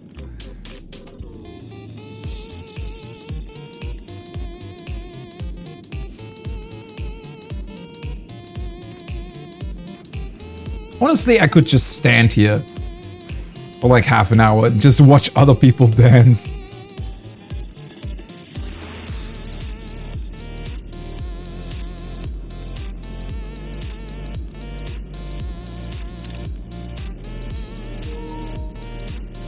Just needed a screenshot of that.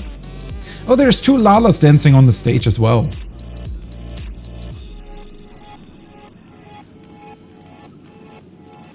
Also, I love the light show that they've come up with for this. That would be awesome if they added that as a housing item in the future. I mean, now we have the glowing dance floor, right? Which I also presume lights up in a certain way. I mean, we saw that in the patch notes earlier, right? But I suppose if you put it in your house, it's probably going to light up.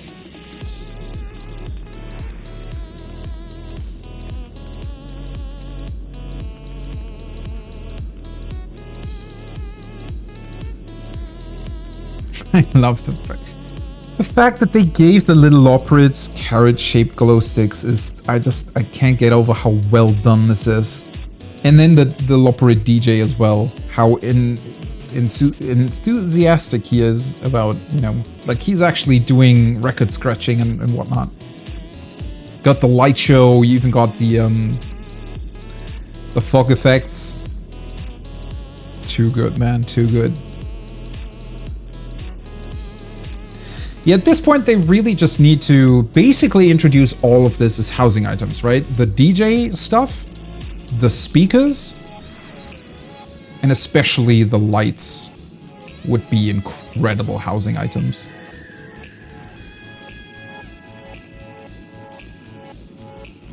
But, anyways, let's turn in the quests. There you are! Do you perchance have some coin manufacturing components for me? There you go. Excellent. I will pass these on to Coining Way at once. Here is a Loperate carrot by way of thanks for your troubles. Judging by your expression, it seems you're not pleased by the choice of reward. But believe me when I say there's a perfectly sound economic reason for it. Okay. You see, a currency is only worth something if people have confidence in it. And confidence comes from widespread circulation. That's to say, you're possessing the carrots imbues them with value. Value that you benefit from. But on the other side of the proverbial coin, excess circulation diminishes a currency's value. It's a fine balancing act, but rest assured I shall manage it with all meticulousness. I trust in your ability to do that. Dancing King. Ah, you're back. I just saw Shaking Way dash past with tears in his eyes. Oh no! Wait, I didn't want to make him cry. So I assume you won your little bout. Well, I mean, I guess he has plenty of time to practice his dance moves, right? Revenge, you say? Then it sounds as though we shall require more of your time in the future. I do hate to trouble you, but sometimes I wonder if he isn't simply in need of a playfellow. Thank you for your kindness. Thank you for your cooperation, for all the help and hope you've given us. I'm sure those mementos will be our shopping station's bestseller. Speaking of which, I must secure one for myself. Strictly for managerial purposes. Well, to be fair, that is the advantage of working in a shop like this. And you can just, you know, put it back for your own sake. This is so awesome. I cannot believe that they added an actual club to this. This is so incredibly awesome.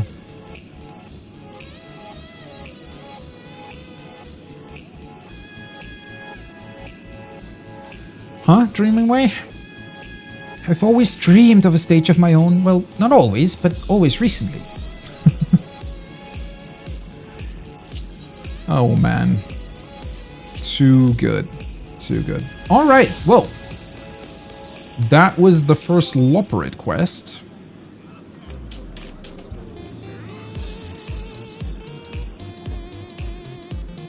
Let me actually... Oh, wait a second. So it needs 3 days to level up, right? So I would be able to level up tomorrow, potentially. Although, I'm not overly concerned with, you know, getting this done as quickly as possible.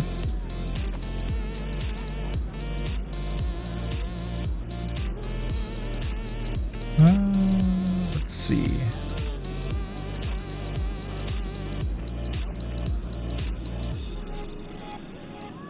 So we're rank 3, right? And it goes all the way to 8. So it's rank 4 that I need. 5. Just writing it down that I won't forget to do it.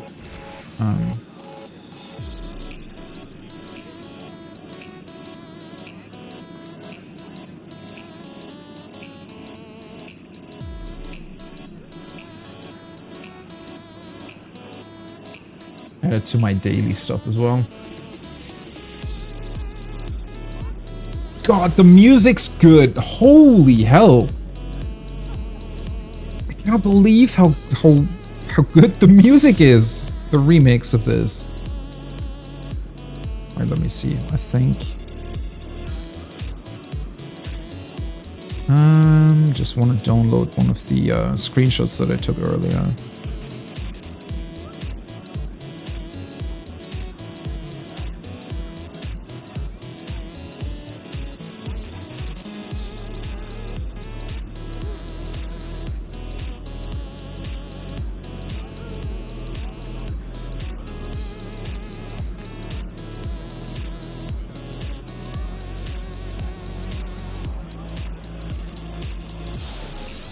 Alright. Well, that is that for the time being. Probably want to take a lunch break here in a minute, so let me see. What makes the most sense for now?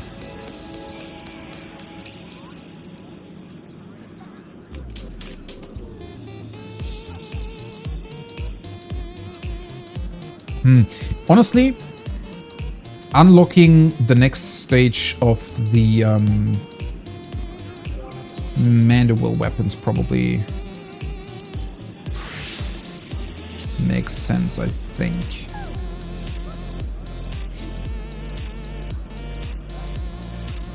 I could just be here all day, right? The music's just too good. I want to have the orchestrion roll, but I feel like this is one of those instances where, you know, being here, seeing everybody dancing to the music, and also the background, obviously, of this extraordinary club. I feel like playing this orchestrion role in my own house doesn't really do it justice. Nevertheless, though, probably want to add it to the playlist eventually. It's so cool to see all the people already dancing there. That is so awesome.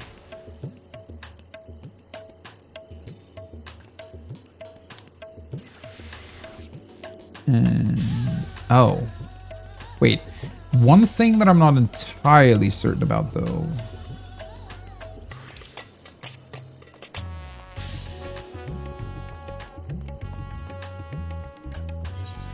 Do you have to do the new Hildebrand quests every time in order to unlock the next stage of the relics as well? Is that how it works? Let me see. I didn't even check that earlier.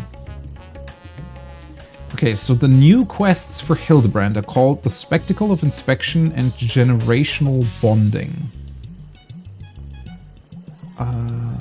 Splendorous tools, let's see. Mandible weapons. Ah! Players must first complete the quests Make It a Manderville and Generational Bonding.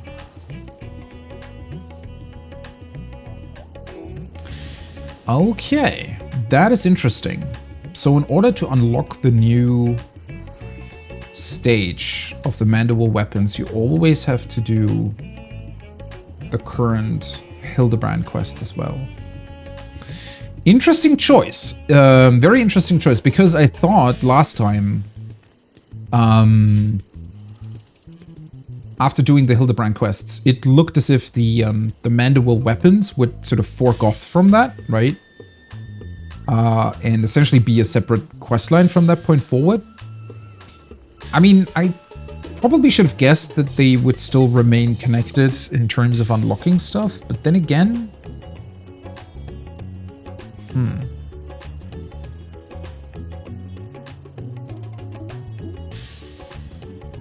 I just find it an interesting choice that they are separate quests at all.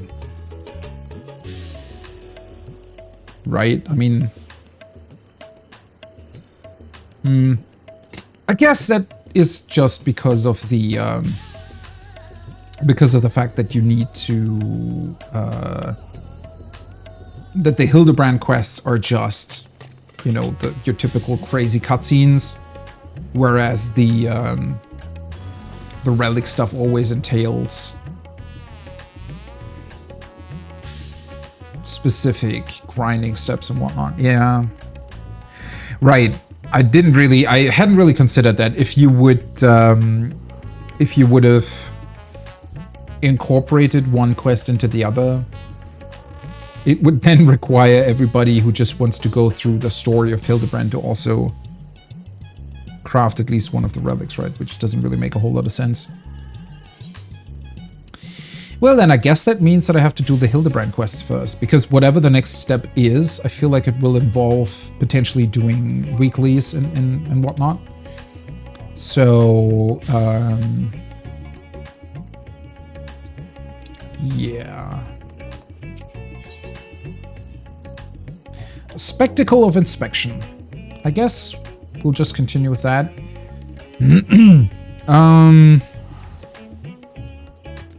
Yeah.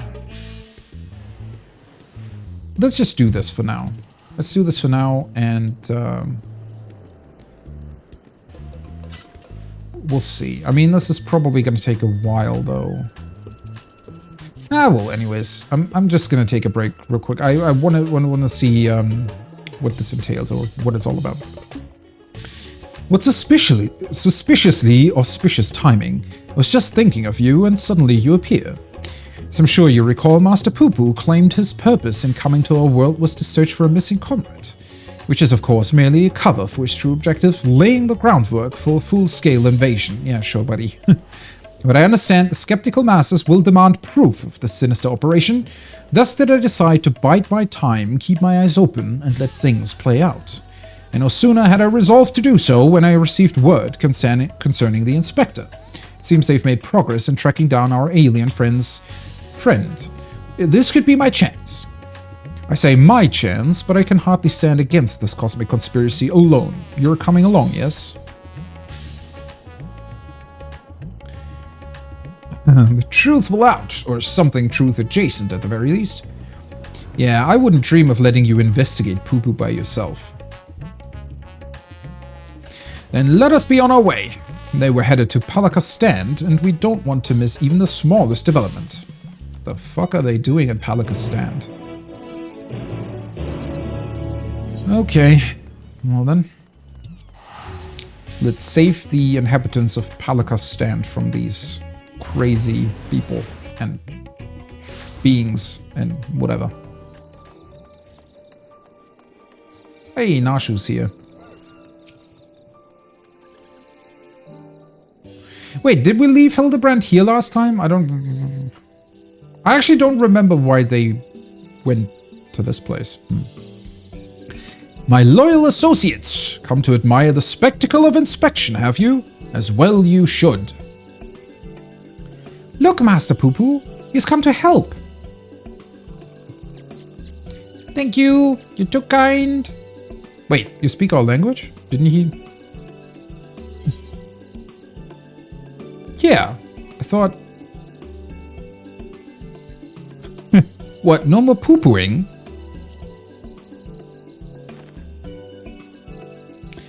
It was no great chore to master your tongue. The grammar and syntax is relatively simplistic. Okay. Huh. Such a terrifying intellect. That is actually... Wow. Quite, if not terrifying, then certainly surprising. Oh boy, do you see the Lalafell in the background? The Nashu stalker? What hope do we have to prevail against it? So, how did you narrow down the search to this particular area exactly? Why, my tried and true inspector sense, my dear fellow, all the perceptible and imperceptible signs pointed me in this direction, although they did neglect to include a precise location. Cool. For that, we must rely on another tried and true inspecting technique, interrogation. Spread out, everyone, and question the locals on any poo-poo-shaped sightings. Poo-poo is really cute, though. The way he hopples along. He also just seems super enthusiastic. Oh, the Lala just follows them. Alright,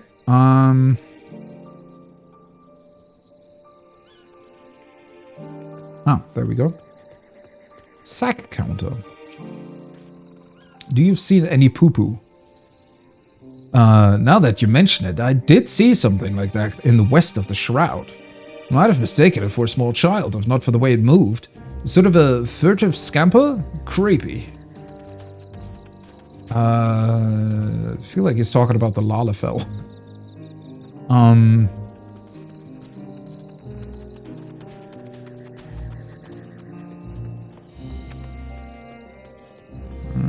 Hildebrand's over there.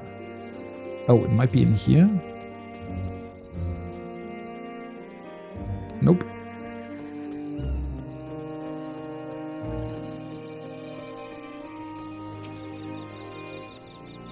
Ragamuffin. Wait. The hell's a ragamuffin? Crate inspector. Hey, another inspector. You must have the appropriate knowledge. Oh yes, I spotted just such an odd little creature in the jungle on my way back from the city markets. Only it wasn't alone. It was in the company of a rather unusual gentleman. Sickly pale he was and radiating an unpleasant smell. I felt obliged to keep my distance. Wait, so that's the poo-poo we already know, not the one we're looking for.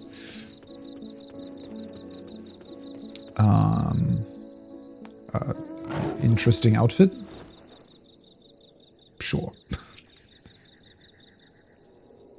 Definitely fitting for the questline. Let's put it that way.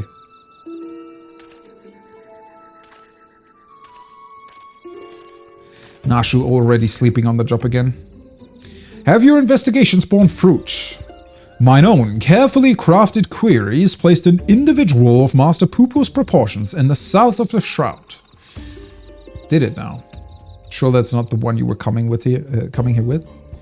To the west, your sources say. And he comes in. I saw them to the north. I asked around and there have been a few sightings in the jungle somewhere to the north. None to the east, though, so that's probably the correct direction then. If we have sightings to the north, south, and west, then that must mean Master Poo-Poo has more friends here than he realized. Actually, that's not a bad deduction. I am not that gregarious. I have precisely one friend on this world. Could it be doppelgangers? No, too simple, too obvious. It's more likely the same alien wandering the jungle being spotted in different locations by different eyewitnesses. Which just means we need to... I can't believe I'm suggesting this. Split up and search the whole area. A fair proposition? Very well then. Oh ho! Are we launching a search party? Hello. Father, have you been following me? Nothing of the sort. I was engaging in feats of physicality while my mind grappled with the mysteries of Mandavillian weapon forging, hoping to turn perspiration into inspiration, as it were. I just now remembered that we infused the weapons with his sweat. Oh boy. But I am afraid the burning fields wooden men are poor muses when compared to the stimulus a worthy opponent provides. Mayhap if I join you and the indomitable warrior of light in your endeavor, then happenstance will deliver the challenge I require. You are continuing the case of the silent correspondent, yes? If you need an extra pair of eyes. One thing that just occurred to me though, you can do these quests, like you can just go through the Hildebrand quests without doing the relic quests though, right? That I find a bit weird. Because what he's just saying only really makes sense if you consider what happened during the relic weapon quest, right? Yeah, there is a bit of awkwardness in that they've combined these two things. As many as you can spare. I was about to assign teams to the search, as a matter of fact. This village sits in the Shroud's east, so let us divvy up the remaining directions, shall we? Nasha and I will head south. Oh, that makes sense though, if the village is... Yeah, technically it's east, but there's still more to the east, right? You and Master Poo-Poo to the west, if you please. Oh, cool. I'm with Poo-Poo. DeLorean, you and my father have the north. That's Delian. DeLorean. I see why they called him that now. To make the DeLorean pun. Also, the Shroud of the Samga is awfully big. How are we to keep in contact, much less coordinate our efforts? I had special link pearls made for just such an occasion. We can shatter in each other's ears as much as we like. Oh boy, I don't want to have link pearl with Hildebrand on it.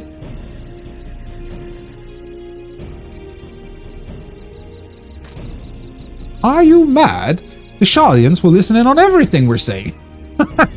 Of course. Really? All the way out here? I shouldn't think their hearing is that good. But seeing as humans like link pearls so much, Lord Godbird can hold the one for your team. Actually, it would be pretty beneficial to be on a link shell network with Godbird, though. Link pearls, what tremendous foresight. Now, let us proceed with our investigation.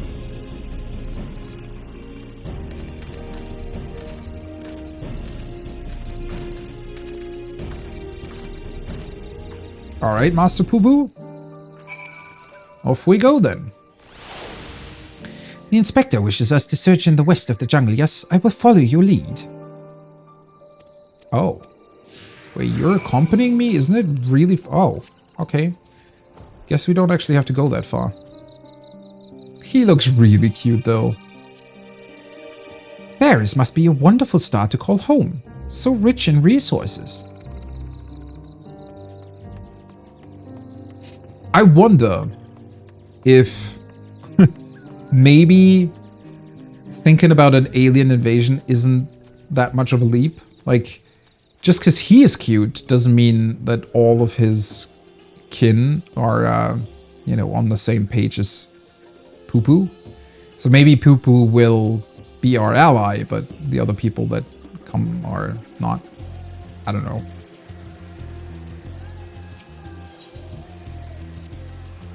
A river flowing right at our feet. Many stars have I visited in the cosmos, but precious few have such a bounty of water as this one. Your home is a rare treasure.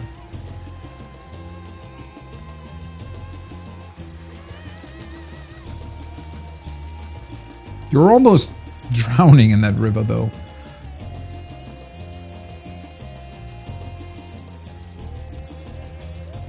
All right, let's see what's happening here.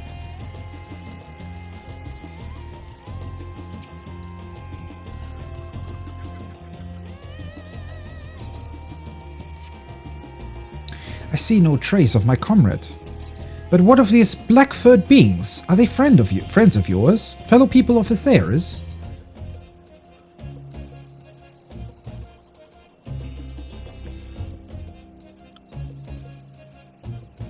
I mean, yeah, vaguely people-shaped perhaps, but not people. Not particularly friendly either.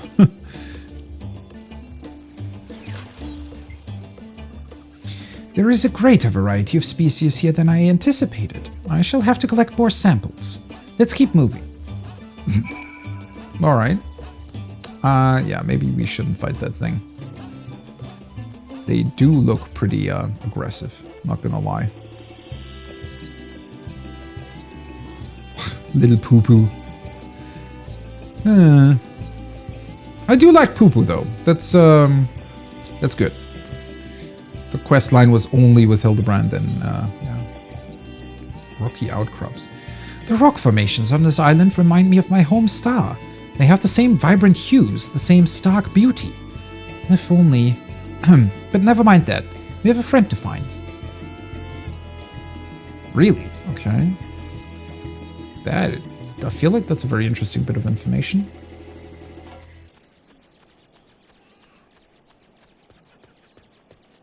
Actually, running through these woods is pretty cool. Never really listened in on the background sounds they added here. Well, they changed quite dramatically here as well.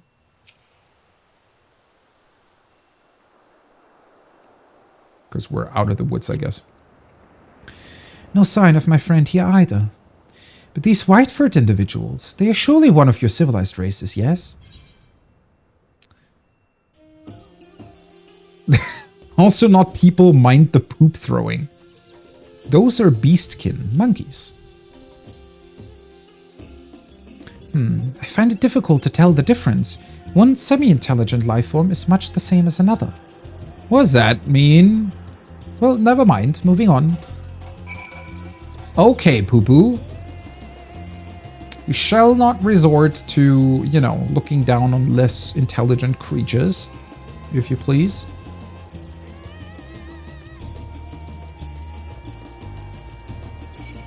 Oh. See, Poo Poo, this is the problem with these things.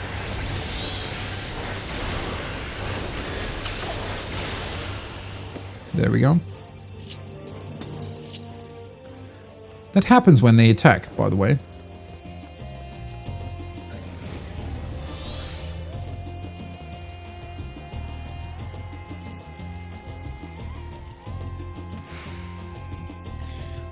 Am I relatively safe here? Because I was gonna say... I feel like I want to take my lunch break now. Because this looks like it's gonna possibly get us into a longer cutscene. Yeah. Let's take my lunch break here. I hopefully won't be attacked by anything, but I don't think so.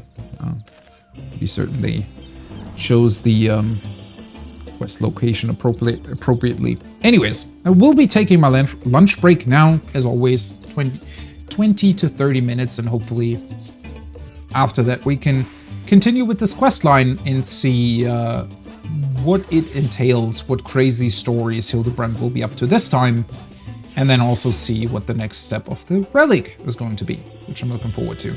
All right, I'll be back after lunch.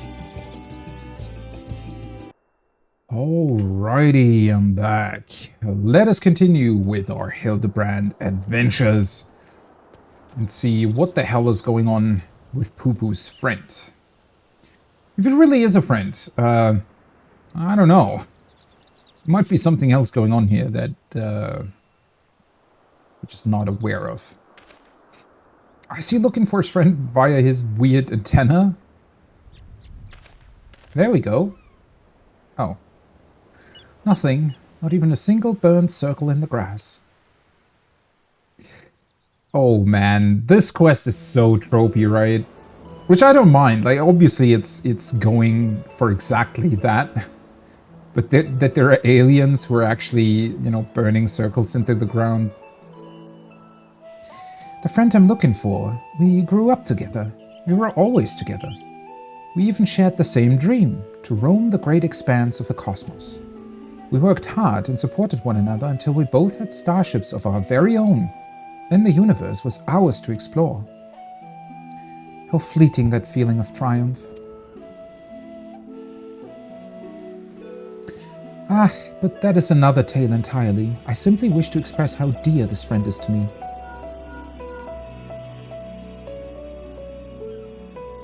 Hello, is this thing on? This is Nashu. I think we have found Poo-Poo's friend. Come to Perusa as quickly as you can. Yes, let's take my starship. It's the fastest way. Where is he keeping that, by the way? Is it just sort of floating above us whenever he's moving somewhere? Can you just call it in?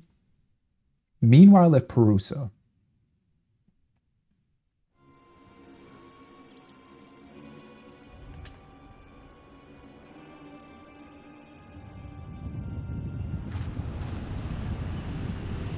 Oh God.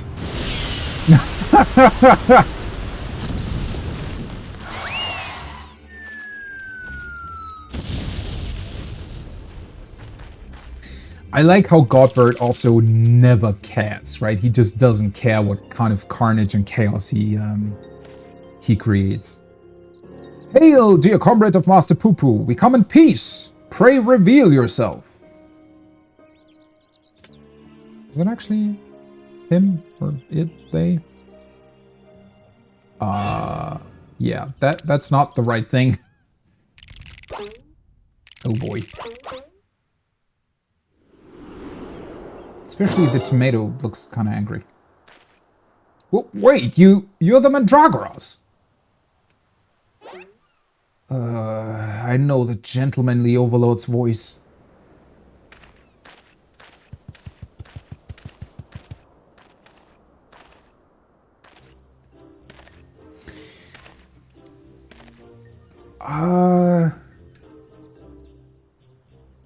Gentle dead man.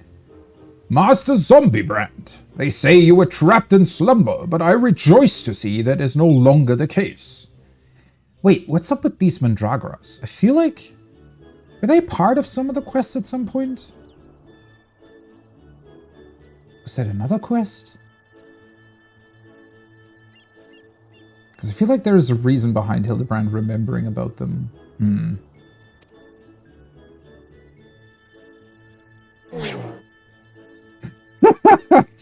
God, it's one of the Walking Dead.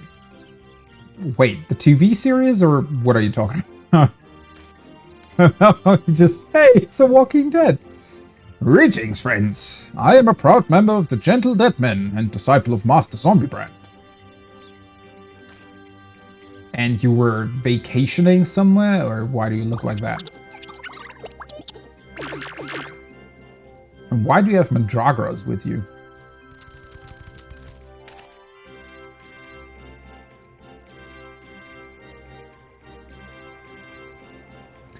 What brings you here to Thavnir, and in the company of Lanocious and famous vegetable menace, no less? Yeah, so... they must have been part of one of the Realm Reborn questlines then, right?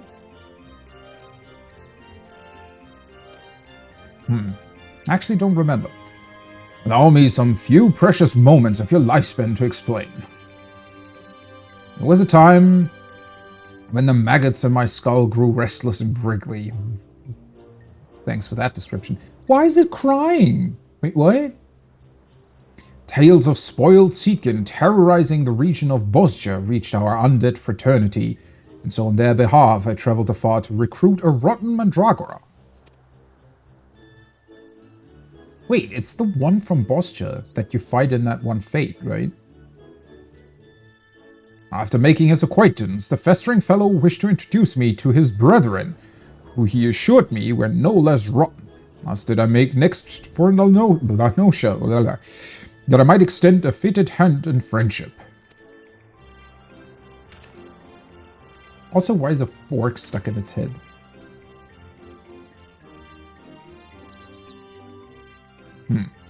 When I arrived, however, I learned that one of their companions had been abducted by a strange flying vessel. It was a gentle dead man to do, but aid in the search. I turned to the Thavnarian truth, that oh boy, reliable bastion of supernatural rumor-mongering, and lo and behold, an alien craft matching Lasitkin's description had been spotted here on the isle. Needless to say, we embarked on our journey forthwith.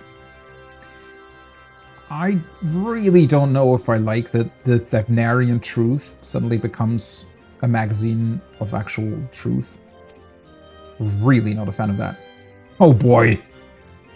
One of our faithful readers. I'm pleased to see that even in undeath, the hunger for truth is not wholly subsumed by the hunger for brains. Also, just, of course, he would immediately just accept that there is a dead zombie in front of him, right? Also Lalafella in the background, by the way. So, we find ourselves on the case of the misappropriated Mandragora. This abductor will not evade my powers of discernment. Soon we'll need a case to carry all these cases. Well, I mean, technically a bunch of them have been solved now, right? An abductor. I have a feeling we won't need to look far.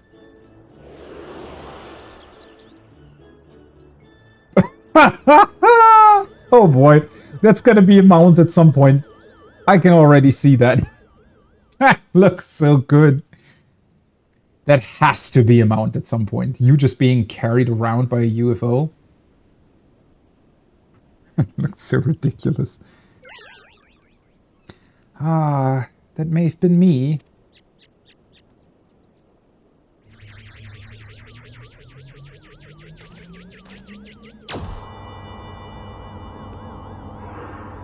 There we go.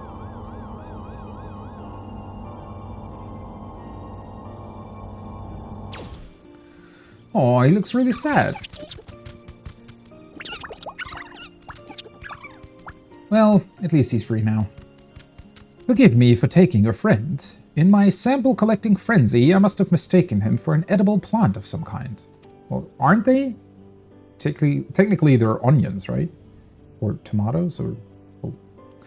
I don't know, are they edible? Never really thought about that. Understandable. You would not be the first to confuse a mandragora with a salad ingredient. The main thing is that he is returned to us unharmed and uneaten. All's well that ends well. Now, if you will excuse us, we should be getting back to Thanalan. Rotting flesh and humidity is an unpleasant combination.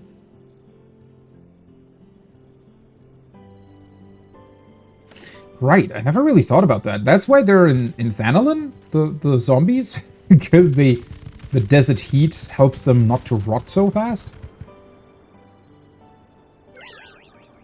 Aww.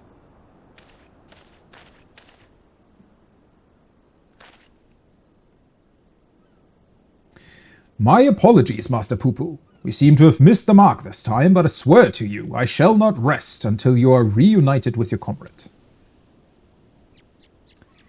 I almost believe your keen inspector sense to be a form of prognostication, but it really was just following your gut. And I'm afraid vague inspectorial feelings will take us only so far. We have an entire world to search, and for that we'd need, I don't know, a veritable army of inspectors.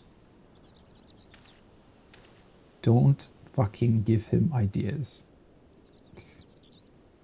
Oh boy, we're gonna copy Hildebrand again, aren't we? An army of inspectors. Of course. I can simply clone a multitude of Hildebrands as I did before. Now, let's not do anything rash.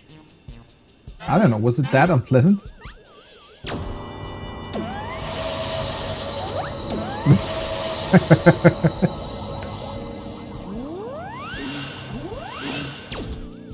Oh boy.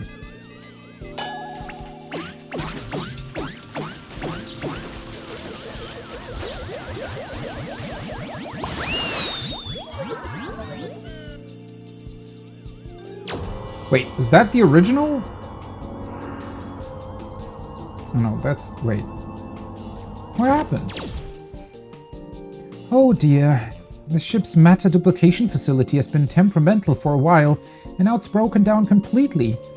This clone is the last it will ever produce. Wait, this clone? Oh no. Now we don't know who the original is again.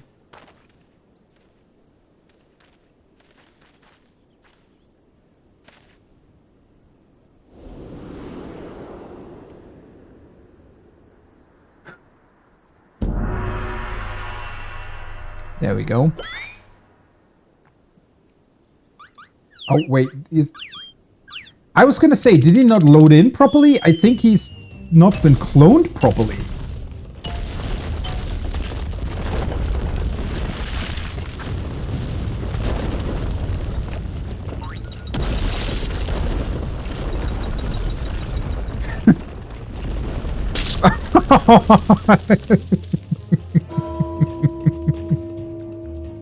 Why would you run after him?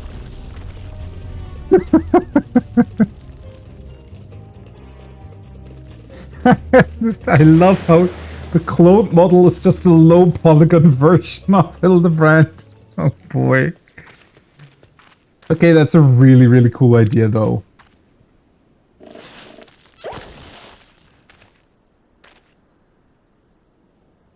That looks ridiculous.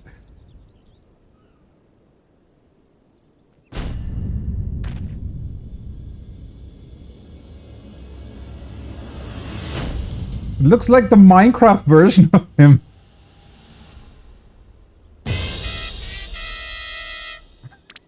The music.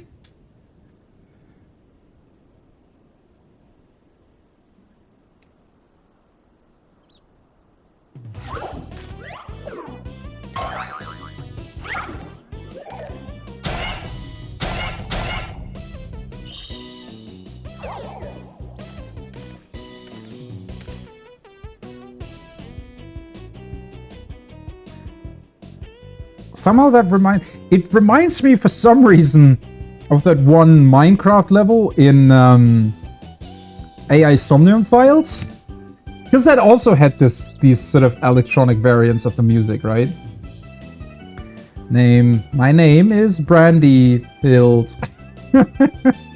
Oh boy. I cannot believe that they've actually done like custom music for this, right? I mean, obviously it's the same theme and everything, but oh boy. Somebody had fun with the electronic music this patch, I think. Inspector Brandyhilt? Well, why is he so blocky?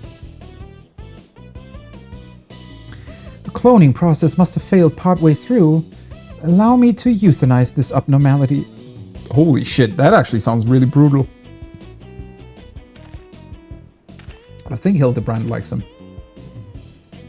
Now, let's not do anything rash.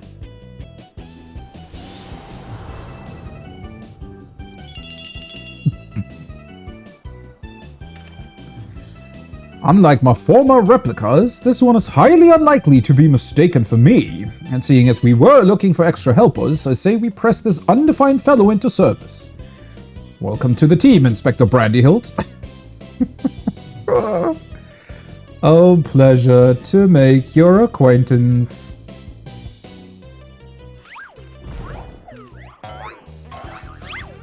Wait, what happened to the... Is Godbird... He's just casually lifting like a few hundred tons of rock. Guess he's rebuilding the place or something?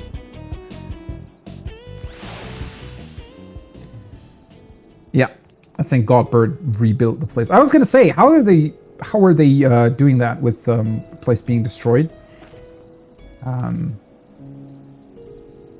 Solution is it just doesn't get destroyed. Mr. Brandyhilt. Assistance, please allow me to be of assistance. Oh, ho, ho, never a dull moment around the Mandeville men. Yeah, I fear that's true. I knew the duplicator had been unstable, but I pushed it to perform anyway. Now look at what I've brought. Not only is this clone a poor imitation of the Inspector in form, but in force of personality as well. Blocky though this Inspector may be, that Master Poo-Poo could so easily attempt to replicate a living, thinking being. Alien technology is so advanced I can scarce differentiate it from magic. We made quite a mess of that temple ruin, but thanks to Father, it looks as good as new. Or would that be as good as old? In any event, I look forward to tackling the remainder of the case with my charming new contemporary. I am delighted to be part of it. Wait, do we have that emote? That looked really funny, actually. Oh, look how shy he is. He really is very charming.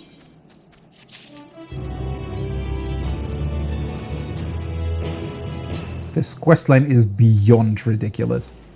And again, I like it for that. I wish that, well, at least they do introduce new characters. So having Poo-Poo and Delian along does make the whole process, you know, a lot more interesting. So it's cool that they always introduce new characters for the specific quest lines in the expansions. But that being said, I wish that it had more of a,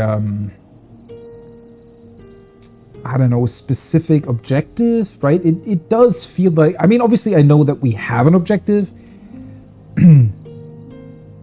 but it feels more, it's an objective to have a bunch of silly stuff happen, rather than what I felt like A Realm Reborn was, where there was an actual objective and silly stuff just so happened to happen along the way, right? It was sort of the other way around, and I thought that worked better for me personally, but well. Generational bonding. Oh boy, what are those two doing in that picture? An unexpected but invaluable addition to our ranks. With our numbers thus bolstered, I say we are ready once more to dive into the fray. I mean, well, technically we still have absolutely no idea where to look for Poo-Poo, right? Perhaps, but what of our strategy? We need a new approach. If I may... Oh, wait, he's actually contributing to the conversation. What the hell? Assuming Master Poo-Poo's acquaintance pilots a craft of similar design, then might we not instead attempt to locate the starship? Such a striking vessel will have drawn more attention than the comparatively tiny being in question. Don't tell me that Brandyhild is actually intelligent compared to Hildebrand. He has a point. The Truth receives a large number of reports from readers claiming to have observed unidentified flying objects. We could review said reports, those that meet the criteria of shiny, silver, and saucer-like naturally, and then remove instances which we know to have been Master Poo-Poo. That should narrow things down considerably. I cannot believe... The fucking blocky Brandyhild is actually intelligent. Indeed, what a fantastic idea. Just the kind of brilliance one might expect of one's clone. I was about to make the very same suggestion. I feel like Hildebrand's gonna end up not liking Brandyhild that much. Well done, Inspector. I hope I've not overstepped my bounds. I'm but a shadow of the original after all. Also, he's humble, so he's basically the complete opposite. I have a stack of back issues stored in the workroom I use in the city. Poo-Poo can help me sift through them and cross off the sightings that were definitely him. Shall we?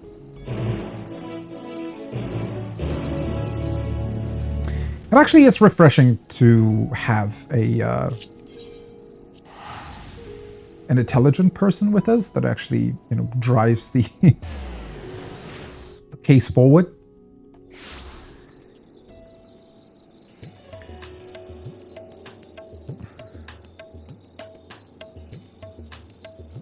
Where do we need to go? Is it, wait, is it on the bridge or below the bridge? Ah, it's below the bridge.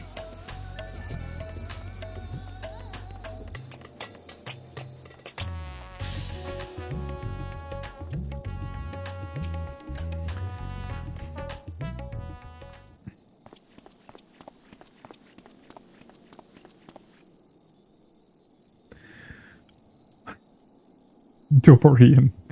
Dorian has taken Master Poo-Poo to peruse his store of past publications. Let us enjoy a brief interlude until they return with the results of their investigation. Dorian. You look like a Dorian. We finished going through all the back issues. If we discount the areas we know Poo-Poo to have visited, it turns out that there was only one other sighting of a flying saucer. In Garlemald. The account itself was sent to me by an Imperial soldier named Numerius, who appears to be a loyal fan of the truth. Have we met that guy? I wonder if that's been like a side quest somewhere in Garlemald. All the way from the Empire, your publication has an impressively wide readership. I love how there's just this weird blocky variant of Hildebrand there. He just talks completely normal, even way more normal than the normal one. Our audience has always been universal. After all, the desire to know the unknown transcends all borders and creeds. The saucer was spotted during the Imperial War of Succession. Beyond that, there were no meaningful details. During the War of Succession, okay. Then we must visit the soldier fellow in Garlemald and wring from him the entire tale. I agree. This is our only lead, and we've no choice but to follow up on it. To Camp Broken Glass. Wait, why do people know what that's called?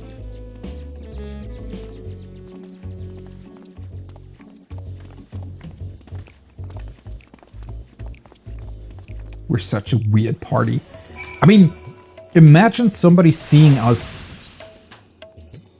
you know, walk around as a group like that. A small, aqua-looking thing with weird eyes and an antenna on top. A blocky dude. Somebody without pants.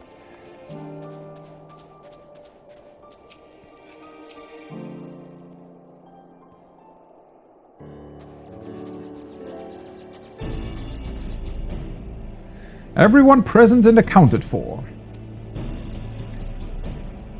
We appear to be missing Master Delian, and he can even remember his name correctly.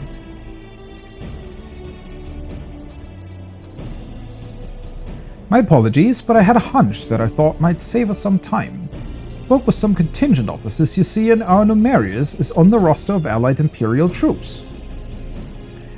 That does certainly make things easier. And were they able to point you in the direction of this numerous chap's posting? Yes, Numerius is currently with his unit, organizing the supply dump at Forum Patents. We should head over there and hope he can spare a few moments to talk. Chill here seeps right into your bones.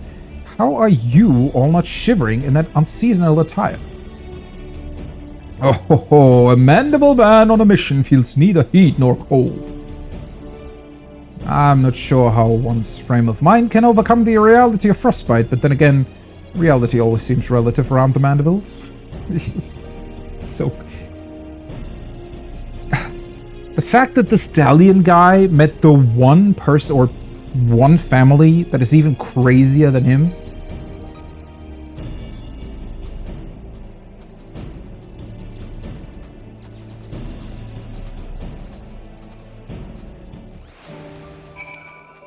Alright, where is that?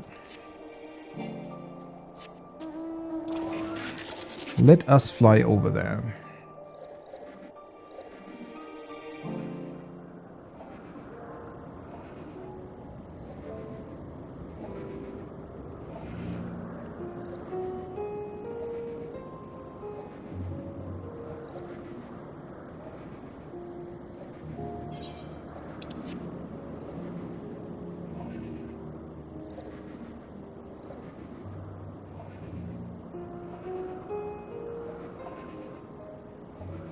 Also considering that this is not the last part of these quests, right? I mean, well, based on past relics, they will continue all the way up until 6.55, right? So the story, I assume, will as well. Makes me wonder if we're even going to find Poo-Poo's associate. Although then again, we might. Maybe the ultimate goal is to bring them back to where they came from or something like that.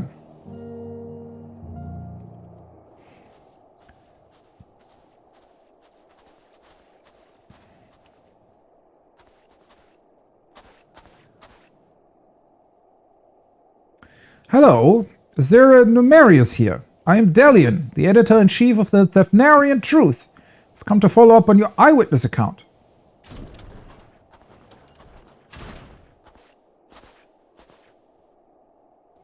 The editor-in-chief himself! What an honor! I wish there was more to the story, but everything I know was in my submission. I've not left to tell. Unless you've something else to share. Didn't you say you saw the saucer as well? Ah, I did more than just see it. This was around the time when the fighting with Nervous faction had escalated into an all-out war, you understand? I'd been assigned to an anti-aircraft cannon and was actively surveying for enemies when the silver vessel flew into view. Some new kind of war machina, I presumed, so I opened fire and knocked it out of the sky. Oh boy. Presumed? You mean you never got a look at the wreckage? We were at war. I wasn't about to venture onto the battlefield to indulge my curiosity. It's probably still out there. Somewhere.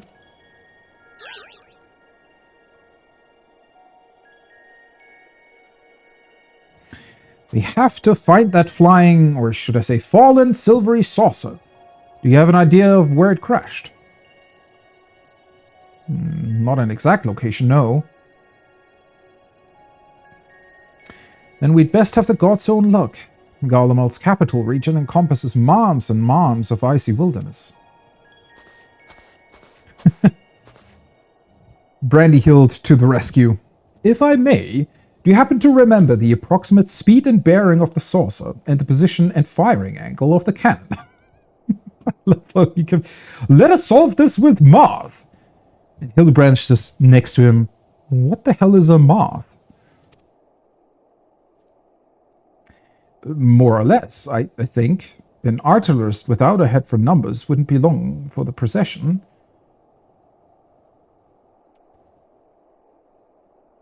Can we please Can we please keep Brandyhild? Somehow I like him more than Hildebrand, honestly. That should be sufficient, thank you.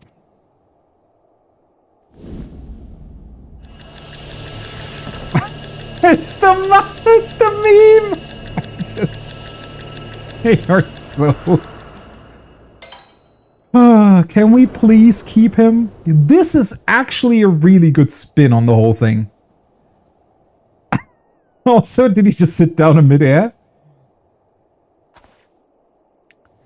I have it! The starship impacted the Earth 1,360 yams to the northeast of our current location.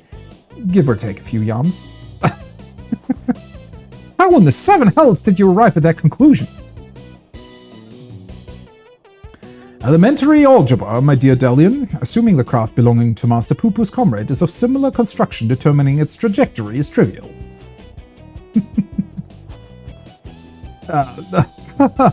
My brilliant clone, ladies and gentlemen. I was about to offer the self-same conclusion, but once again, he has beaten me to the punch. I think Briarden would be really, really proud of Brandyhild. Hooray for Inspector Brandyhild. I seem to have stolen my progenitor's thunder. My apologies. 1,360 or so yams to the northeast of here. That improves the chances of our search from near hopeless to rather hopeful. Let's go and find this fallen saucer, shall we?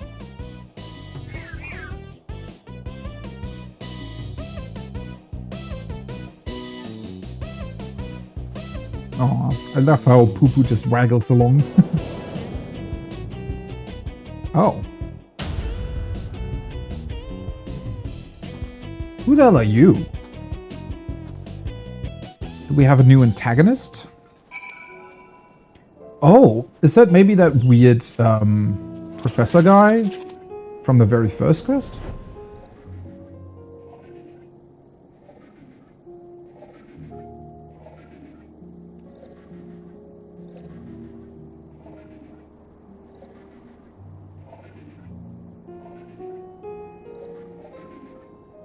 Love the music.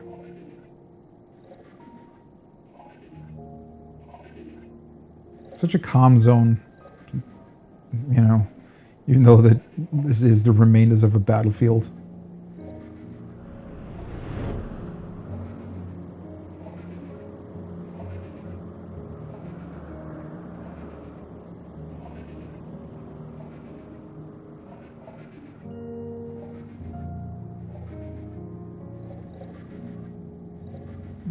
It's pretty far away, though.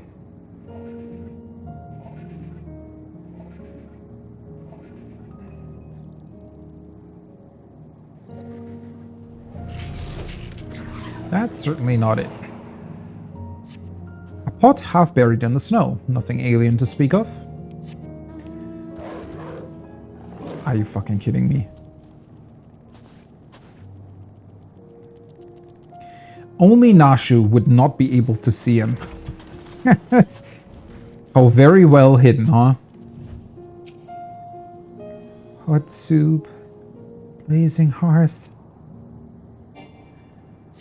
Ah, that creepy Lalafell. Brandyheld, can you please stick around? Had someone thought to record the wind speed and direction, I might have calculated the crash site to the nearest ilm instead.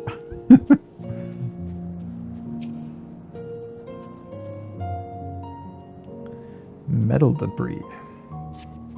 Although promising at first glance, a closer inspection reveals this debris to be the wreckage of some vanquished war machina.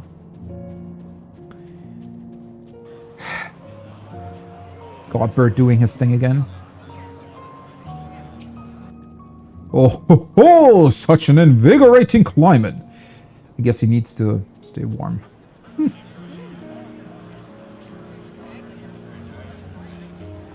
There's a lot of people here. Might be a longer cutscene then.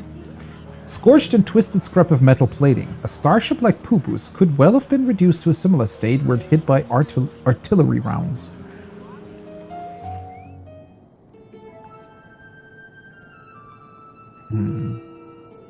It's only part of it, though? Oh, what have you found there?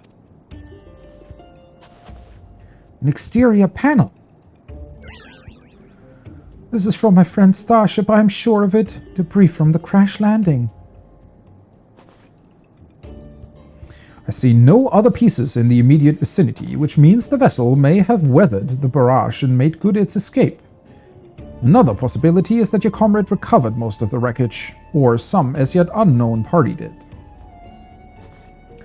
You're saying someone may have made off with our cosmic visitor, saucer and all? I say this is an altogether different kind of alien abduction.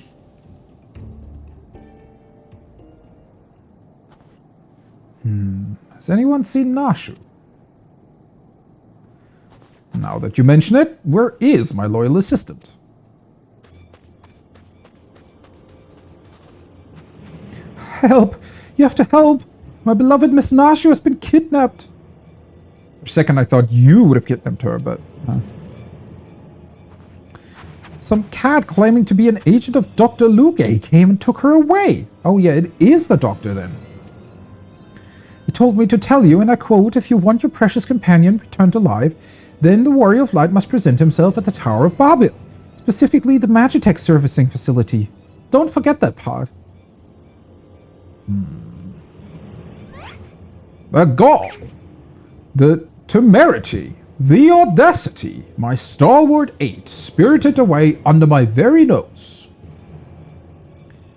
My apologies, but who are you? Close acquaintance of Nashu, I presume?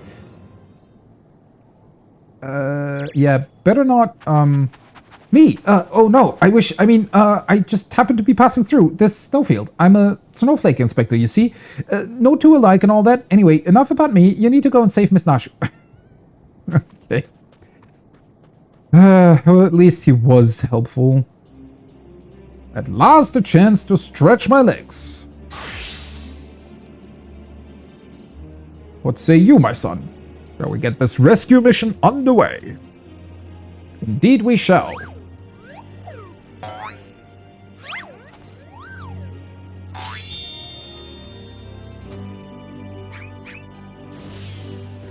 And off they go. Of course they're running over the pipe. What the fuck? Couldn't you just go below it?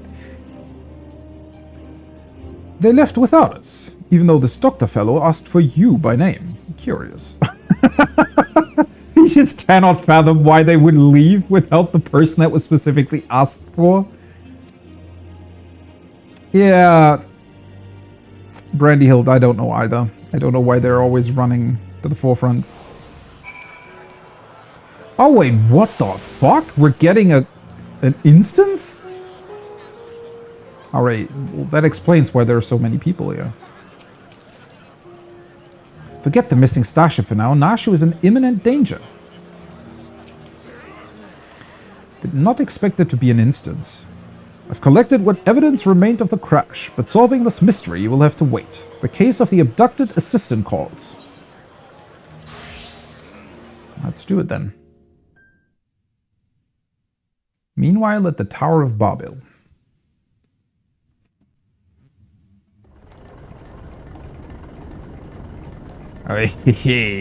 All shall fall before Supre Luge. With this new and improved body, revenge will finally be mine. They actually arrived there. Whoa, okay, well that does seem... Oh, he's just taken... Isn't that one of the bosses from the dungeon? He's just put himself as the head of it. You will release Nashu this instant. What are you two doing here? I specifically asked for the adventurer. Be gone before I unleash my fury prematurely. I love how all his limbs are still attached to his head as well, but they're just sort of, I don't know, dangling around. Oh, this promises to be a proper battle. I see no reason to trouble him. We tackle this menace as father and son, the Manderville men together. Agreed.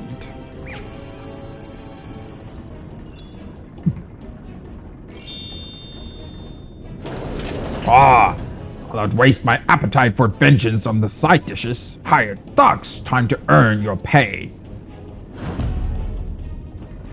Your what?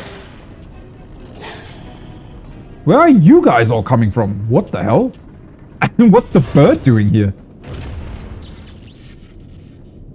Are you fucking kidding me? Don't tell me we play this instance as either Godbird or Hildebrand. Are you fucking kidding me? I'm slowly coming around on these quests. Introducing Brandyhild, and now this. Holy fuck. Oh ho! A little warm-up before the main event. Get them!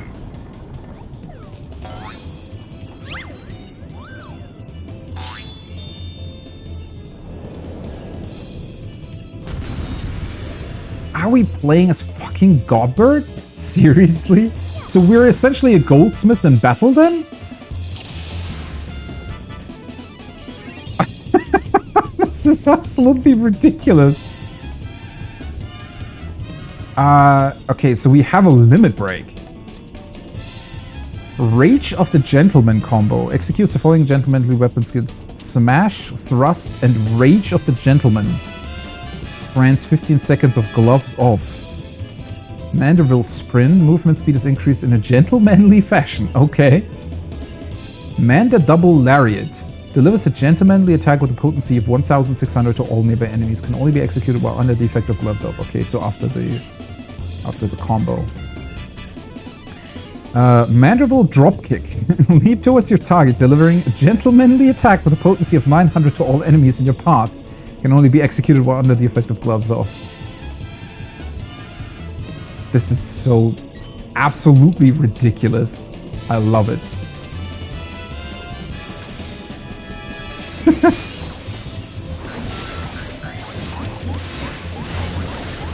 Holy shit.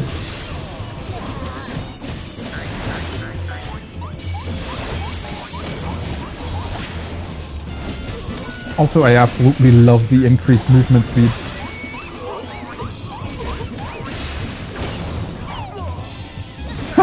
This is so ridiculous.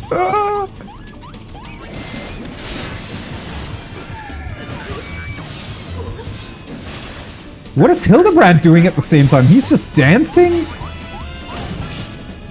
Also, the animations are really well done. What the fuck? Your lackeys were found lacking. Come out and face your fate. Oh, wait, that was Hildebrand. Insolent worms, the sun will be the first to die. What is this impending dread? Missile. Mommy or daddy, if you would be so kind.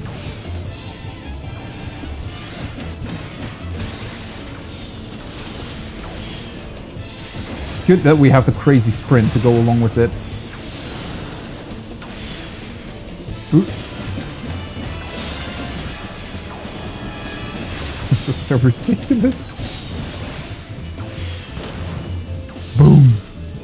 Seriously, that is incredible.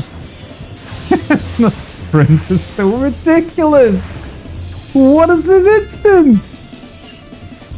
That was too close. Oh boy. Oh, one of the... Oh, they're hitting him. Or... You survived my missiles. Then enjoy some leftover war machina.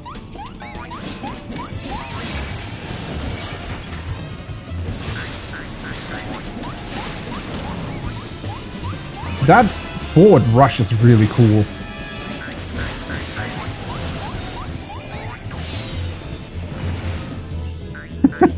Why is Hildebrand dancing the entire time? Keep up now, keep up.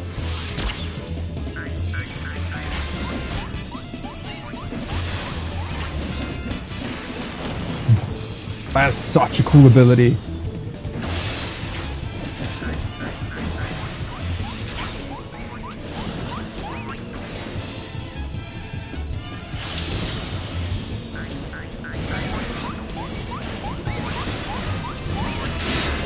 Boom.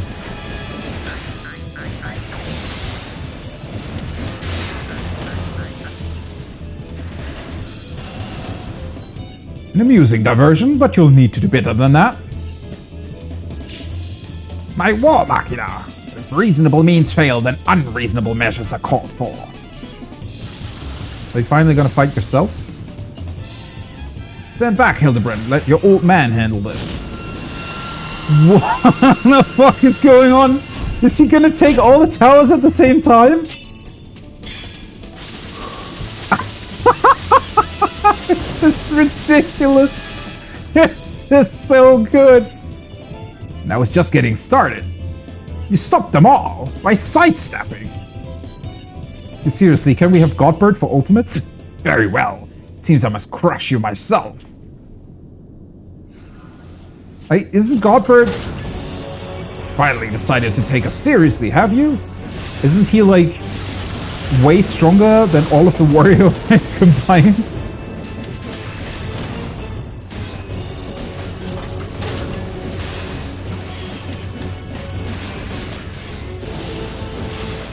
What is Hildebrand doing? Why are you just standing there? Oh shit, I got actually hit. Oh, wait. Oh, that's really cool. You actually need the sprint.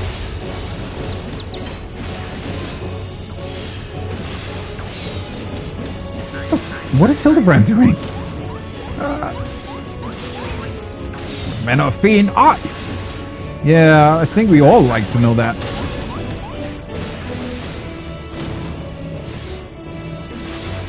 Stay here, son. Taking this together.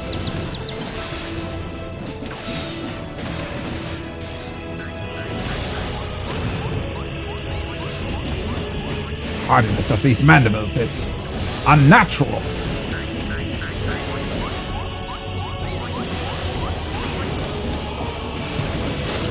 Okay, what are we doing now? Oh.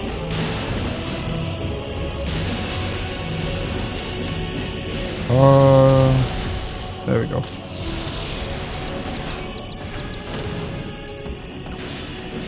That was exciting. Perhaps I should have let it hit me. Yeah, maybe you should have.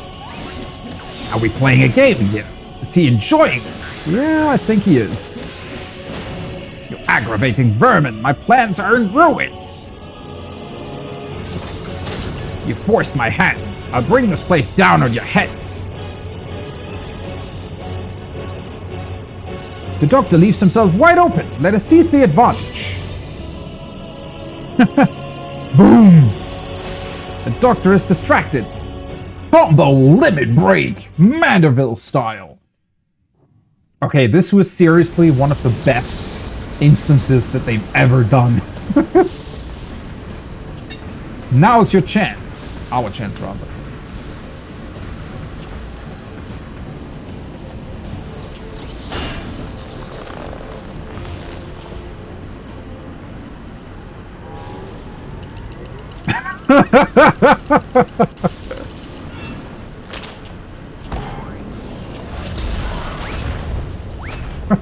He just throws both of them. Ah!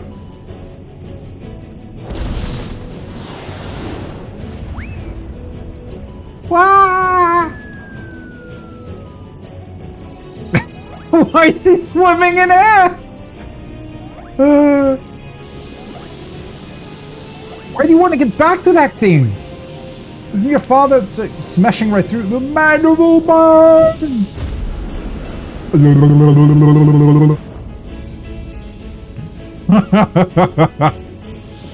It's so victorious again.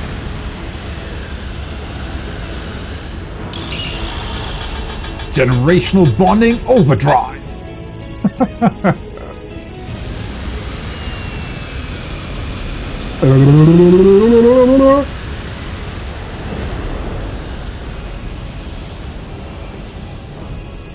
What is he even doing? He's just standing there.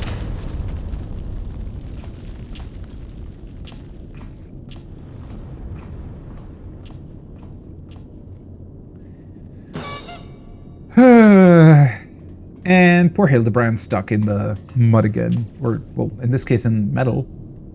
Ah, things seem to be well in hand. And this dumb face steps into the fold. This is... Okay, well... Yeah. This is... I don't... There are no words to describe the absolute sheer ridiculousness of this quest. Wee, don't get ahead of yourself. Oh, the head survived. There you are, my loathsome nemesis. Saved something special just for you. Oh, please don't destroy him! Oh, he's just...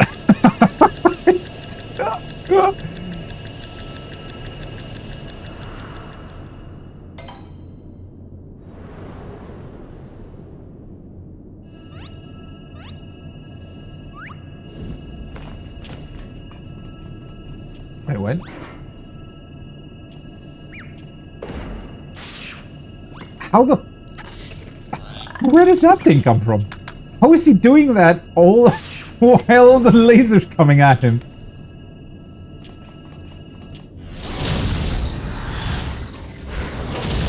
Oh, he's actually protecting me.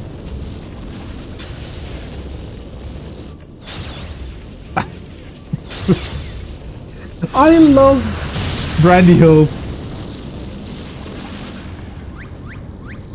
Seriously, the best addition to this questline.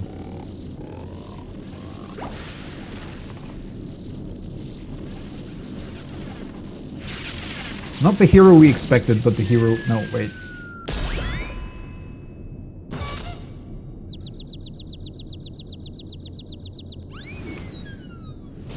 There he goes.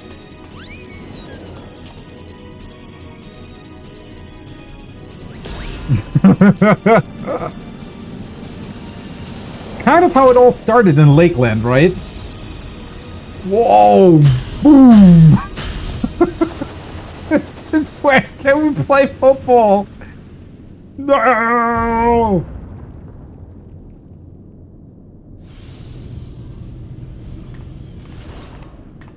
Nasha just comes in. Ah, that was a lovely nap. No idea what happened to her. Oh, did someone build a Magitech servicing facility while I was asleep? Oh, that's the best conclusion you can come up with. Oh, I was asleep for a while. Surely somebody built this building around me instead of me being abducted to this building.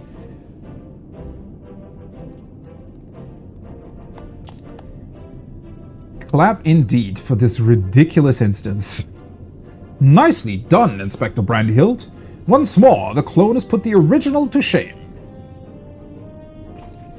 Inspector, please. I am but a pale imitation of your ideal. Ha! I knew keeping company with you would lead me to a worthy challenge. Worthy of breaking a sweat, at least.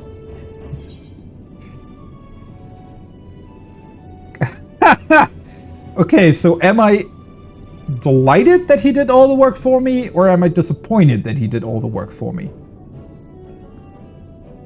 Let's be delighted. I mean, what? For once, somebody else was capable of doing our work. You've done all the work for me.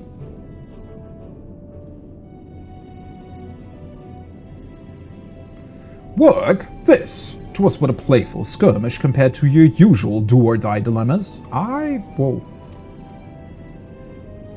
The villain is vanquished, and Nashu is returned to us safe and sound. I say we head back to Ratzatan to regroup and rethink our position. Your comrade yet lives, Master Poo-Poo. I am certain of it. Take heart, and let us continue the search.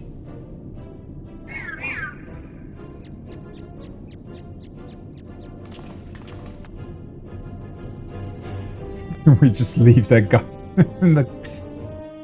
I fear we haven't seen the last of that Dr. Luge, or whatever his name is. Okay, I've definitely come around on these quest lines. That was so ridiculous that it was actually super awesome. And honestly, Brandyhilt was a nice addition. Having somebody around who actually knows what they're doing, that's really cool.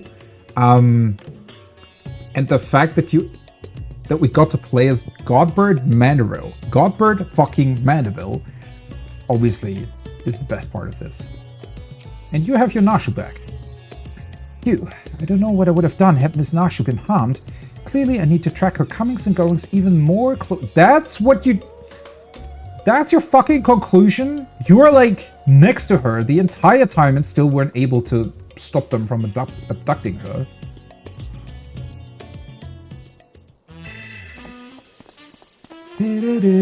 Bam! To Garlemald and back have we journeyed, yet this is just the beginning of the case of the silent correspondent. Come, my friends. The shard of saucer we secured shall lead us onwards to new discoveries.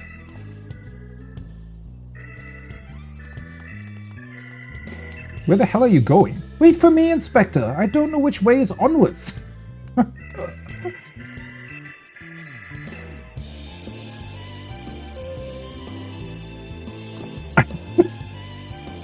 I should follow him, shouldn't I?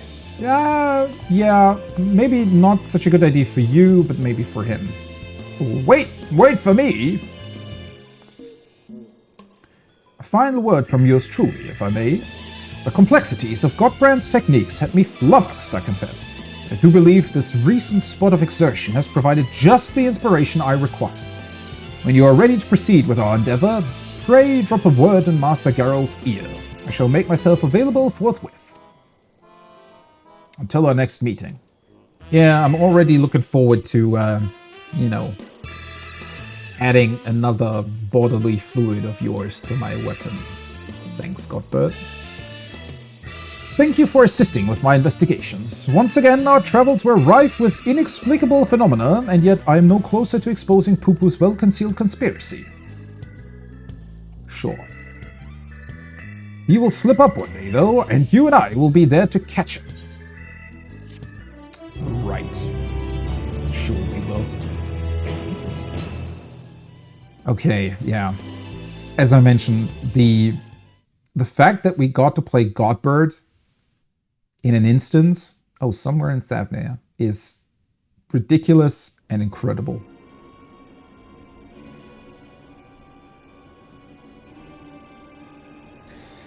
Yeah.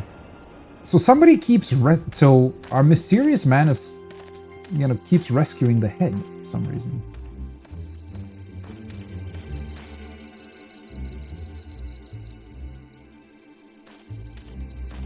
Wait, who's that?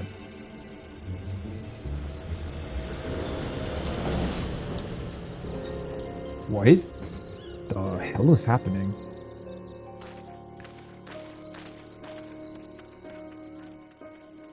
I love how dented it is.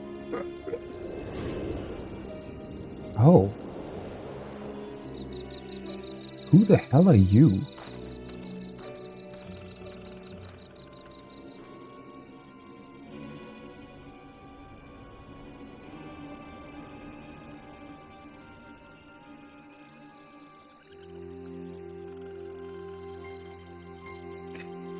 It looks so ridiculous with the dent in the side.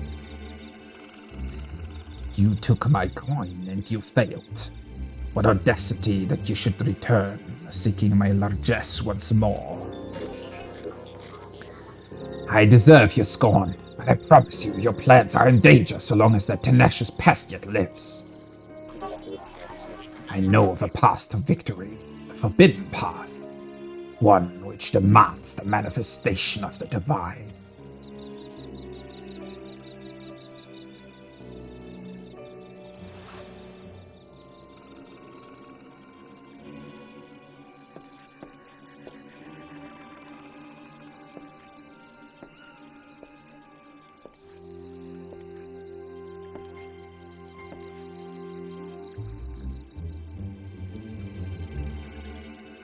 You have my attention.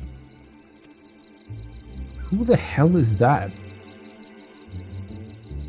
What is going on?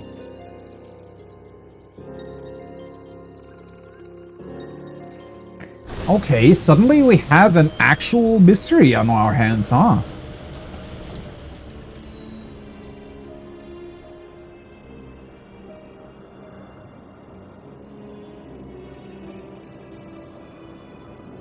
Now I'm looking forward to how this continues.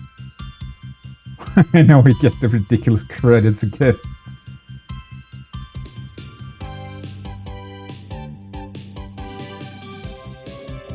Alien friends with strange technology. Cloning yourself can lead to tragedy, but sometimes you get what you don't expect, a blocky man of quality, Inspector Brandyhilt. Quality indeed. Flat-faced...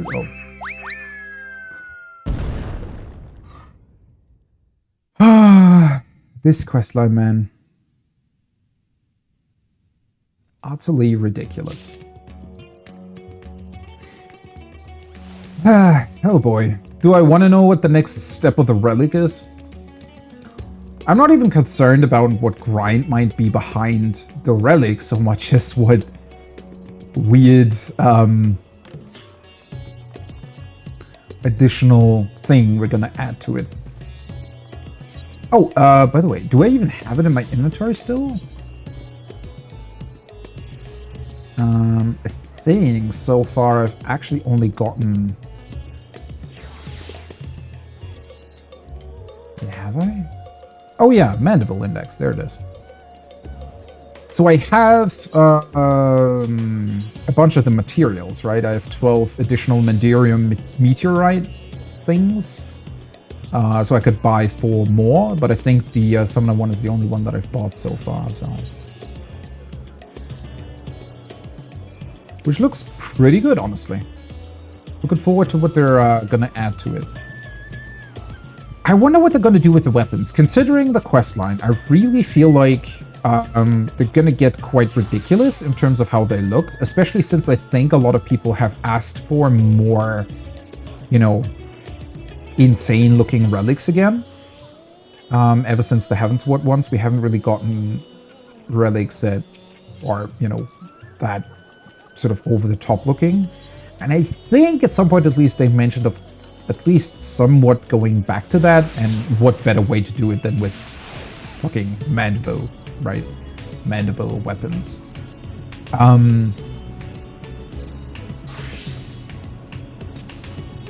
I am somewhat surprised, though, that the, I guess, basic weapon looks quite normal, right?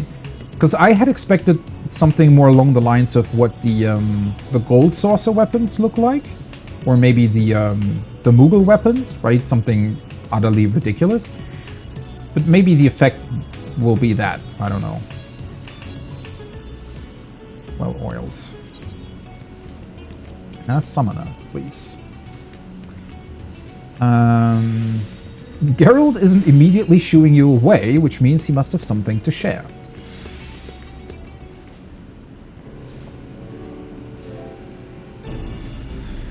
How you finding that Mandeville weaponry of yours? Seeing as mine was the hand at the forge, the answer you're looking for is bloody marvelous. Still, it can always be better. It sounds like Godbird's ready to build on the bare bones of what we've produced so far. I shall call upon his lordship.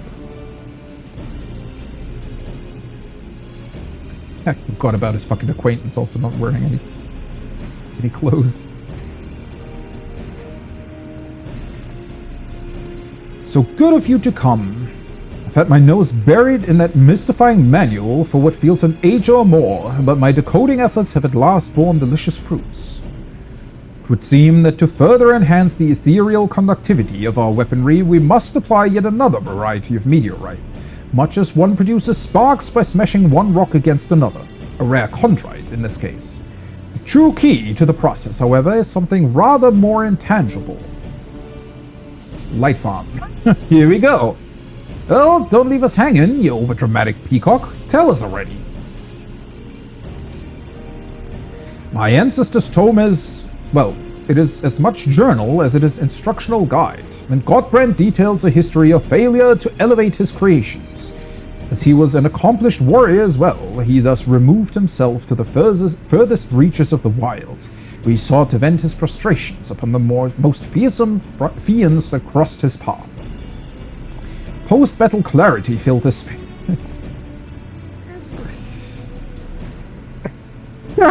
That's not a coincidence. They do mean post-nut clarity. And miracle of miracles, his very next attempt at augmentation was a resounding success.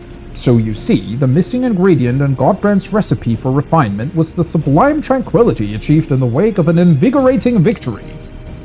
I swear to God, we are in fact adding more bodily fluids of his to the weapon, aren't we? I myself received the blessings of battle-based enlightenment on my travels with him, following a mightily strenuous encounter with one Dr. Lugay.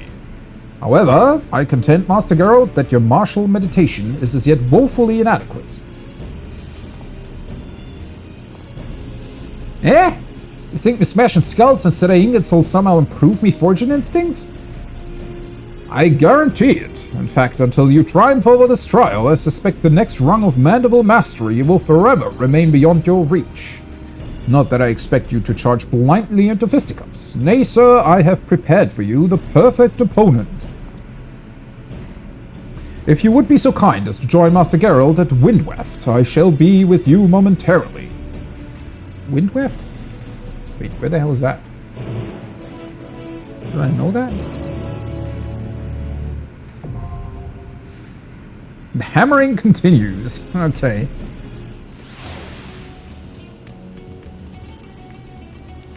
Oh wait, that's here?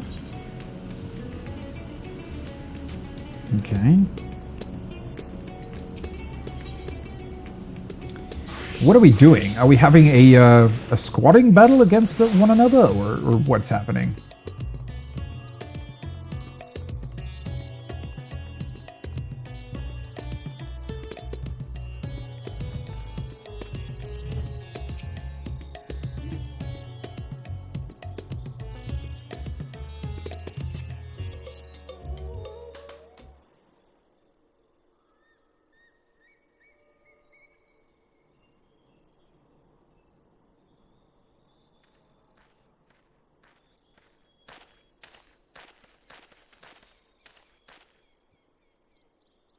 Well, here I am. So where's me perfect opponent?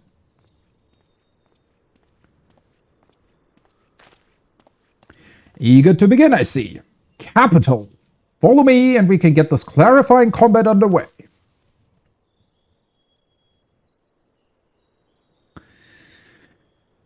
Oh boy, what is this going to be? Oh.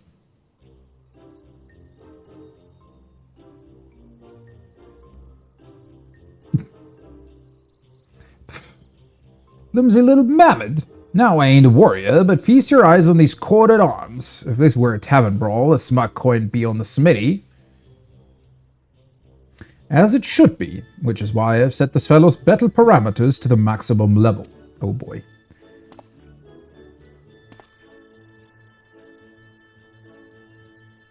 Right then, let's do this. Why are we doing this exactly? Isn't that usually my part of the process?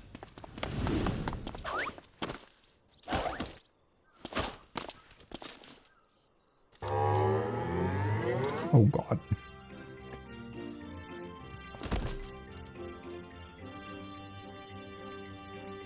Tricky little bastard.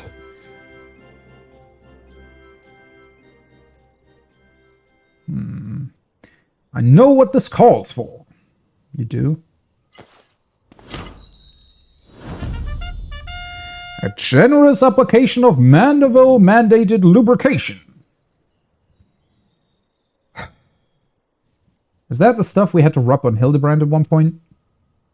Didn't we rub it into him as well? Do we want to know what kind of fluid that is to begin with? Probably not, right? Oiled up and ready. Oh my god. What did you just slather me with? Only the finest Salamanderville, my good man. Feel it sink into your muscles and augment your natural prowess. 'Tis the oil of champions. You know, I do feel oddly powerful.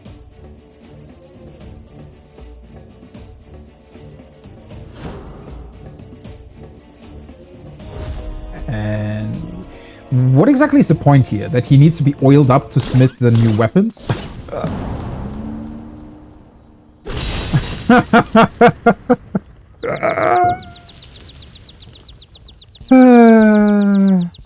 Okay, so the only reason why he wins is because he accidentally gets it right. Ha, take that, Tin Man!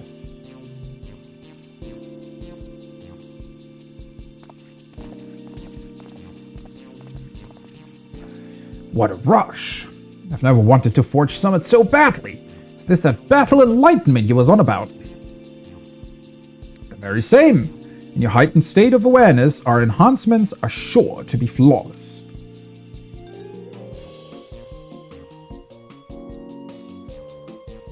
And let's get to work.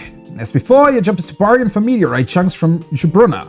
Verena knows to supply her with the chondrite we need. Wait, okay.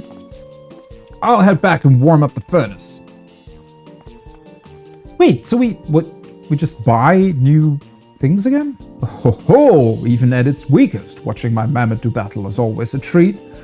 Wait, so he set him to minimum, not maximum?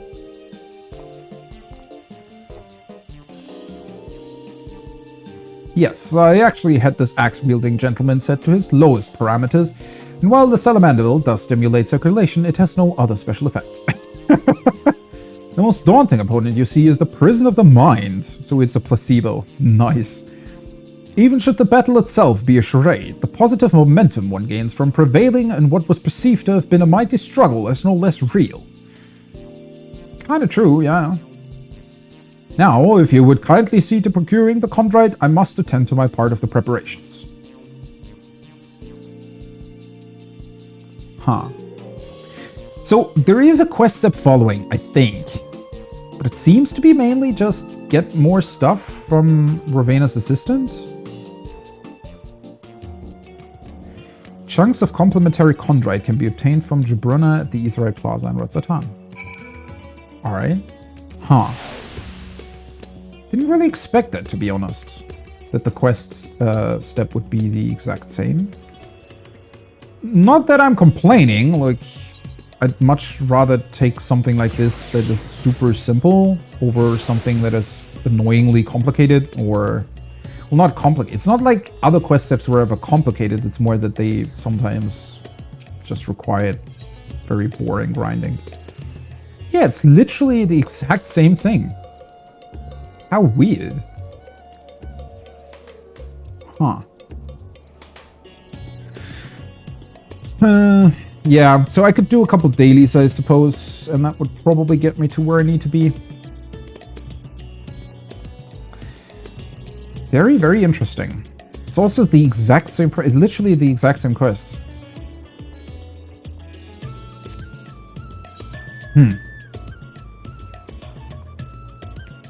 overall, in general, it's way, way less in terms of tomestones compared to, like, even the Shadowbringer's weapons, while being definitely much easier to obtain than previous ones, were still way more of a grind than this one. Although, more so the later steps, maybe, but still. It's very intriguing that they chose to make it this simple this time around. Not that I'm complaining. Maybe, well... You have to do the Hildebrand quests, though, right? So, I guess because of that, they thought that the actual quest steps would be easier to do. Again, I'm not really complaining about this, but it's definitely way less of a, that's a cute bunny. It's definitely way less of a, beep indeed, of a grind, right? I mean, in fact, it's not really a grind at all. Which is quite curious because, I mean, this is almost a little bit too easy. This is literally just, you can easily do this in a day, right? Obviously, you wouldn't really want to, but I mean, just look at this. This is 160 to 180, 380. 440, 540, 660, 720, yeah. So just by doing your dailies, if you were to do all the dailies, you could get enough for one weapon in 2 days. I get that they're, maybe this time around they want to make it easier, right? And yeah, with the fact that the Hildebrand things were already, or the quest line is already attached to it, I can understand that maybe they want to, you know, keep it a bit on the easier side for the quest. But this is pretty ridiculous in comparison. Again, the Shadowbringers ones also didn't really require that much once you got through them the first time, but they definitely had. I mean, I remember there was one step where you had to get what was it, 36 sort of crystal fragments or something from Stormblood Fates, right? And that did take a while. Not that long, like it was a couple of hours grinding maximum. So I guess in comparison, I mean, if you're doing all the dailies, technically that does take a couple of hours as well, right? If you're going through the list to do all the dailies, I think that typically takes around 3 hours. And honestly, doing those Stormblood Fates back in Shadowbringers didn't really take that much longer either. I think it also was around about 6 hours. Definitely not longer to obtain all the fragments. And the more people were doing the fates, the easier it was as well. But yeah, it's a really, really curious decision. They went this route this time. Oh well. Either way, I'm going to take a short break, and then we'll be doing a couple more quests, I guess. I'll have to take a look at what I actually want to do. Short break. Be right back. There we go. And back with Final Fantasy XIV. Ooh, let's look at a couple of adventure plates. Don't know what language that is. Another streamer. Okay.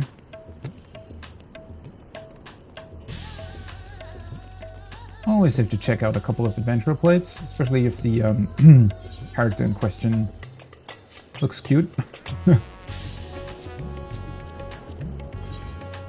Either way, though, just looking at random adventure plates, sometimes there are really, oh, I already looked at yours. Sometimes there are really funny ones or interesting ones. I do like doing that. Quite interesting from time to time. Either way, I think I want to do one more thing for now. And then take a little bit of a break before raid, because I do still need to do some stuff. But it is quite a bit more time, so I think doing the 6.3 Void Quest might be a good idea.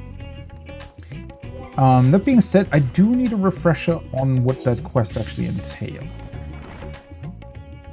So let's see here. Where would it be?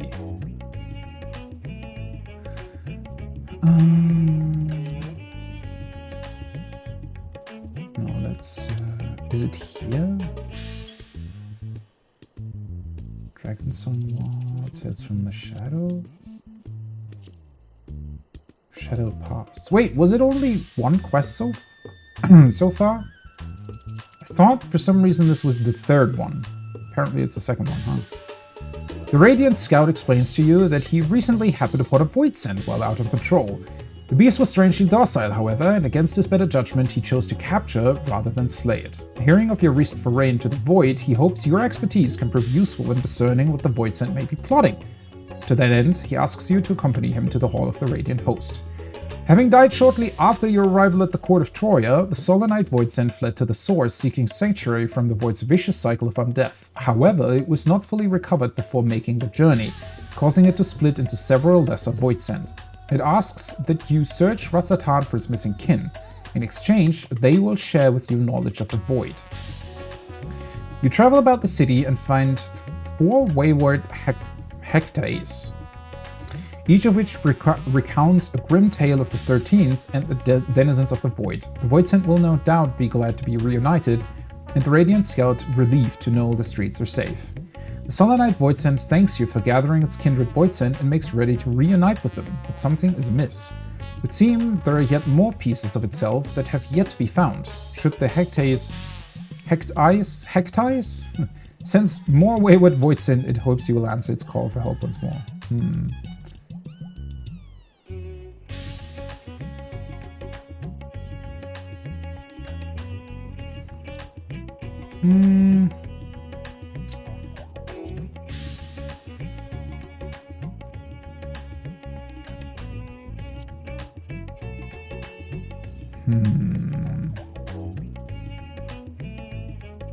I was just thinking, where the hell...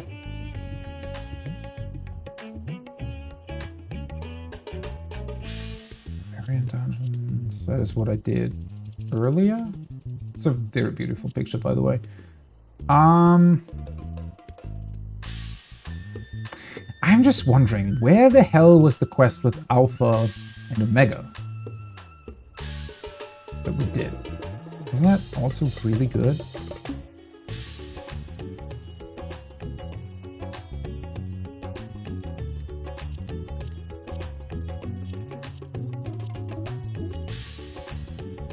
Because it wasn't this, right?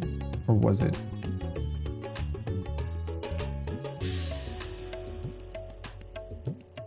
No. I mean, that's Tataru.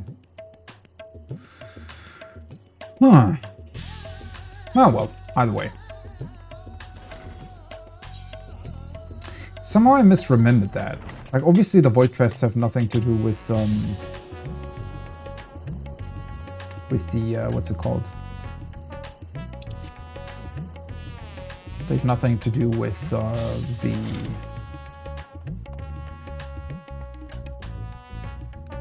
Oh, wait, Wrong door. With Omega?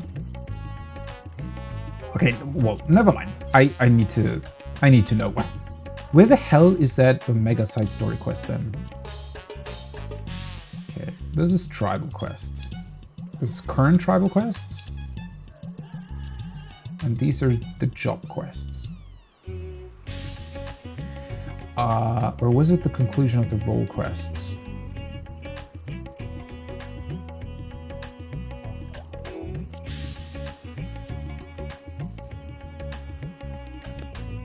No. Pretty sure it wasn't.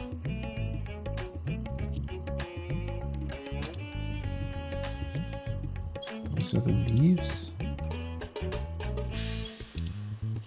That's the main scenario. This is the old stuff. Although, wait, no. The new things are in here as well.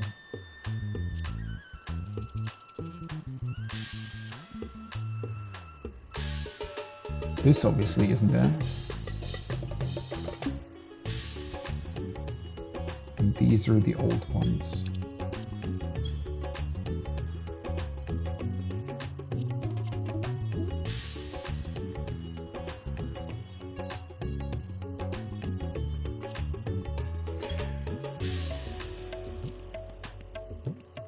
That is a very good question. Where the hell is the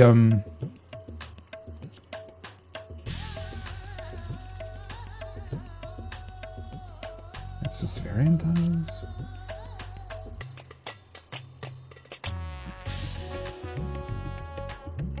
Maybe it's here somewhere? No, these are all...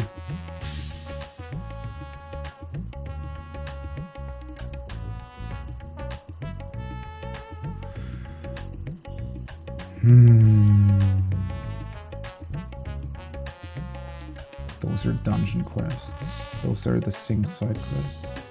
I honestly don't know where that would be. It's also not exactly easy to find, but I also don't remember where it started in the first place.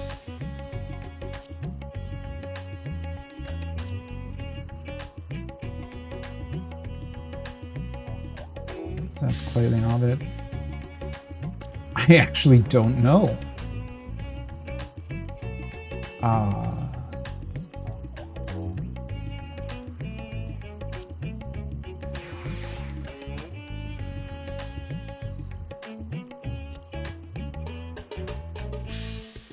Why do I not know that?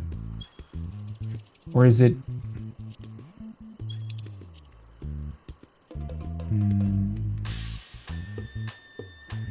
There we go. It's under the Omega quest line. Oh, so that's pretty cool. Heartless Hypothesis. Because I don't know, but these quests definitely concluded, correct?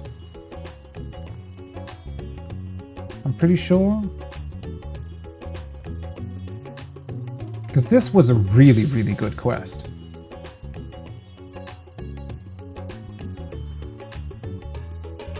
But I guess that doesn't really continue. It's just two... more or less random follow quests to the whole Omega quest line. It's really, really cool and nice that they've done those. For some reason I thought they would continue more, but apparently they're not. Would you tell us of our recent ventures when you next return? I promise to make it worth your while. Hey! Somewhere in the world. You get an orchestring roll for this? Shadow pasts once more.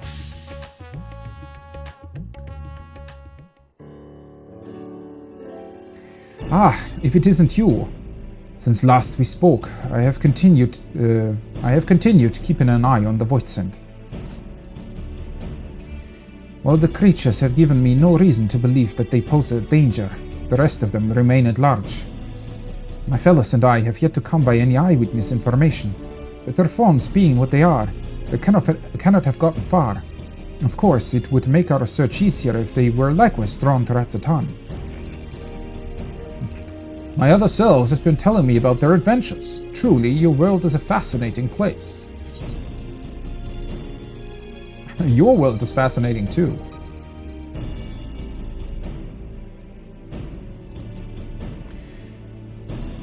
So you've enjoyed hearing my tales. I would be glad to share more with you. Once I found the rest of me, that is. The others have more knowledge of mighty Voidsent, you see. The sensation. Could it be? The squiggling. Yes, I feel them. The rest of myself. They're very close now. There's 4 of them, and unless I'm mistaken, they're somewhere in the city. Please find them for me, that I might be whole again. As before, by way of payment, they will tell you about powerful Voidsent and their pasts. Now, the nearest appears to be this way. Perhaps that's a good place to start. Let's do it then. The rest of its fellows have appeared in the city. Then you had best track them down. Judging by the direction, I expect the nearest one is in Dharma. I leave the creatures in your capable hands.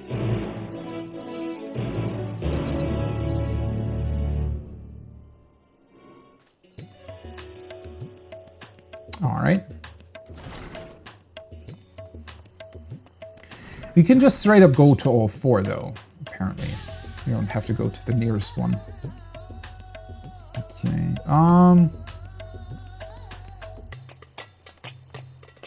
might as well just walk there, right?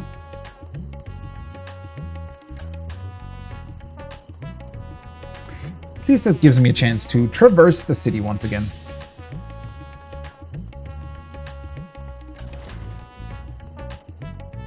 Last time, weren't they telling us about the...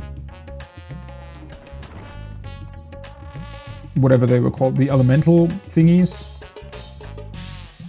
That, what's his name? The current baddie that we're fighting. Somehow I always forget his name. The one that apparently is a part of Zodiac. Piece of Zodiac. Whatever. Yeah, I think the Voidsent were telling us about Barbaricia and those guys, right? Yo, what are you doing here? All alone. What? Uncalling me, you say? I can appreciate my separation anxiety, but I answer to no one, not even myself. I am my own master. I do what I like, when I like. I will rejoin the others at my own leisurely pace. Okay.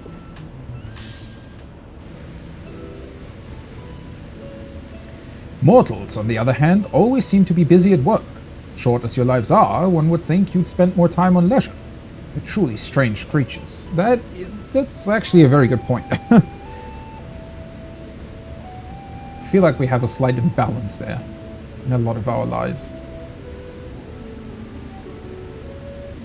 Not particularly me, but other people.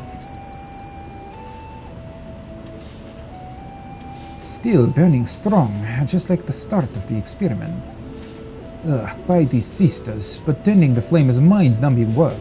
Someone has to do it, I suppose, but I just wish it wasn't me. Tending the flame. That reminds me of a Voidsent I once knew. He watched over a beacon fire, seeing to it that it remained ever lit. Unlike that mortal, however, he did it of his own volition. Such an act served no practical purpose in our world. Even if night and day existed, we Voidsent don't rely upon light. Yet he persisted. Though perplexed by his curious ritual, I somehow found myself helping him with it.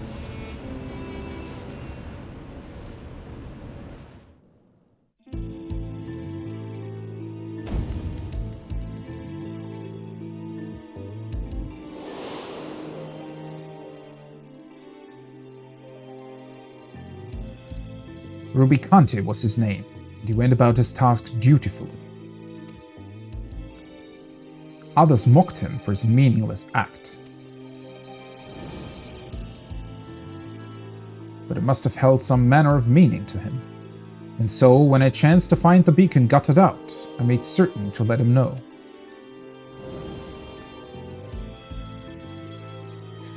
For time out of mind, this routine continued uninterrupted, until that fateful day.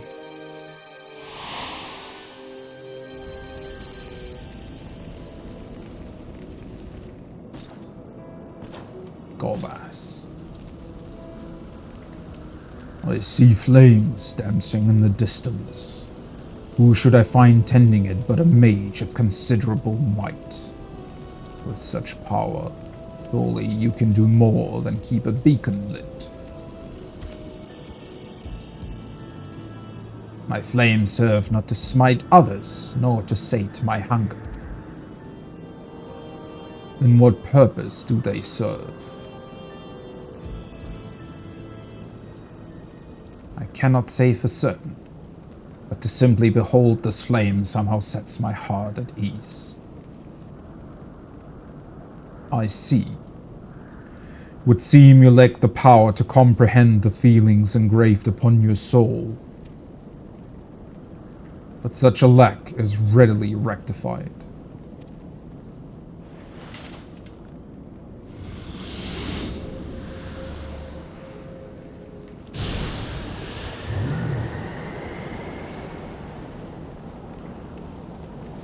This warmth, invigorating and comforting. Where have I felt it before?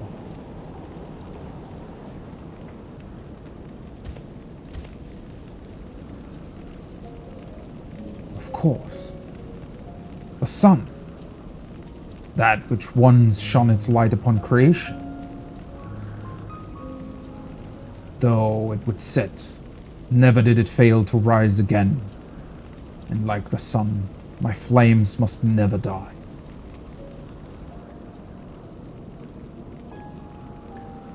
So that is the way of it. Through your flames, you sought to recreate the sun's journey, to recreate the world as it was before. Who are you, who could unearth memories buried in the deepest recesses of my heart?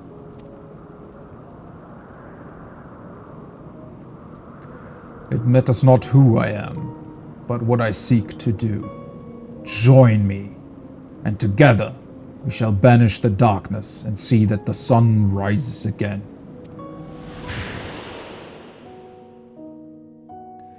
According to the mysterious night, the price to save the world was dear. The inhabitants of the neighboring reality must be sacrificed. To which Rubicante replied, I have sworn to use my power to save the world. If innocent souls must be consumed by my flames, then I shall bear responsibility for the sin. Thus did he choose his path, of his own volition, and his spirit lives on in me as an undying flame.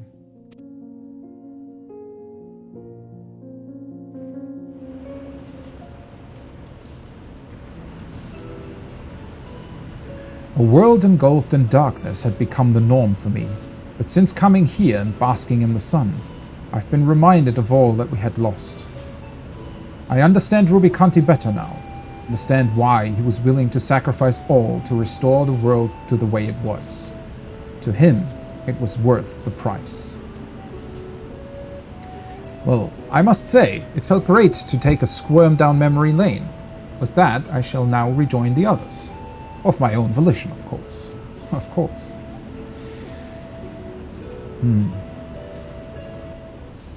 I don't know. The more we learn about Golbas and about Rubicante and the others, I mean, all they really wanted was to restore their world, right? To the way it was. But we're trying to do the exact same thing. And I feel like at some point, I don't know, how can it be that we're not really able to, I guess, just talk about that, or somehow mention that not only are we trying to do the exact same thing, but we even have a plan of how to do that. And I don't know, it is so weird to me that they're opposing us, right? I mean, maybe it made sense at the start because they didn't know us, we didn't know them, and nobody really knew what the other was, like, what the plan was or something, but either way, I think that at this point, shouldn't we, I mean, Golbez still obviously has the dragon, or holds the dragon captive, I guess. But aside from that, aren't we working towards the same goal? It is honestly a little bit infuriating that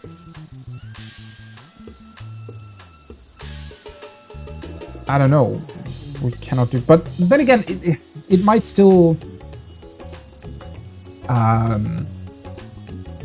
change to that in the end, right? Maybe at the end of all of it, that's exactly what is going to happen. That we will work together with them to restore the 13th. I don't really know. It's, what a strange situation, right?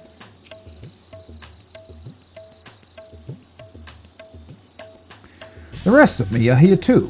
What a relief. I was taking in the sights in a village nearby when I realized I had become separated. I'm glad I decided to follow the clamor and head to the city. There are so many mortals here, so many beautiful buildings.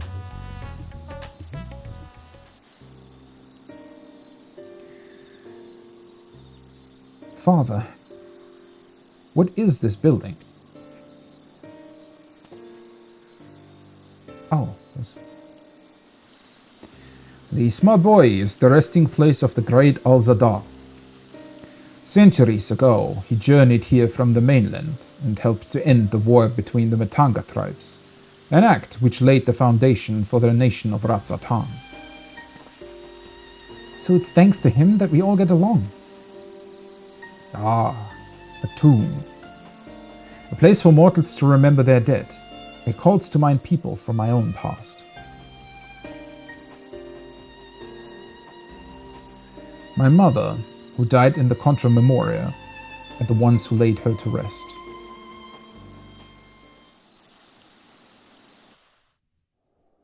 Your mother?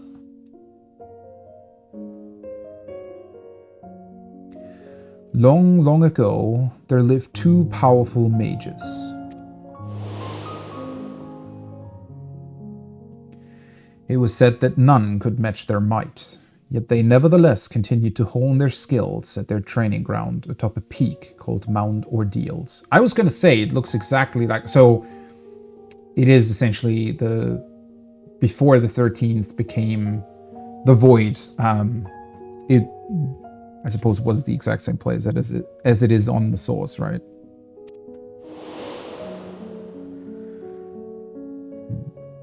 One day, fell fiends began attacking villages unprovoked. Upon hearing the grim tidings, the mages came to a resolution. Through years of training, we have mastered our flames. 'Tis time for us to employ them for the salvation of the world.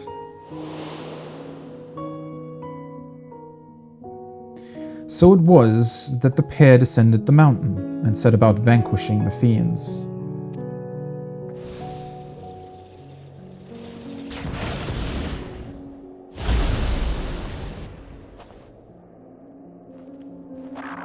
Just that one left.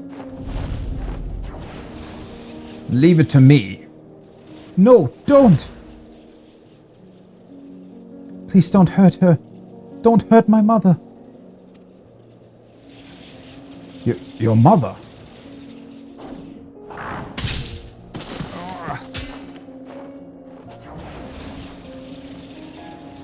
Please save her. I beg you.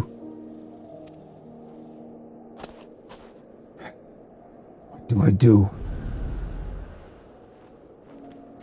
So it is exactly like the Sin Eaters, right? Just the other way around. It seems I have no choice.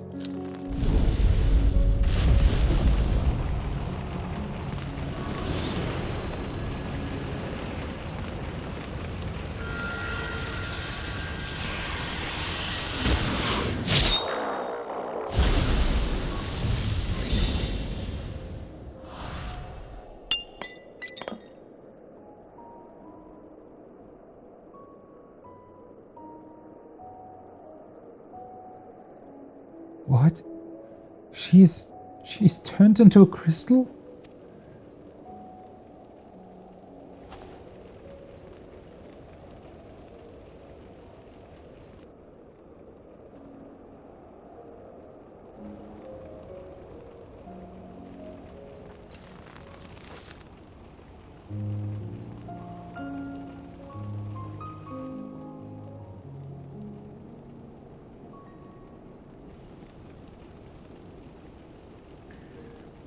I said that I would save the world, but I couldn't even save a single life.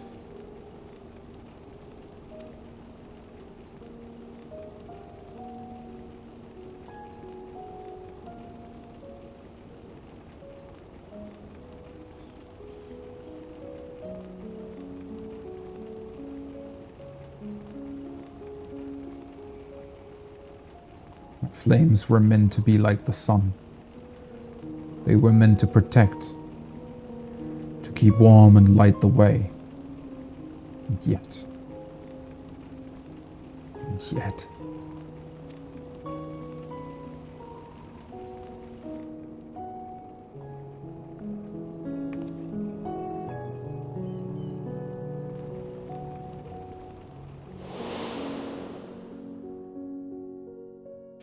In his great fury at his failings, the mage's face turned red as ruby.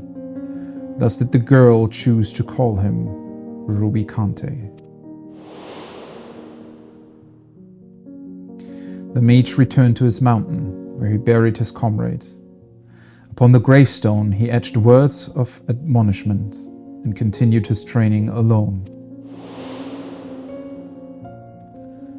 One day, when visiting his comrade's grave, he found that a familiar crystal had been left there.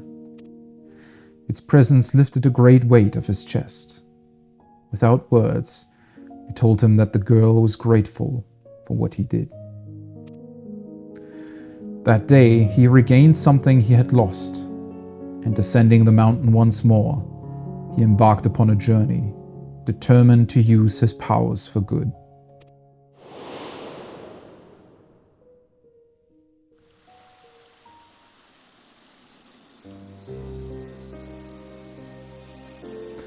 As sad as it is to lose a precious life, it's sadder still, I think, to lose one's purpose. Mount Ordeals has been swallowed up by darkness, and his comrade's grave with it. But wherever Rubicante may be, I like to believe that the little girl still remains in his heart. Well, it's past time I rejoined the others. It was nice talking to you, mortal. So cool how they're giving us backstory on these fiends that we defeated.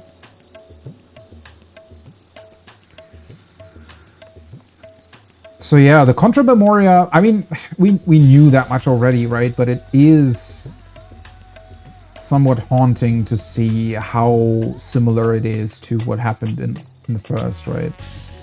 And all the strife and hardships that we've seen there. It's also incredibly interesting where somebody like Rubicante came from. And that they endured as well, right? That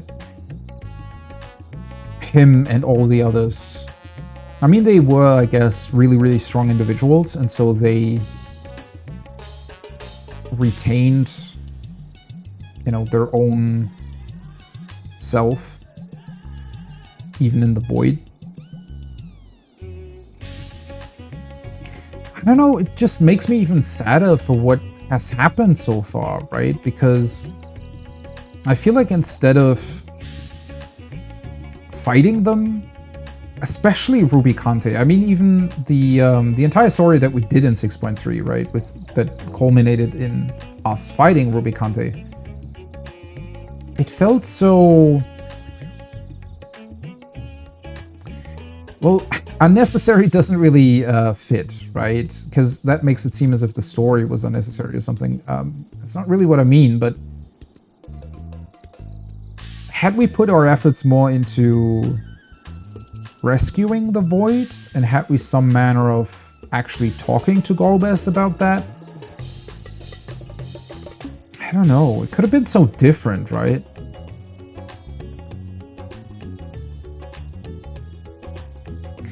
It also just feels very, very different from all the other situations that we were in so far, because while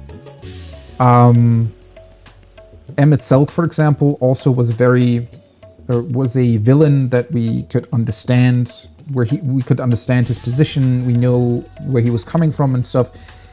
it was still fundamentally flawed what he wanted, right? And at the end of the day, his ideals were too set in stone, and what we wanted, like, they were such opposing forces that there could have only really been this conflict, right?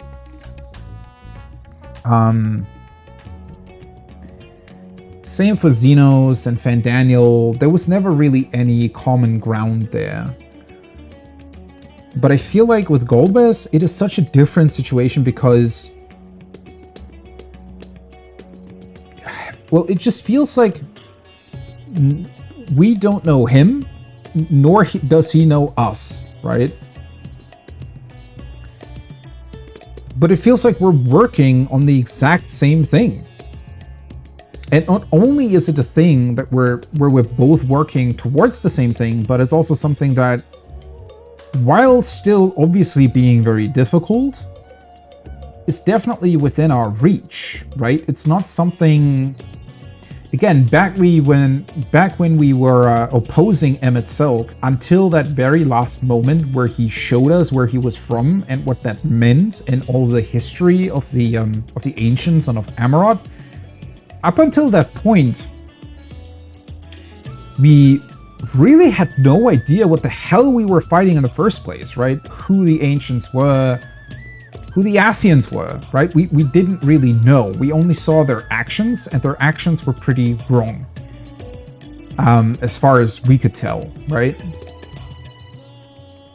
But again, now with Golbez, it feels like we know so much more going into this that it almost seems silly that we're opposing each other, because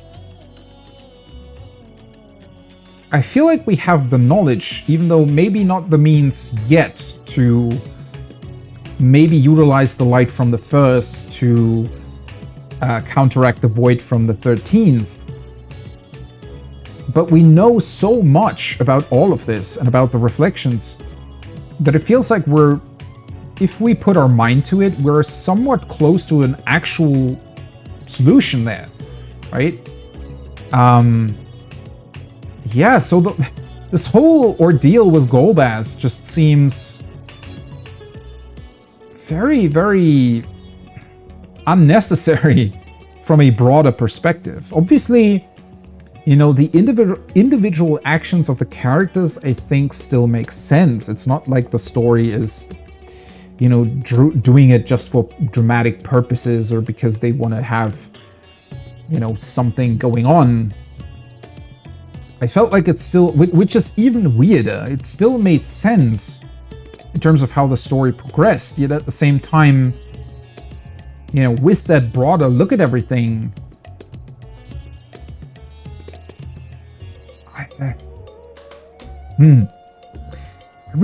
I'm even struggling to put that into words. I think that there is,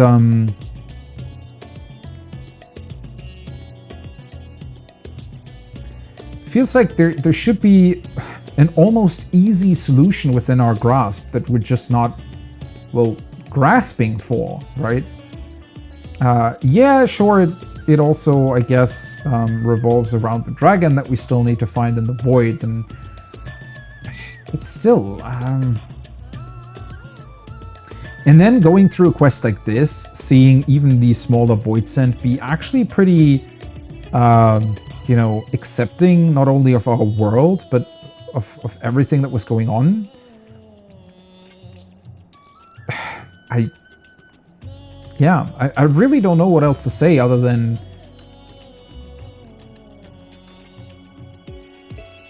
it just would make so much sense to work together with Golbez and just explain to him, well, we know how to save your world. You don't have to go to such lengths to fight us, because ultimately that's gonna be detrimental to what you're trying to achieve.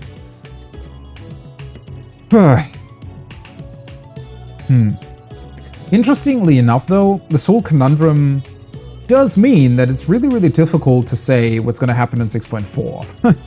I'm very much looking forward to it. Because I also felt like, while there was technically quite a bit happening in 6.1, 2, and 3, the same time, in terms of actual impact of what happened, it is definitely way less compared to previous expansions. Especially patch 0.3. I mean, I knew that it was going to be different, right, compared to last couple of times, compared to the last expansions, but it really left us hanging in a lot of regards. Sure, it did answer, I guess, a fundamental question of who Golbez even is or what he's connected to, but at the same time, yeah, there's still a lot left that is very, very, where it's just really difficult to see how the story progresses from here on out, right? Anyways, what business does a mortal have with me?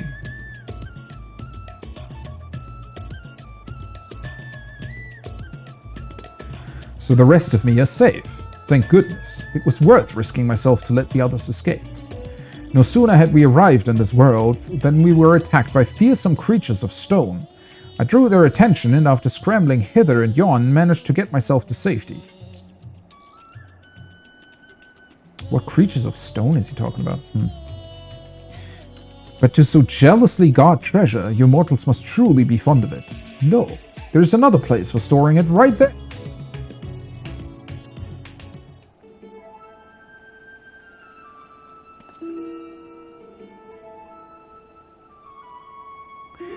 They say it's mountain after mountain of treasure in there. We just need to find the coffers that act as portals. Ah yeah, I know all about that.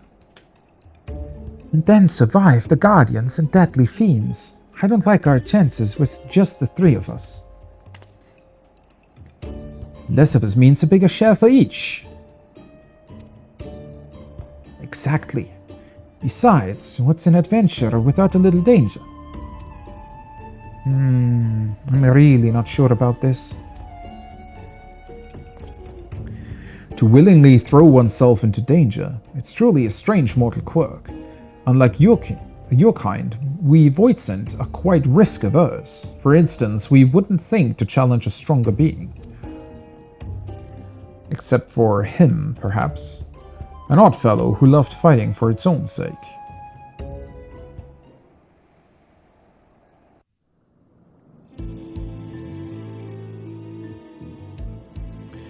His name was Canyaso. There was nothing he feared in his domain. Employing deception, he trapped his foes and drowned them in a bottomless mire. It mattered not how strong they were. All fell before him. Yet despite his victories, he never felt truly satisfied. And through a chance meeting, he would learn the reason why.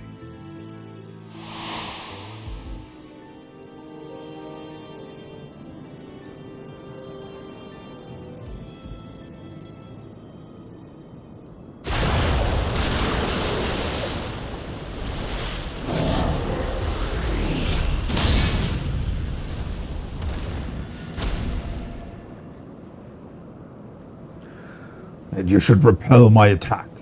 You're tougher than I expected. To whom do I speak? I am Canyaso. I'll bet you're the one they say seeking out the strong. Well, if it's battle you want, then you need look no further. Lest you misunderstand, I do not desire fruitless battle. On the contrary, it would seem that it is you who seek out the strong. Why? When you're hungry, you devour. It doesn't matter who. Your luck ran out when you strolled into my domain. None would so risk themselves simply because of an empty stomach. Nay, my friend, the source of your hunger lies elsewhere.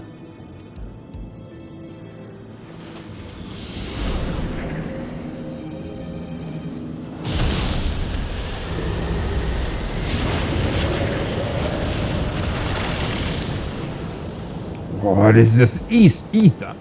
So pure and sublime. There's so much of it. I'm ripe to burst. And yet... Wait, is he distributing the dragon's ether to them? Guess so. I still don't feel satisfied. Do you see? It is not for ether that you thirst, but battle. You'll not quench this thirst with stagnant swamp water. Nay, naught save that of a raging torrent will sate you.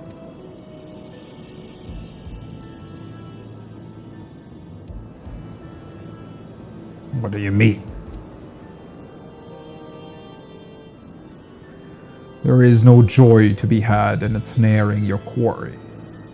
For victory to have savor, you must place yourself in the midst of danger. If you join me, I shall see to it you never want for dread foes to grant you satisfaction. What say you? Why do I feel as though I've remembered something important? Whoever you are, I would know more.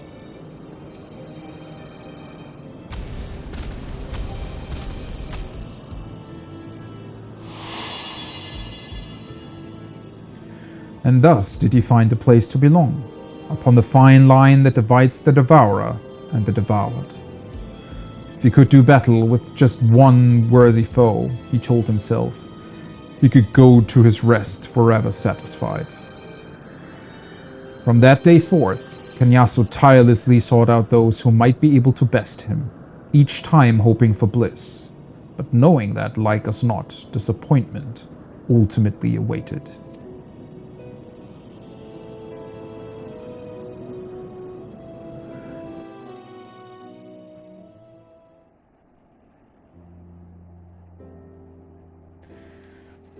A yearning so strong nothing else matters.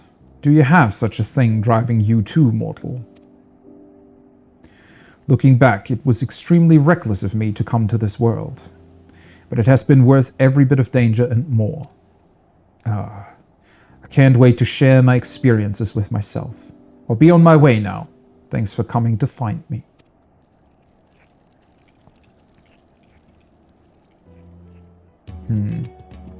Okay, so far, from these two quests, we've gotten the backstories basically of all the, whatever name they had. Of all the fiends we fought, right? But I have a feeling that maybe after 6.4 or with 6.4, or rather after the MSQ of 6.4, maybe there is going to be another one of these that explains Golbus's backstory a bit more?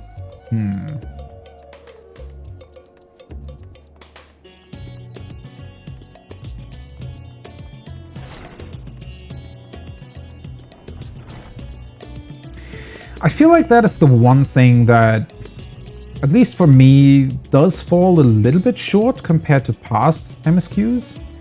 I'm actually a big fan of them integrating more trials into the MSQ. I always wanted them to do that, because in the past we only ever got the 0.3 trial to be part of the main story. But that being said, I don't know. As much as I like the current story and the mysteries that it surrounds, or that it presents, rather, I have struggled really, you know, I don't think that these four fiends are really clicking for me. Like, it's not bad, and their backstories are pretty cool, and I don't necessarily want the story to be told in a different way, because I feel like this not only makes sense, but because, like, not every fiend or enemy that you fight will always be, you know, a misunderstood ancient like Emet-Selch, right? It doesn't really make any sense for that to always be the case. So it's completely understandable that from time to time we will face either people or beings that we just have to fight, right? And like it's also not, or it also makes sense that we won't always like have super detailed knowledge about whoever we fight, right? Golbus wants to achieve a goal. He got help from beings he thought were going to help him, that were strong enough to help him, right? And now we fought against them and defeated them. It doesn't always need to be more complex than that, right? Sometimes that is enough. And I think changing it up like that, right? Changing it up from super, super complex villains to more simple ones to others, that is perfectly fine. And it really makes sense in this particular case, right? We're fighting all of these different fiends that essentially are creatures that were left over and survived the Contra Memoria as these Voidsent, and now they kind of did find their final resting place after the battles with us. So I feel like all of that perfectly fits, right?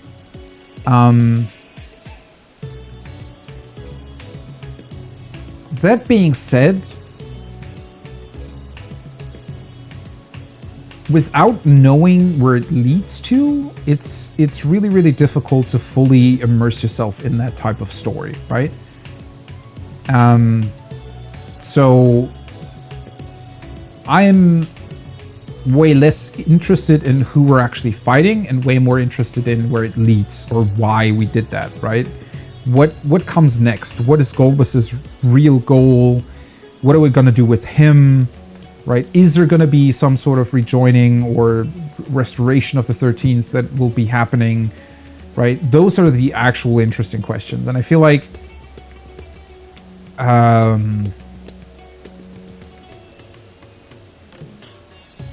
maybe currently we're lacking a little bit of direction in that regard, right? We don't really know where this is going. And that's completely fine.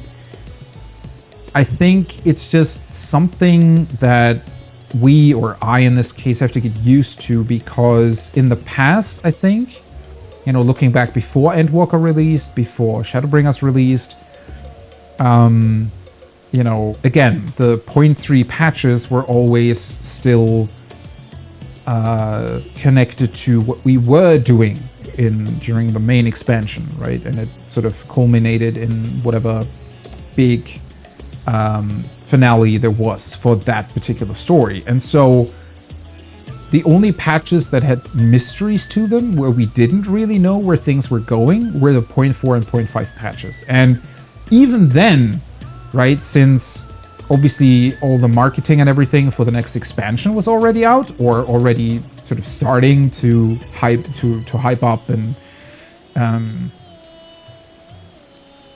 well, at least in the case of Shadowbringers or Stormblood, the fanfests were also there, right? So while the story itself was still fairly mysterious, at least we had an inkling of where it goes, right? So that we were going to the moon with Endwalker was clear quite early, right? So while all of the stuff with Fandaniel was still quite mysterious, why that was happening, what is going on with him and Xenos, who even is that, right? At the same time, we did have at least an idea of where it was going. We didn't know why it was necessarily going that way. We did know, however, or could sort of extrapolate from that it had something to do with Hydaelyn and Zodiac, right? And again, same thing with Shadowbringers. While we didn't really know initially what would happen, all the way up until 4.3, all the story was only stuff regarding, you know, Yotsu and everything that happened Stormblood. Then we were introduced to Emet-Selch, and from that point forward, we kind of got to know more about what would happen in the future, even though it took a while to actually realize that we were going to the first. there was still this feeling of, all right, so we're, you know, we're going somewhere, right? And I think that is the one thing that we're currently lacking a bit. And again, I don't think that's necessarily bad. It's just different, right? It's very, very different from the past. And now, in comparison, we haven't really known where we're going ever since 6.0, right? So all the story that's been happening since then was not only a complete mystery, but it doesn't really tell us the point of it, right? It doesn't really tell us where are we going, what is going to happen next. And obviously that's going to change with the first FanFest, but that's still very far away. So there's still going to be quite a bit of time until we get to know more about what will await us in 7.0. And I guess that's just what I wanted to mention, is this feeling of the unknown. It's not better or worse than what we had previously, it's just very, very different.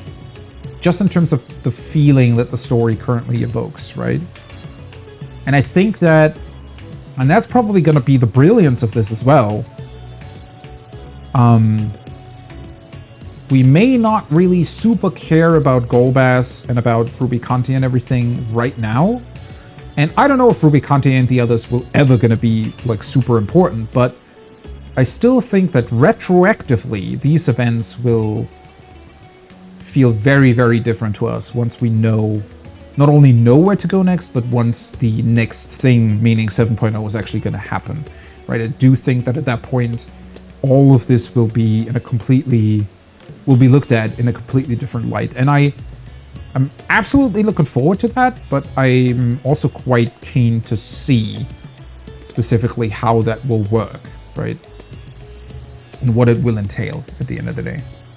Anyways, let's continue the quest. So I imagine this is going to show us who Kanyasu was before he turned into a Voidsent. You've been looking for me, you say. Sorry for the trouble. I found a place with beautiful water and thought I'd have a rollick, but ended up being washed away. I tried to get back upstream, swimming against the flow, and had managed to come this far when you appeared. After all that effort, I'd like nothing more than to reunite with my other selves. But if you've been promised a tale, then you shall have one.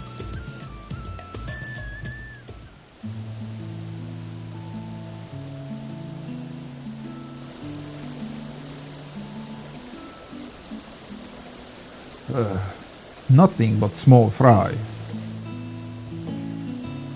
See that mortal there? He fished me up, but promptly released me while calling me a hideous slug. I don't know what that was about, but it worked out well enough. Oh, to be out in the open sea and catch something big. But until I can afford a halfway decent rot, I'll just have to put up with this tired old fishing hole. I know the feeling well, the desire to chase after big fish. I used to be a fisherman too, you see, together with my brother. Wait, you used to be, or somebody else?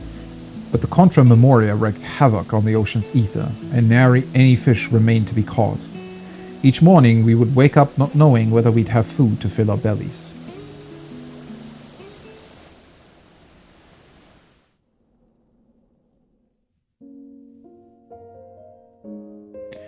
On a day like so many before, we were waiting in vain for a bite. My brother's face was fixed in a grimace. I assumed he was cursing the war in his mind. But it turned out he was thinking about something else altogether. And when he finally spoke, frustration was plain in his voice. Even if there were fish to catch, is this how I'm going to live out my days? Sitting endlessly with a pole in hand. It's like dying a slow death. I can't take it anymore. More so than our privation, it was the mundane, unchanging nature of our lives that bothered him. In the next instant, he blurted out, "That's it. If there's a war, I'm going to fight too. That way I won't be bored, at least." Oh, so that's why he became Kenyasu, is because he felt that was a better way to live his life.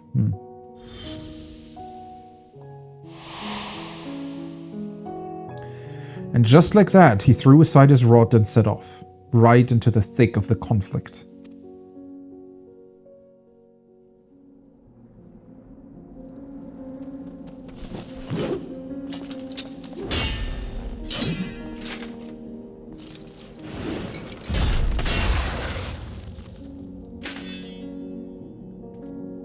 Damn it.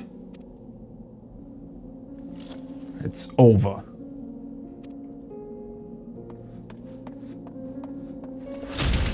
What the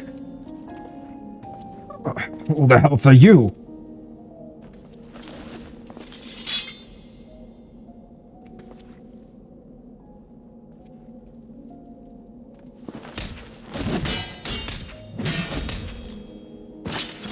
Fists against a sword? Wow.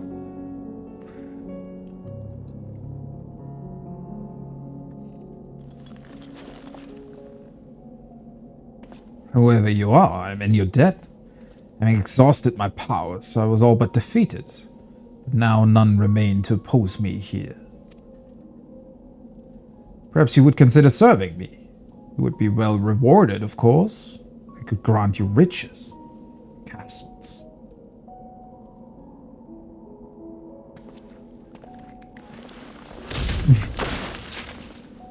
He's just gonna fight both of them. What's the meaning of this? Weren't you a friend? Friend?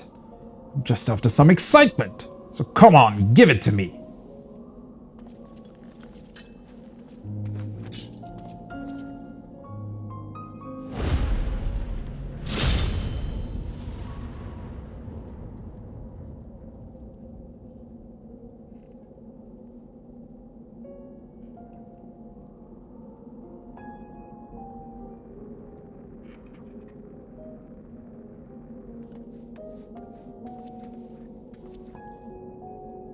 There you are, thank heavens.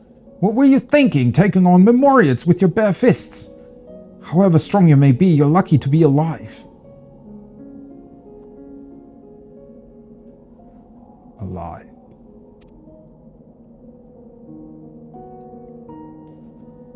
Yes, I've never felt so alive.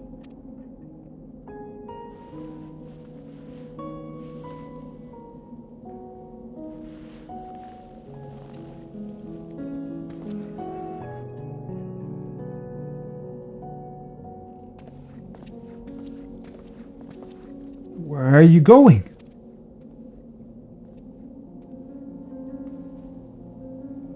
No more chasing small fry for me. From now on, I'm going to live for the thrill of battle. I'll seek out those stronger than me. Give him all a taste of my fist.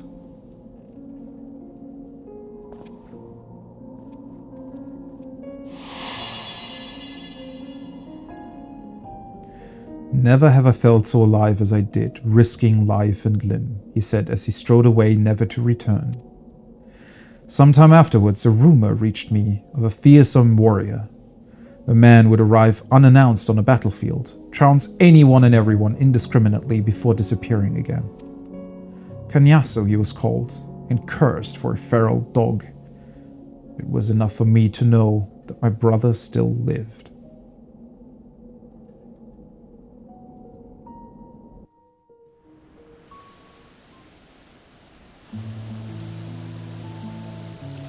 It was only when I became a Voidsent that I came to understand my brother, to understand the emptiness he felt in his mundane life.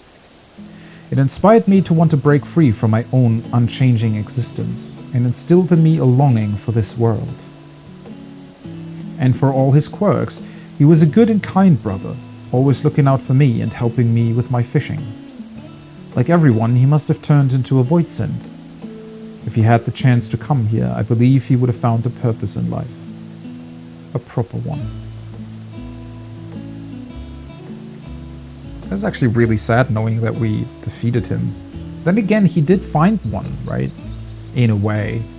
Although it was more, he was more used as a distraction, so... Not really a very glamorous purpose, was it? Thanks to you, I could relive those old memories. And with that, I'd best go and join my other selves. Be seeing you.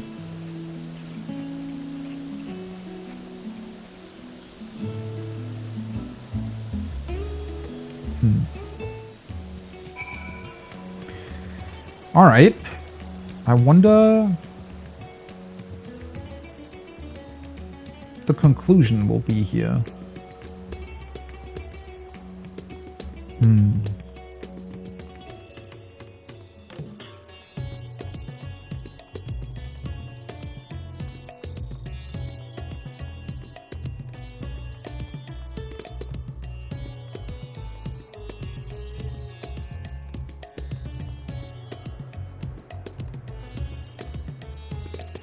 I don't know, my mind is still... I guess with the earlier things that I thought about and talked about. I honestly think that they have... I don't know if it's on purpose necessarily, but the way these quests are presented to you and these characters are presented to you, it's both... You can both empathize with them, right? So it does create this feeling of us knowing them and to a certain degree understanding what they were like and why they were the way they were. But at the same time, I also think that it still has a bit of an otherworldly nature to it, right? It's almost like it's this tiny bit too extreme, right? This tiny bit inhuman. And I feel like it's a really, really... I don't know, for me they've done that really, or they've captured that really well, where you can understand where they're coming from and why things sort of happened the way they did and why they became the creatures that they ultimately became. But at the same time, it does have just this spark of a... This part where it's too otherworldly to really, really grasp and understand why they did this, right? And what kind of situation they were in. Even though we really know that situation and we've learned a lot about how light came to the first, for example, but that still felt a lot more human, right? A lot closer to... Whereas it feels like maybe it's also the retelling of these Voids. And I mean, we have to remember, while the first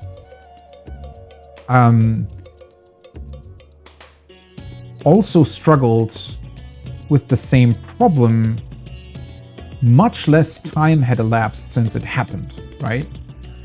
First of all, it wasn't entirely consumed. Second of all, sort of, it was only quote-unquote 100 years ago when we arrived there, right? Which is obviously a long time, but still completely different to the Void, where, well, it has been the Void for the past 12,000 years, right? And the creatures that are living there, while they do retain some memories and thoughts from before, it is still... It just feels like there is an additional layer of...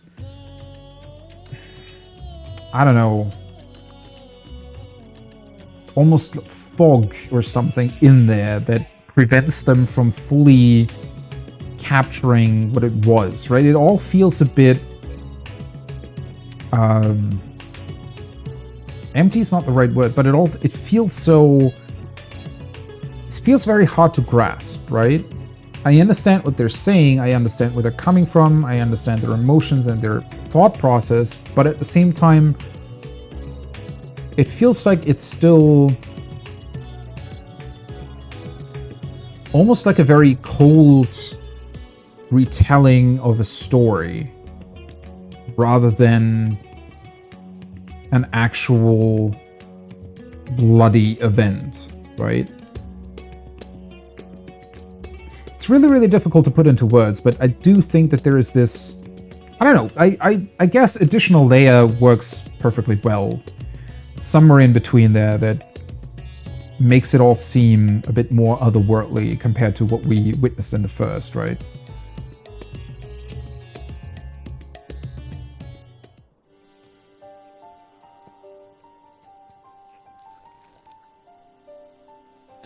You did it. You found all of me. I trust I upheld my part of the bargain and told you about more mighty Voidsent.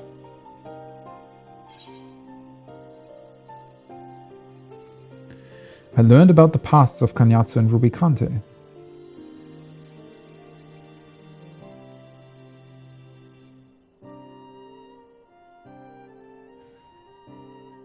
So you had already crossed paths with them.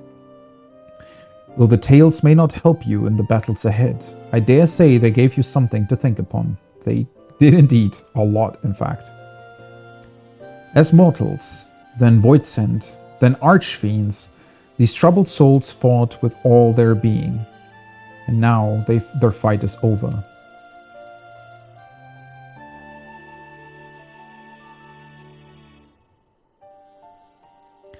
Well, I myself have only heard the tales from the others. If I'm to make their feelings my own, I need to become whole again. Which I can now do, thanks to you.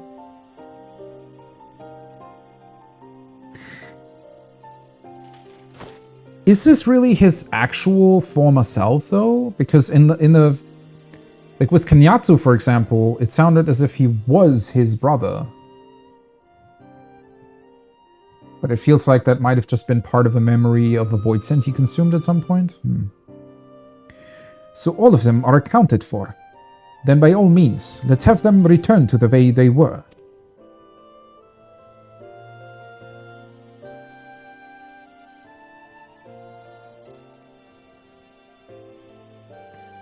Without further ado then, to me, myselves.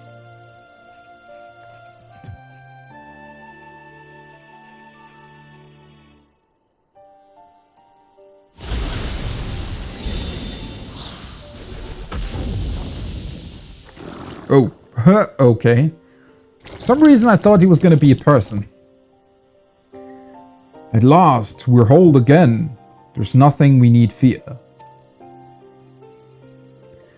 And that which each of us experienced since coming here, it's as if I had experienced it all for myself. I say it again, but this world is truly a fascinating place. I must see more of it. Yes, I must. I don't know if that's the right form to do that, though. A lot of people will be kind of frightened by you. I'm not sure what I was expecting, but now that it's whole, I can't help but feel that it's more of a danger.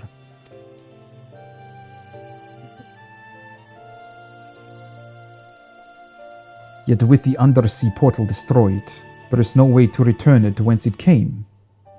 Whatever should we do now?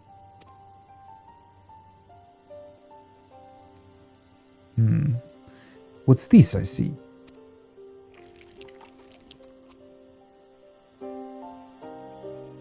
Oh, it's Voidsent. There's a few of them in that direction. More of my brethren made it over, it seems. Curious, though. It's much farther than I can usually perceive. I can only assume my vision has improved. Could this be the cumulative effect of our experiences here? Wait, so are we going to use him to, I don't know, locate other Voidsent? What? It can sense its kind from a vast distance. Amazing! Such an ability would make the task of tracking down invading Voidsent a breeze. If the creature would agree to assist us in this manner, I'm confident that I can convince my superiors to forge a pact with it. Pact with a Voidsent? I guess.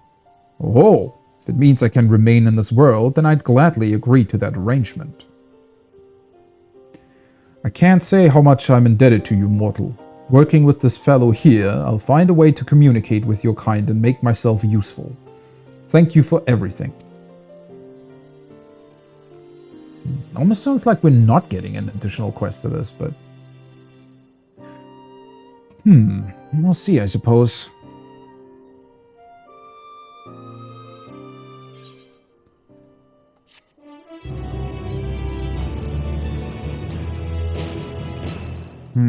The orchestrion roll might actually be the music that's playing whenever we got a flashback to the void, I suspect.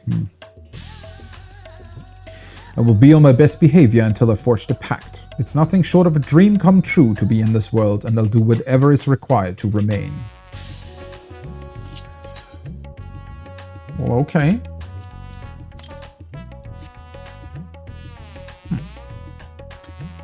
That's the void quest finally done.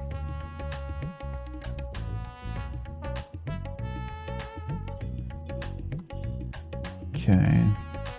So, in terms of quests that I still have to do from older patches in this one, it's Tataru's Grand Endeavor.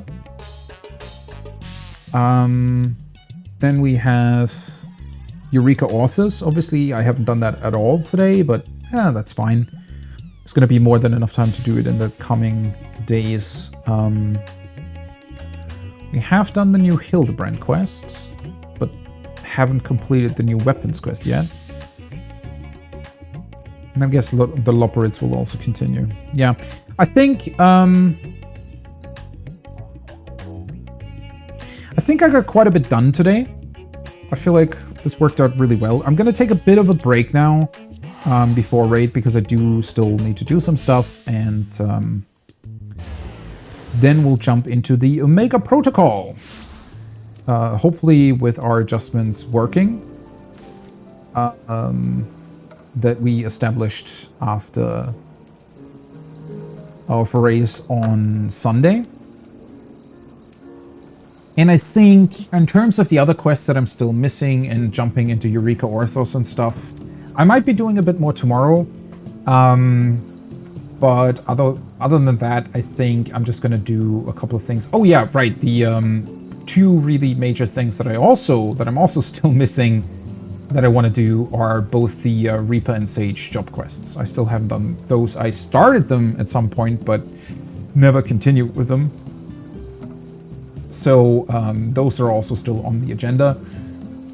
But I think I'm just going to try and do that stuff before raid, right? In the future.